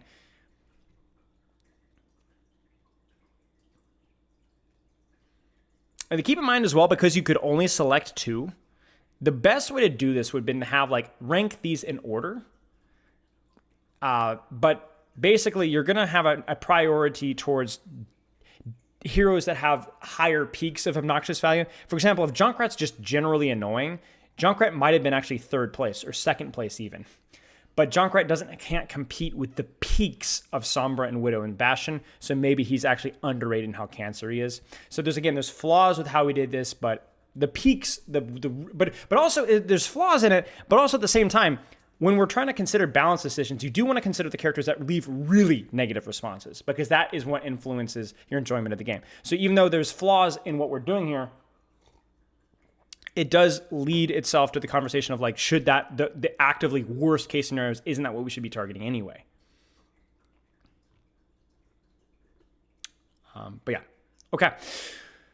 Very interesting here. Bastion, big winner in relation. And I think this is also worth noting that Sombra, if we compare them again in relation to the number of damage forms, Junkrat doesn't bother tank players quite as much as support and DPS. Torbjorn does not bother it all that much. And Widow bothers tanks still a little bit less than the other DPS and support roles. Okay, let's move on to DPS here. DPS players really don't like Sombra. Again, no surprise there. Hack's annoying. Duelist potential is annoying. DPS players really do not like Widowmaker. Again, no surprise there. Can't interact with her all the time. But this is the interesting one. Junkrat is actually pretty high here, at least in relation with the more obvious ones like Sombra and Widowmaker. Junkrat is surprisingly high compared to the other DPS characters. So DPS characters actually seem to be the role that really does not like Junkrat. And I think it's the tanks that are kind of indifferent to Junkrat. So DPS players do not like playing versus Junkrat, more so than I would have expected. I would have expected Widowmaker to be a little higher. Maybe Torbjorn to be, well, I guess about the same there, but yeah. Yeah, I think it's the booping, the mines. He's a good duelist in close ranges. Yeah. Yeah, interesting. Keep in mind that this also may be influenced by lower ranks as well. It's hard to say. We don't have that additional nuance or detail, right? Okay. All right, supports here. Let's look at the supports relation here. Sombra is actually pretty high in relation to supports, considering they're slightly lower, so supports is actually closer and even with damage. Moving on down to Widowmaker. Now, this one is really funny. Widowmaker is not only the highest between the DPS and supports and tanks, but remember that we also have fewer support forms. So Widowmaker in relation would actually be like up here. Widowmaker is really hated by supports. Really hated by supports. And proportionately more so than both either DPS or tank. Interesting. Interesting. Again, right, you feels like fewer supports have the ability to interact or deal with her in comparison to even the damage heroes. And then Junkrat supports really hate Junkrat in comparison to tanks, but not quite as badly as DPS players, although it's close. Again, factoring in that there's fewer supports forms. Supports are indifferent to Bastion, although they care a little bit more than damage characters, which again checks out just a little bit. And then supports really don't care about Torb. Even if we factor in the other things, supports just don't care. Now, it might be that supports don't deal with turret as much. Supports don't have to worry about his dueling potential as much, but supports seem disproportionately to care less about Torbjorn, more about Widow than some of the other roles.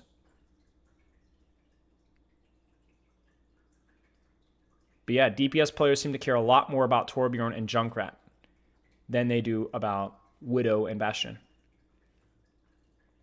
How much of the Torb DPS spike is literally just DPS players? Yeah, I mean, it makes sense, right? Because Torbjorn, if you go to like pick rate here, this is a really interesting question.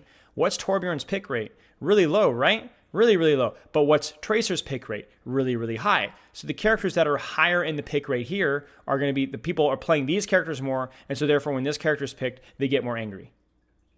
You get what I'm saying? In the same way that a Roadhog, even if his pick rate wouldn't be that high, if Winston was meta, Roadhog might make the list. Right. How much reliance have the other characters? Yes. Does the armor change mean it reduces 5 damage per shot, so it won't affect burst damage here as much, but Soldier Reaper Soldier would be ruined by it, right? So, to an extent, versus armor, yes. I think somebody did the math the other day. I forget who it was, Owl Charts or something, but basically the TLDR is that like Bastion will need like a little over half a second more to kill a Winston, which is, not much, but there are going to be some breakpoints that change slightly. Even half a second is something,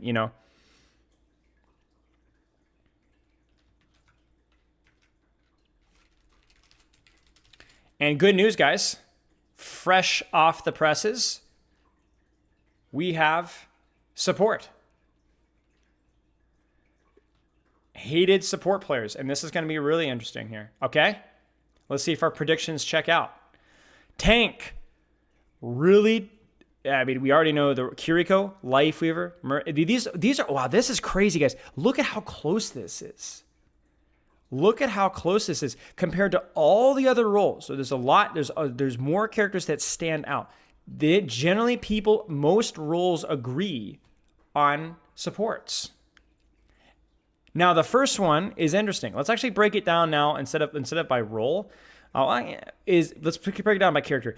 Kiriko, DPS do not like Kiriko. DPS and supports are indifferent. Supports don't care that much, but DPS really don't like Kiriko. She's still the least liked character by tanks as well, but DPS really don't like character.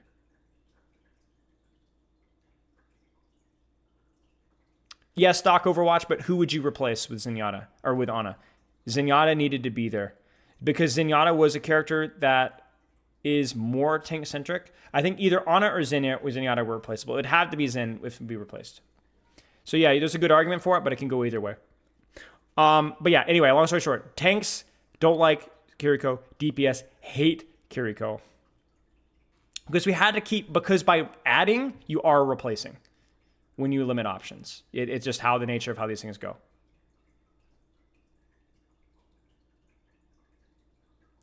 Anyway, yes, this is influenced by rank as well. This is definitely more high rank biased. I think that's the key thing to note here is that all of these are high rank biased. High rank bias, high rank bias, high rank bias, significant high rank bias. Okay. Lifeweaver, pretty much equally hated. Mercy, pretty much equally hated. DPS hates are a little bit more. Surprisingly, DPS are less indifferent to Lifeweaver. Like they don't care as much, probably because they have more options to deal with her. DPS players hate Moira a little bit more. Tanks don't care that much. And then, unsurprisingly, tanks hate Zenyatta a little bit more than the other roles. But I think the big one here is Kiriko. So yeah, there's definitely some rank skill expression here. To really get to accurate numbers, you need to break down by rank and by role. But we don't think we have the numbers to really justify the accuracy of that. I mean, this is already inaccurate enough as it is, and you know, we've put enough work on it. So anyway, just food for thought, right? Food for thought here, something to kind of consider, you know, lies and statistics, right? But it's still fun. It's still fun. What does wench mean?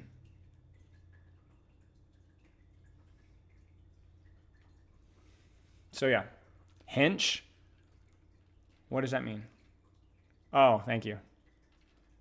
So yeah. What do you guys think?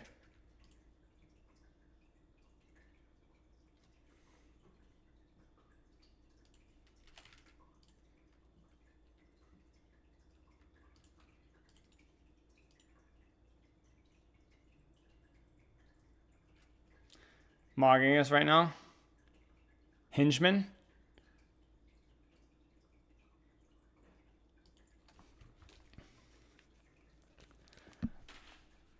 Locks the Fury, thank you for the sub. Congratulations on the 6 months. You will should have a new badge here now, right? I think you should have a new badge.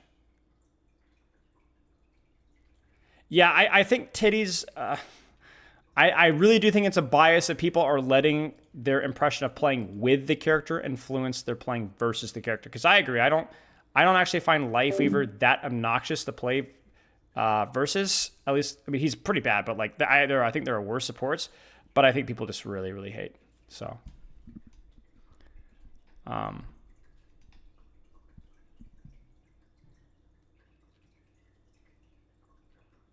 yeah, okay. I'm gonna jump in. I'm going to try and help Overwashed for a little bit, at least until my wife gets back, then I have to go. But we will be doing some Overwashed match for a little bit anyway. Oh, Vista, clip. Yes, let's do your clip. Drop the clip. Drop the clip, mate. Drop the clip. We'll take the look at the clip real fast, then I gotta Rick roll, you know what I'm saying? The Cato has awoken.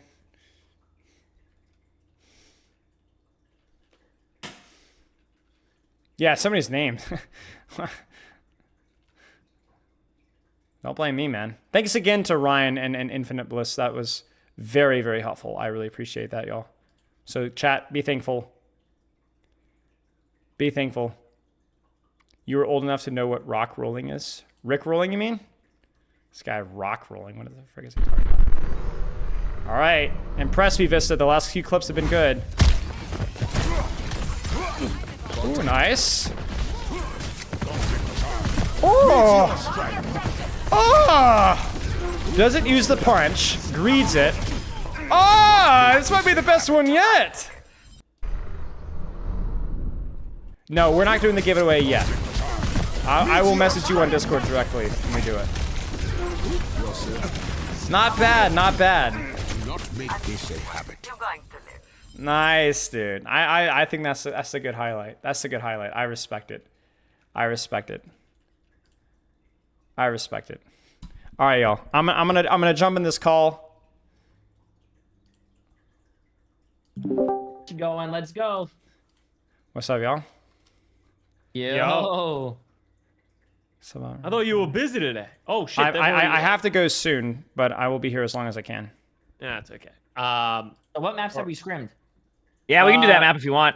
Yeah, let's. I'm actually gonna take a little bit to bend because everyone's not here. I want to make sure everyone's here before we.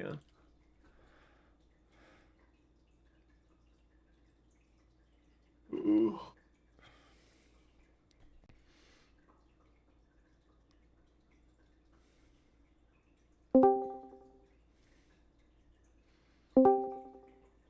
Yo. Yeah. Yo. Yo. All right, we all here? Are we ready to roll? All right, I'm bending some up.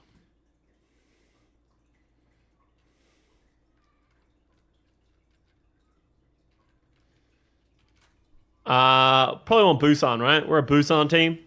Either Busan or Oasis are our choices.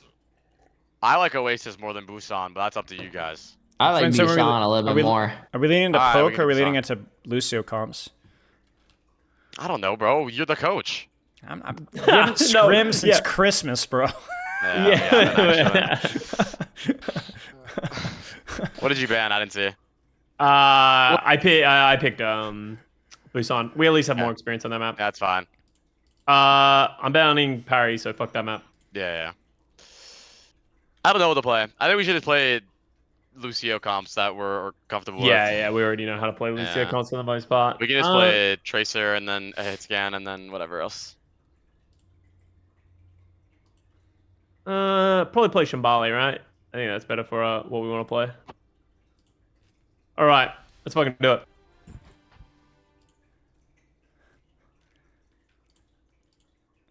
Let's go. Let's go. I feel like I'm a Yo, Plies Iman. dad, just doesn't show up. What's up? Nah, I just wanted to hear your voice, to be honest. All right, let's win this. Yeah, let's win this. I'm ready. You know what they So say. fast. Wow, we're was right so into fast, this. bro. Yeah, we're good to Fuck, go. man. I didn't even get to say hi to my friends. Now I'm just in I the game know. already. This is No fucked up. scrims, Insane. nothing. Let's get it. No scrims, no plan, nothing. We're gonna win this easily. Though. Yeah, I feel good about this one. I feel this good. is gonna be I good. did too. This is gonna be good. I think right, Jay, well. you can play Cass if you want, or Soj, whatever you want to play. Whatever. Okay, I want to go play And then- Venture. And then Emong, listen, good luck. I don't know. Yeah, honestly, you I have, have a better idea no than Hey, clue Emong. what to play. Okay, think about this. Emong, Roadhog, I go Echo. Apply. You play. Whatever. Wait, are we bringing out the old strat here just to see if it works? Oh yeah, I'm actually down. Why I'm actually down not? to it. Why Let's not? do it. I think we should. I do think it. that strat could actually work pretty much everywhere. They're playing Yeah. a lot. Teams are playing Winston instead of this. Pretty case, yeah. But I think the Diva's Press and J fine. are a bit loud. Our Diva's our pick. I like this. Yeah. Yeah, let me know. if Actually, this is gonna Ramacha's be my way hero too this season. I have like a 70% win rate in rank. So Yeah, we can play Ram really? on the other comps. Yeah. Bro, I'm Okay, we can just lagging play because of the Ram. faceless stuff again. yeah, I won't do it on this map though. Yeah, I was lagging a little bit too. I had Yeah. I remember spread out, get freaky, take angles. Let's go. Yeah. J3, I need some quotes. Give me some quotes. Give me some quotes. Strap in, Strap strap in, on, strap come in, in, strap come on, on, bro. come Let's in, get strap it. on, Let's strap go. on, Cock in, cock I did out. restart my game. Why? I have a Sigma. Wait, Sigma, we're Sigma, Sigma. rotating. We're rotating. I'm rotating now. That's fine. Miss hiding. Their chasers on me. Yeah, Yep. we just want to spread around. Bob. Before someone They're, comes. they're Yeah. playing stack, so Yeah, they have the touch. When they I think try to our touch comp point, can we will try to function fight. here. I'm dinking people. I'm dinking. Losing Yeah, a keep race doing that. That's good. makes this Dinking. comp That is a little good. bit Hey, better. sorry, Dinkies. we're warmed up on our comms. yeah, going back for a heal. The question is like. Wait, with so the there's depth- one. Emong, Yeah, I'm so on does the it. other side of the map, and I'm I'm at just the hills. chucking them. No left, no left, no left. No, Oh, I'm probably dead here. Can you heal me? Sigma's half. Sigma's half. DMing. Oh, Thank I you. thought Tracer was gonna be right Sigma's over still here. low, Sigma's Everyone's still like, can we all on signal left? 3, 2, 1. Yeah, Six, Sigma's six, gonna be six, low, break a Sigma's shield, low, break a shield, Sigma's break a low. shield. Don't commit. Don't Yeah. commit. We go cap. Yeah, nice job. The voice. It might switch off. Big Let's try and heal. go left side. I think our comp is pretty reasonable. Good job. Good Oh, job. big We're heal. all Big heal. Lucio. I- And I- go I- You gotta play oh, safe. Let's back up, let's back up. We need to know. You're gonna have Take full angles. health even sooner. Don't That's gonna stay be top huge. left. Don't stay top left. We What should were the spread patch out. changes? Jacob Spread was again. something, We're Yeah. spreading. We're going main. I'll turn them down a little bit. Whenever they go Can you point, guys that's when we hear can look for an me? open. One parallel J Am I on this angle, right Still on the side. same tank. This is Yeah, far play left. Jay, get ready to run. Oh, there's. Oh, Yeah, there's- yeah. They might be coming this way. I'll turn everyone down. Yeah, just a yeah, yeah. wee They're bit. coming this way. They're coming this way. I'm out. Yeah, need yeah, help? yeah, yeah. I'll turn it down just a wee They're bit. just You kinda know? chilling. I'm going to point now. They come on a point. Yep, I'm on point for now. Is that better? Is that better? Is that better? Alright. It rocked Shit, me. she's behind the thing. I can go Sojourn here. Sig hop. They're Good Lucio house down. Sig real low. Is that better? Can we kill it now? Thank you, Charlie. Demon heal. I'm going for BAP now. A bit more. Tracer recall, Tracer read. How's that? How's that? Is that a little better? Tracer 1, Tracer 1, Tracer 1, Tracer 1, J, Tracer 1, J. Sig hop. Under. Sigma's low. Sigma's low. I'm lagging. I'm Trying to give it Sigma's to one. the Sigma's emo. one. Better? Okay. I'm good. I got this. I'm thinking like Nice. I'm trying to think when's the last time we've had Overwatch stuff. Practice has paid off. Orisa comp's good. Orisa got gutted. I don't think More they have dive much. stuff Window, right? because Window. Lucio Window. Kiri Window. Tracer should still be good, just not necessarily with Kiriko.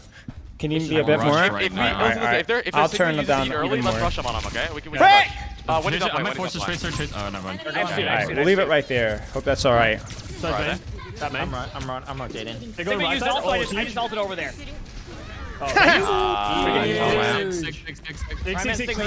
Yeah, I still think like Tracer and stuff is strong. Oh, we're going in. Go spawn, go spawn, go spawn, go spawn. Lucio low. Lucio low. Lucio low. Nice. Keep going. I want to keep going. Keep going. Keep going. Bap out. Okay. Is anybody even able to touch the point for them right now? Tracer, maybe.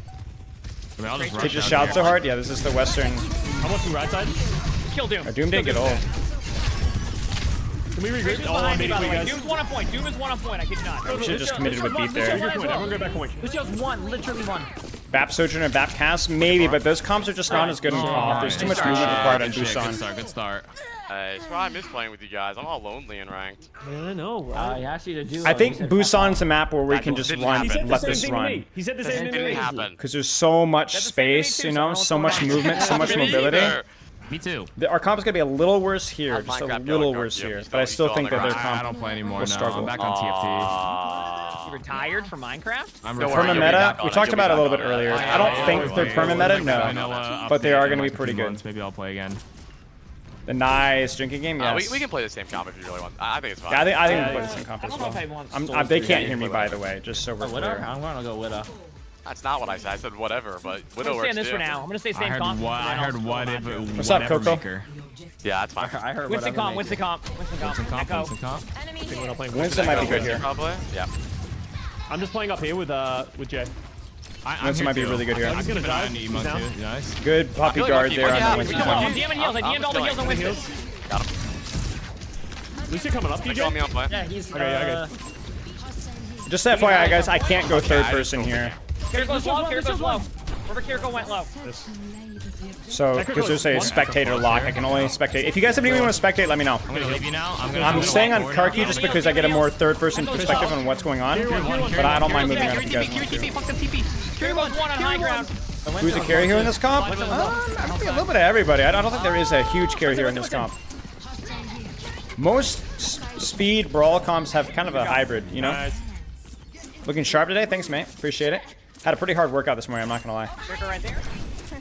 Why apply in Tracer and J? Because apply is better at Tracer and J3's better in I'm hit hiding scan. here, right side. Yeah, we can keep healing their Winston. Yep. At least on Tracer Sojourn, I like already J3 died. Sojourn better. Oh, okay. And I definitely like Can you apply shoot in Tracer Tracer for better. Yeah, maybe yeah, shoot me? yeah. Watching Cresta would be cool. Going with you. I'm going with you. Me too. Nice, good job. Yeah, by the way, Poke, I will check your message tomorrow. Yeah. I've just been so busy. I will try and get to your message tomorrow. If that's okay. Is that too late? Winston low. Winston low. Visible. Back up a little bit. I can help you. This one. I have to reload. Thank you. You want to land a pulse? Pretty good. I got trace problems.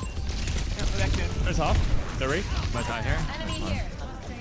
Oh, that Winston's low. Alright, I want to see some Widow POV. What do you guys think? No one can hide from me. All right, surely Jay will pop. Rush. Let's force the monkey out first. Maybe force him to jump back and then we'll go. Jump and then I'll rush. Tracer out. Got it. We can Monkey one. No cleanse. No Headshot, cleanse. headshot, surely. All right, he had his chance. Apply Pushed by time. Lucio Echo. Apply time. He's gonna pulse it. He's gonna pulse it. Yeah. I was gonna come up to the right and rush. I forget that you could press tab in this. No problem. All right. Echo ulted. Mr. One, there we go. You guys are gonna stick this. I can smell it. Mr. One. Good pulse. Lucio can die. Lucio one. It's good. Oh. I'm staying outside this bubble. Oh. Bleeding. Love them. They got me. Oh, they're gonna stagger me. I think. Maybe not, Echo low. actually. Yeah, they got me. Perfect. Okay, regroup. All right, we gotta get off the Widow here. All right, Jay. Redemption arc, Jay. Yeah. Let's log in. I'm gonna force point, okay? Yeah. We're on cast now. Cactus I'm gonna Puppy, force I point really when they appreciate come your up help. to me, I have not had the walk chance to in. check your DMs yet. I'll be back soon. I wanna will. make sure. I'm planning on doing some stuff, work on the stuff that our secret project on Thursday. But seriously, mate, you saved me so much time. So I really appreciate it. We win this though. Kiri no TP. I'm gonna check your Kiri. Let's check some Demon here. 3v3. You guys. So Winston's low. Winston's one. If you Kiri see one. Winston. Kiri no TP. Winston's low too. Yeah, look at me. Enemy heals for you. Apply. Kiri one. Kiri one. He's dead. Just free on point. Literally free on point. Yeah, go. Okay, dead. Kiri one. We win this. Nice. 42. No worries, but can we help you with all the technical stuff? Well, you do a good job, mate. I cannot wait to make this. Lucio coming Chat, from me. Cactus Puppy and I, TP to me. I'm on point. secret mission video what do they on have Thursday is the plan. Can't have the other. Yeah, I'm Winston on right there, right huh? now. Lucio here. We can stack it as Lucio. one. The best part about it wasn't even an intentional collaboration with Cactus Puppy. It was so getting Cactus close to Puppy last just team like fight here. We have scooped me a out lot from of the things gutter on Yeah, have a lot of because I needed the help. Can we try and get a rush out Lots of here? Emong's Diva, it's good. That's It's what good. I'm gonna do. 85. I think he struggles versus I'm gonna try Winston Mars comps, Lucio. Stay far right. which we talked about in our officials. Where are you playing, I'm Jay? good. Playing on high ground. Monkey down. They're beating gating. Okay, here. Back up here. Yeah, I'm out. I DM most of what I could. Still there, winnable here. but, Still like, winnable. Oh, I TP'd late. Hi, kill Echo. Okay, that's Kiriko's one. Kiriko's one. good. We can still win this. Change it. Oh, We don't need to win this fight right here as well. We can come back. We do have Yeah. time. We do have time. We did kill multiple. So Yeah. We have probably won't be able ults. to We touch, do. but- We have Also, you might just have Kitsune. to We have touch. Beat. I'm High gonna- Noon. I'm gonna rush Yeah, main. yeah, Yeah, Custer, you might have to go coast. I'm gonna rush main with Yeah, Jay. yeah. You we- guys should main. I'm probably gonna need cover. Yeah. We should be I fine. can Apply come should with get Custa. catch. You You do guys something go, there, you guys we'll go. be going this way. Kitsune is good. Here's a recall. Keep that point there. Winston, Copy's Winston, fine. Winston, Custom. Winston. I got Winston. Can you kill Lucio next? Or something? I don't know who's on. Lucio. D-Max Echo. Nice. Echo's like on Echo form. Point 1. Got him. Nice. Okay, they can still try to touch. They Tracer might- Yeah, is Tracer touch. fun. Tracer touch. I'll fight him. I'm fighting him. Yeah, I don't even think I make it. To be honest with you. You can stay tuned, Poke. Alright, nice. We have. I have the custom Nice. coaching session coming out soon. Nice job, guys. Nice job. Easy. If they do pull out the Winston comp, remember like that bubble cycle, we have to give that a lot of respect. We put early pressure, we live the bubble, even you, Emong, live the bubble, cycle afterwards. Because when they have bubble, they're the most powerful tank in the game. Like, so dangerous. That was a lot of our struggle when we lost our official match was the bubble stuff. We got to give that respect. But you guys did good. Calm energy was great. Really, really good start. Perfect. Bubble. Maybe it is Karku then. should TF2 more often, honestly. Just quit Minecraft. Flips you. TFT trained me. I Yeah, see the game exactly. in a different light. Exactly. Alright. 5 Probably big gonna play chest. Winston here. Yeah, We could probably just play Winston. D.Va across here, right? No? For the most part, I Would can you also like do it? Ramattra Yeah. first point as a safe pick too. Yeah, I'm down. Yep. Custa is still our lowest endorsement level, by the way. Nothing changes. I'm Yeah. toxic as fuck. I don't know what you want me to say. He's just evil. I heard he just doxes any Mercy Oh, main come he on, bro, plays let's with. calm down. It toxes though. Yeah, that's what I've heard anyway. Yeah, you better be nice to me, Empire. I know where you fucking live. Whoa! Alright, back in the mute. Hey, yo, Are we wait, taking? yeah, Oh, by the way, we taking a team picture when we're in California. Yeah, hell yeah. Everyone's gonna be Yeah, there. yeah, Everyone's everyone there on but the me. team. Yeah. We'll Well, You guys Photoshop win. you in. Photoshop me in. Photoshop Sorry, me in. you Photoshop just you. Let's make sure me- it's scuffed though, like terrible. Yeah.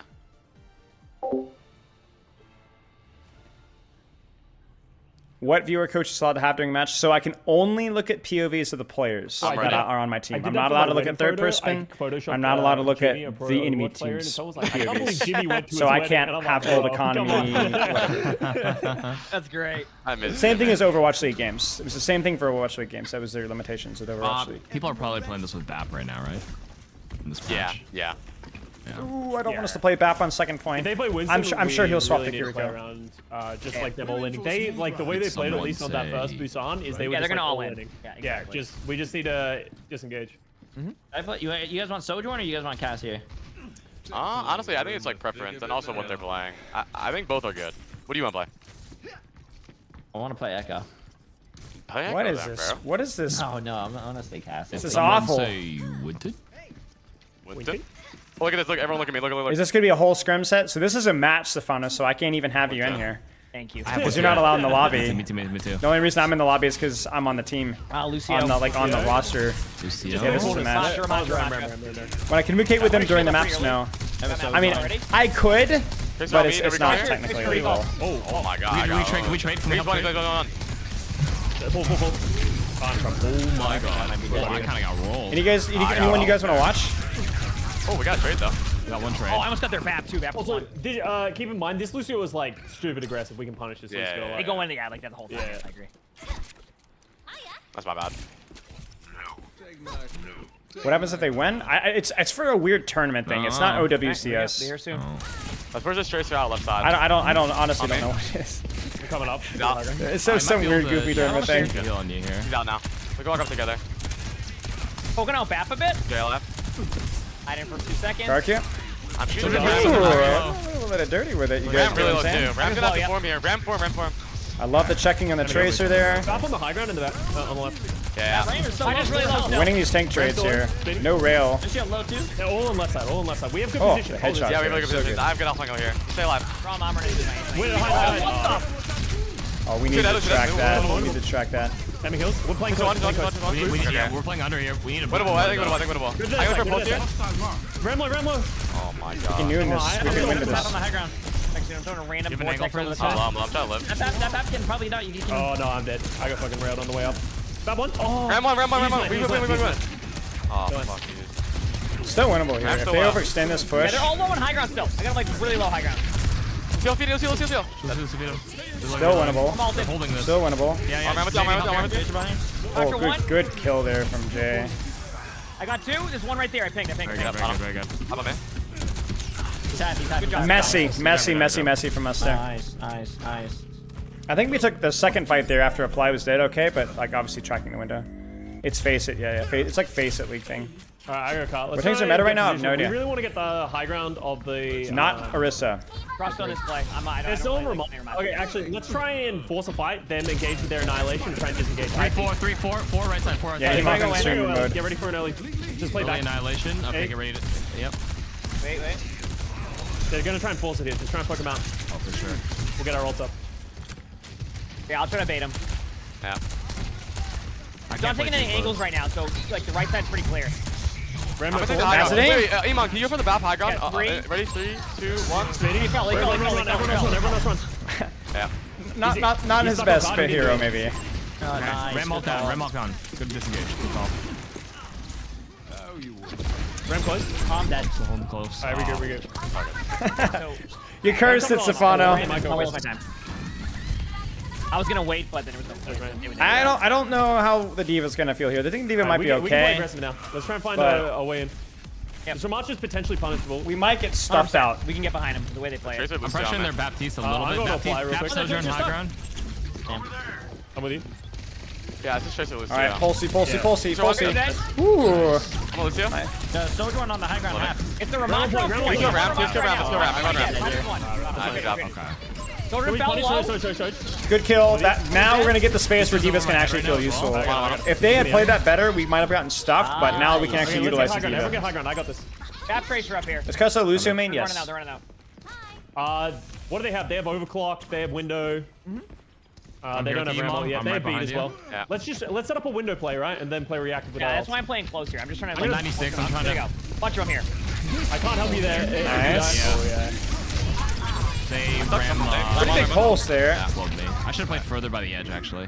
Yeah, we need to let them have that rotation more. I think it's kind of a 4v5. Oh yeah, you're dead. Genji's meta, trust me. We have a bunch of Naturally. ults still. Oh, Jay. That's good. Can we get We can take the 4v4. I can window. Yeah, I'm gonna first On point. the high. There's a Bap and a soldier up here already. I want to play against it. Ram here. Bap slow. Those are already on point. They're contesting. Yeah. Good. I ulted South by Bap. point. Got 2. I can't. I'm stuck on Oh point. no. I got one nacho punch through window. Got Bap. You They're down 3. Let's suck the Tracer. There's a Ramatch on point and Tracer high ground. Oh, this is so messy, So man. Ramatch is half, but they're gonna have Nemesis for him. Lucio coming, yeah. Yeah. I still have bait. They're gonna be Jay. back. They're right. Help Jay. Might as well.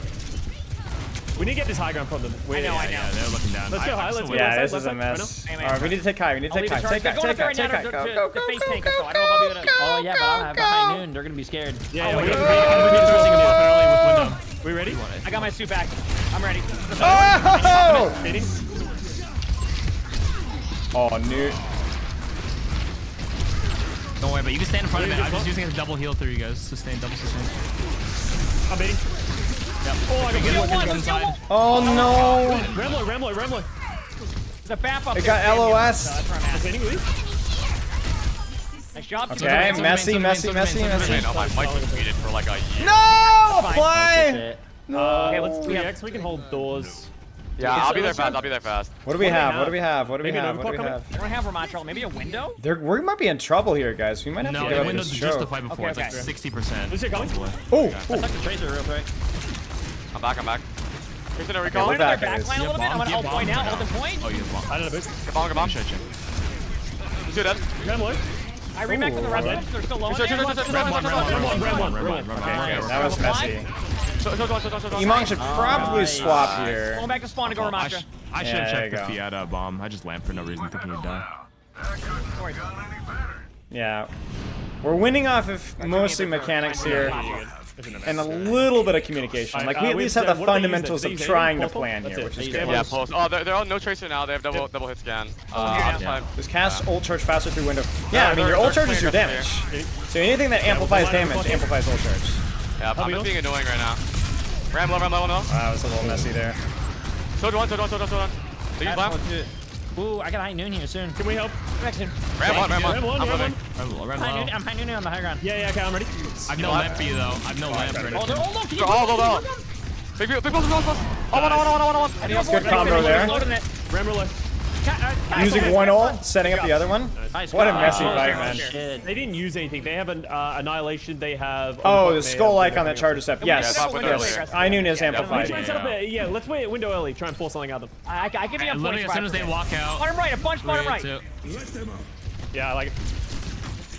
Let's see a fly here. Shield's already One dead. low. Well, careful. One shot.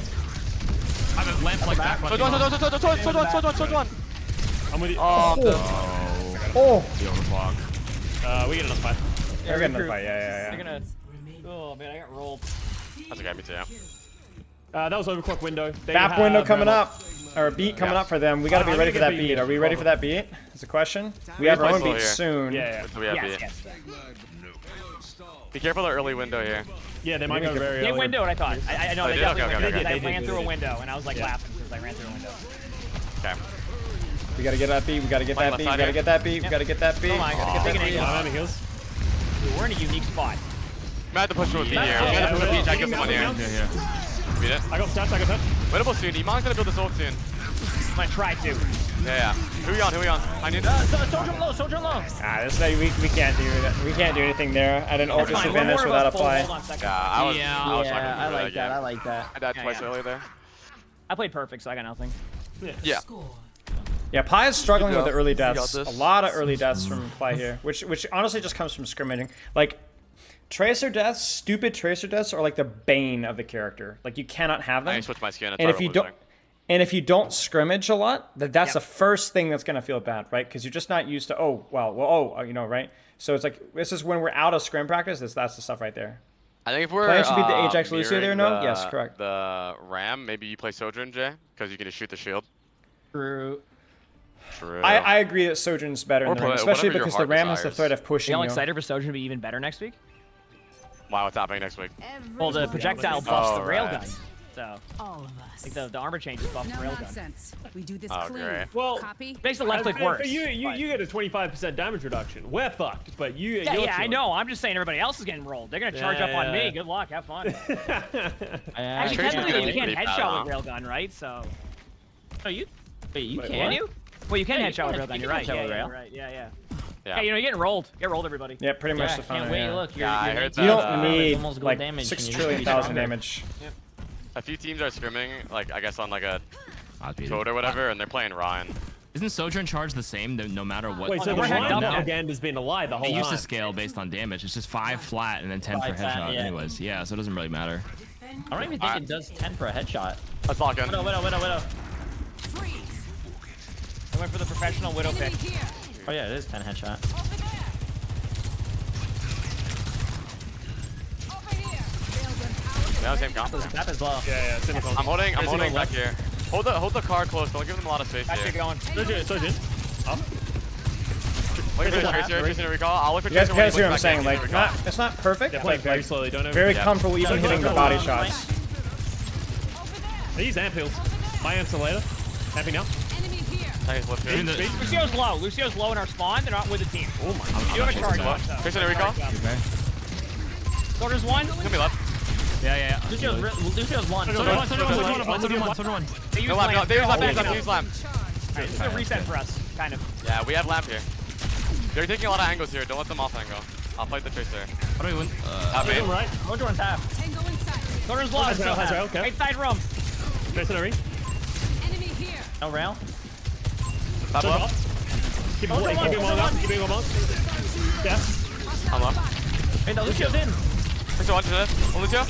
Lucio low. In two with Lucio one. Lucio one. Ooh, scary. Lucio, Lucio, into one. Lucio's Okay, dead. I'm okay. I'm saving. Ram close. Really One good to Bap. stuff. Bap's one.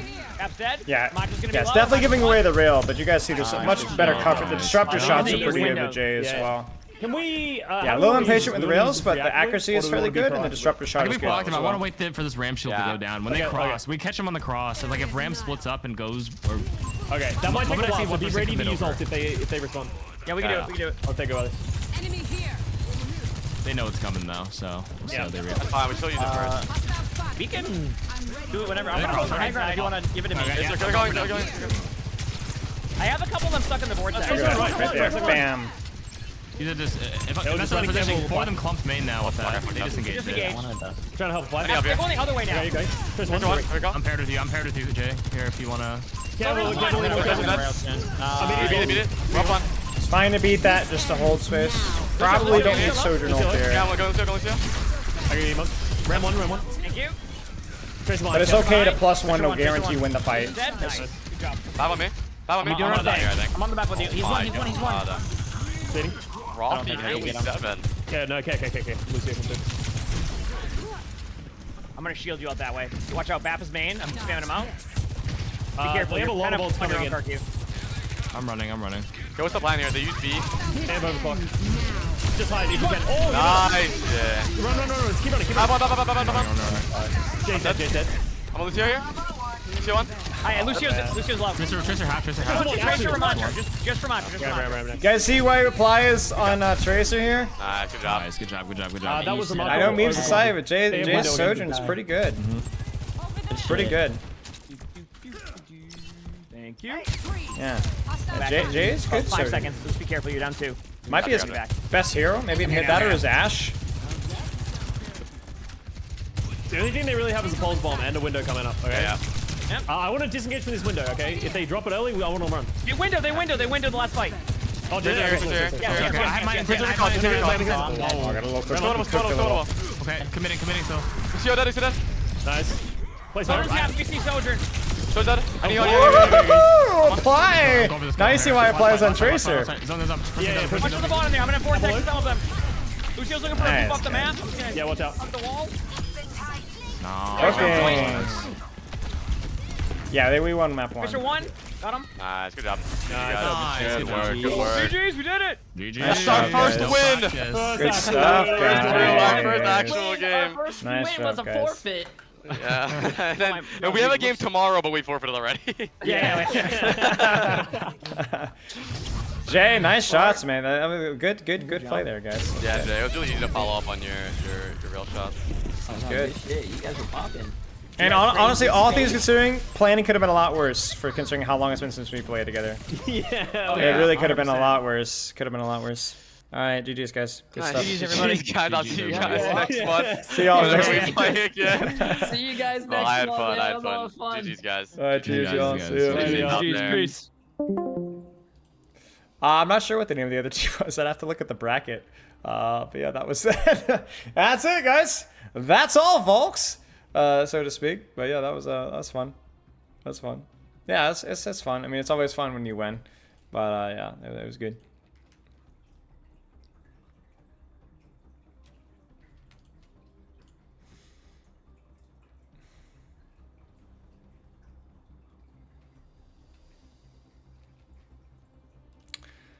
Well, I guess that's man, pronounce the L in folks. Folks. Pepper used to make fun of me for saying that. Folks. But yeah, you know what it is.